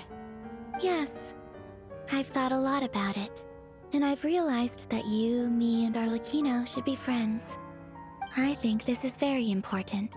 So I felt I had to come and tell you. Well, this is a new one. I'm so moved. I can't even hold my teacup. If that's all, you can leave now. Do you not want to be friends with me? Or is it that you prefer being co-workers? What is this, Columbina? Are you deliberately testing my patience threshold? Right now, my politeness module is active. But if you say another word, I swear I'll shut it down. If your politeness module was active, wouldn't you say the word please at some point? Polonia, please see Lady Columbina to the door. Will you still invite me to your next tea party? What? Yes, I think you will. Bye-bye, dear Sandrone. There's a Gorb up there. Hey! why am I... why am I here? hey, Sandrone, you really should lock the front door. Catch you, my friend. Hope I'm not interrupting. Last time, the Wild Hunt escorted you out. Would you rather I handled it myself? No, don't blame me. The front door was wide fucking open, dude. We just wanted to, see how you were doing now that it's all over. Yeah, we're making friends with the Fatui. I don't know how I feel about this, but it's probably best to have some friends with the Fatui. Why? Out of concern for my safety? I hope you didn't seriously think that the Rerir of Solnari would be able to lay so much as a finger upon me, given how prepared I was. Yeah, I don't believe you for a second. You kind of helped us out, so we just wanted to check you were okay. Looks like all your robots are fixed, huh? As I have books and teacups on the table, afternoon tea, so we are interrupting after all. Oh, don't you worry about that. Tea time is already a write-off. The visitor before you managed to kill my appetite. If you're in the mood for tea, go ahead and help yourself. Otherwise, it's going to waste. My coasters are still missing in action, though. Use this notebook instead. Whoa! Pretty hefty notebook. Look at all those calculations. You can ignore those. They're just dumb scribblings. I doodle and write in my free time. Sometimes I remember the distant dreamlike past. Sometimes I imagine the far-flung future. And other times, I grit my teeth and note down all the crazy nonsense going on in the present. Some people do the crosswords in the newspaper. This is my equivalent of that. It's a fucking newspaper? Trying to predict the future is like daydreaming. And writing about the present just makes me furious.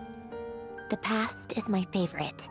If nothing else, it's already set in stone, so I don't have to rack my brains trying to figure it all out.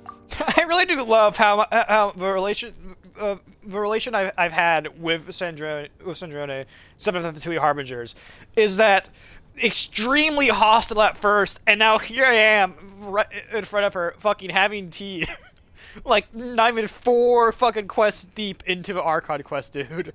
Huh. Although, having said that, the only vaguely interesting memory in my past is probably that guy they call Lord Artificer. Lord, you mean Alien Guillotine? Guillotine? Who else? Pretty much all the mecha and Fontaine are his personal handiwork. You're from Fontaine?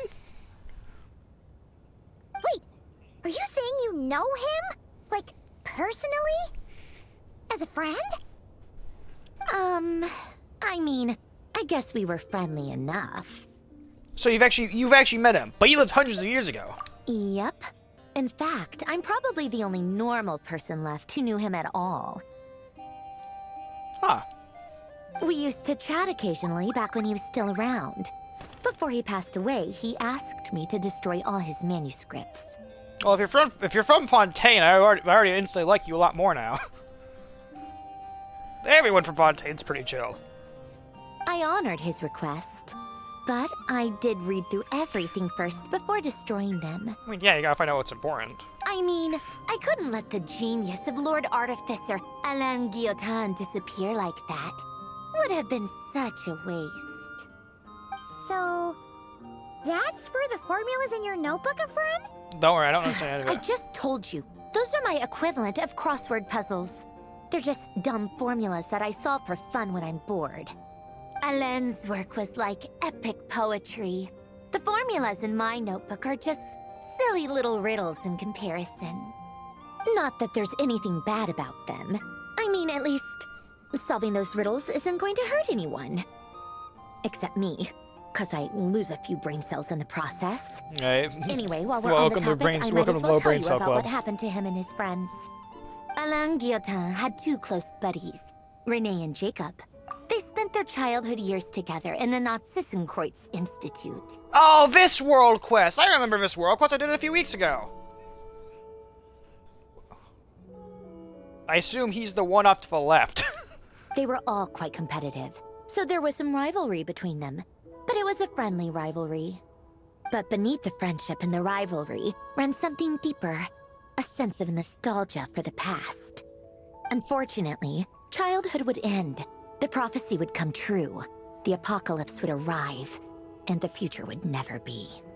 A mad dream that would normally only capture the minds of lunatics begin to take root in their hearts. A dream of saving the world. I know, I was and present if for Renee that. and Alain had been people of lesser wits, that dream would probably have ended up as something for them to joke about in their older years. But alas, they were some of the sharpest minds around. They nurtured that dream with the full power of their intellect, and it grew into something that ate away at their souls.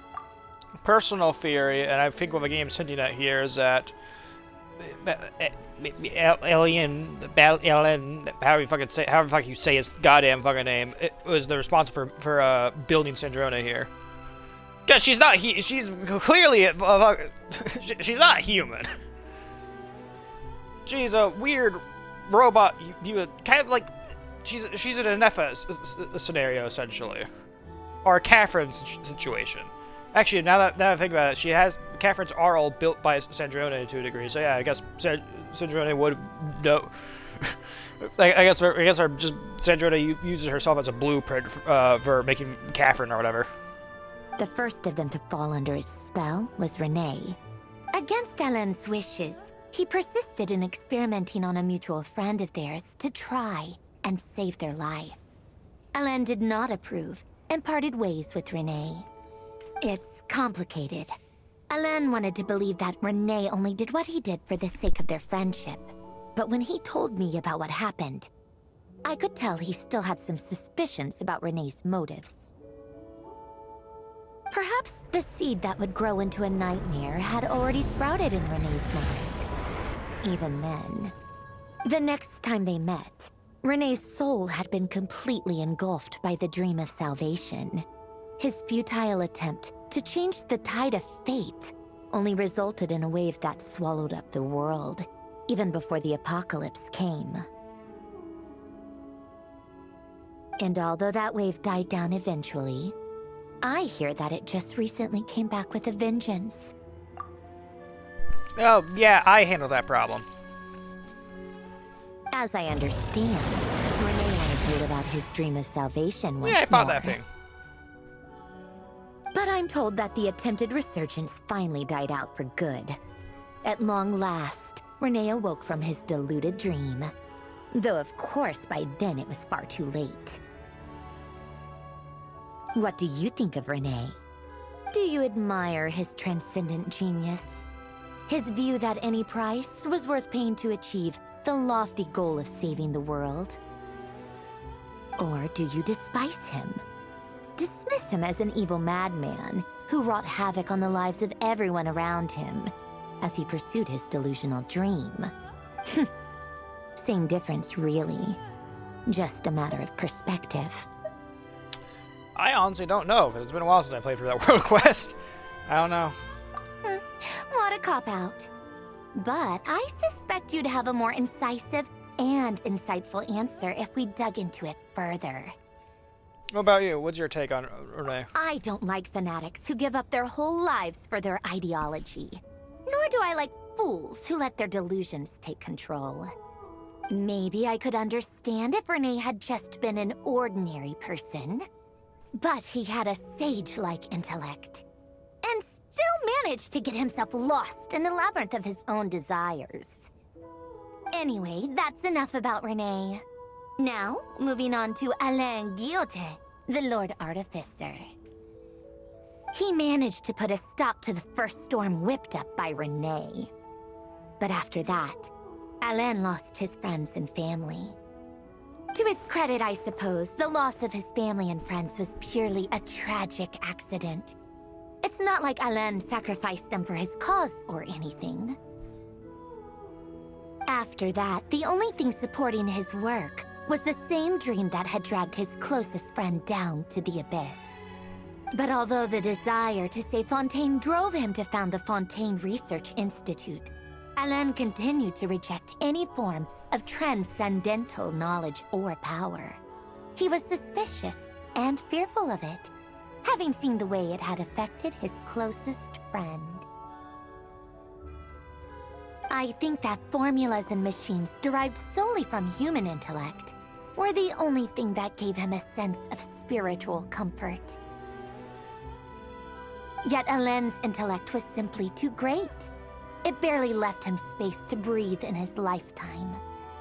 Once he realized that the end of his life was approaching, he finally accepted the truth. The Nazissenkreuz Institute needed someone, and a human being, to see its story through to the end.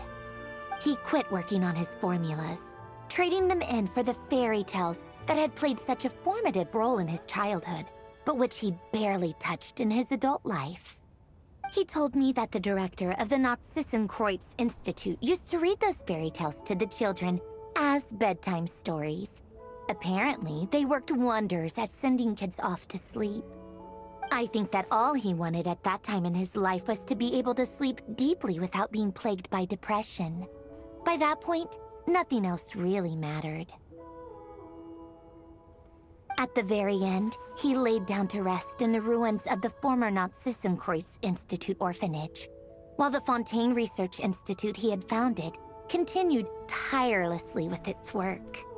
Many years after that, tensions over competing dreams would once again cause a rift, this time between members of the Fontaine Research Institute. But the actions of those fools had nothing at all to do with Alain. And that is the story of two people from the Nazissenkreuz Institute who both wanted to save the world. One went all in on his fantasy of salvation without ever looking back, and ended up calmly sinking to the bottom of the deepest sea. The other sought desperately to burn bright in his life, even though he wasn't sure where he was going. I do sometimes wonder, why is it that people like them have such grand hopes of saving the world? Even the grandest tree starts as a tiny seed. So perhaps, for each of them, their mission to save the world began with a very simple desire: to save themselves. They were young children with friends and family who mattered to them, desires to explore the meaning of life, ambitions to have a successful career. They didn't want to see all of that taken away in one fell swoop. Or maybe they just wanted to find something to anchor themselves within the chaos, to stop them getting quietly swept away by the storms of life. But instead, the search for their own salvation took them down the rocky road laid out by fate. Do you think the desire to save oneself is enough of a justification to try and save the world? I don't know, it's a cop-out answer, as we already know. Do you think the desire to save oneself is enough of a justification to try and save the world? Yeah, I'd say so. Yeah. The way you said that sounded just like Alain. I asked him the same question back when he was in his prime, putting all of his energy into his work. He gave the exact same answer as you did. No elaboration, just a quick short answer before getting right back to his work. He was always that way. All right, tea time's over. I owe Arlecchino a favor for telling me these stories. I'll have to bring a whole sack of gifts the next time I visit the House of the Hearth. I'm gonna go tinker with Polonia now. You guys can do whatever you want, as long as it doesn't involve interrupting me. Okay. Goodbye. Polonia, exit hibernation mode. Begin diagnostics. Did you build that big robot by yourself? If so, that's fucking impressive.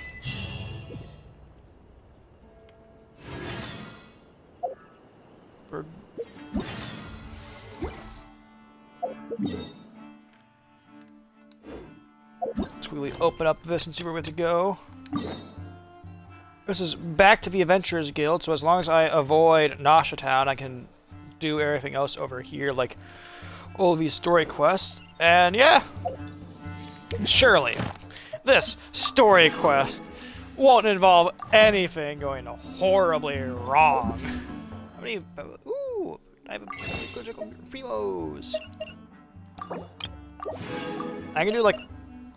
I can do like possibly one more gamble for Skirk's weapon, and just hope I get it if I finish up all of the rest of Liyue here later today or tomorrow. And I can hopefully get Skirk's weapon. I've done a few pulls on it now, but I don't think I have enough for soft pity. So I'm just kind of relying on and hoping that the game gives it to me without any soft pity at all.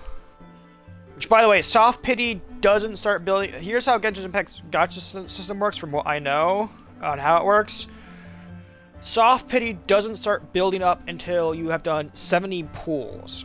After that, every pool after 70 begins building up with soft pity until 90 is a guaranteed hard pity of a for the character, I'm pretty sure.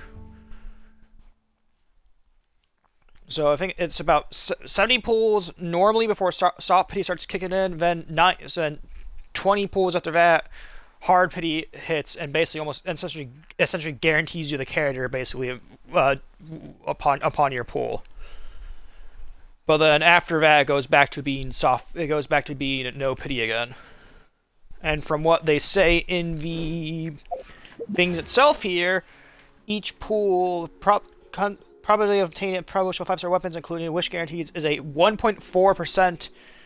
The cost of obtaining it. So yeah, either you can get it on your very first pull with a basically 1.5% chance of pulling it, or alternatively you can get it with within like roughly 90 pulls or whatever, if you're lucky. So for every 10 pull, I think you have about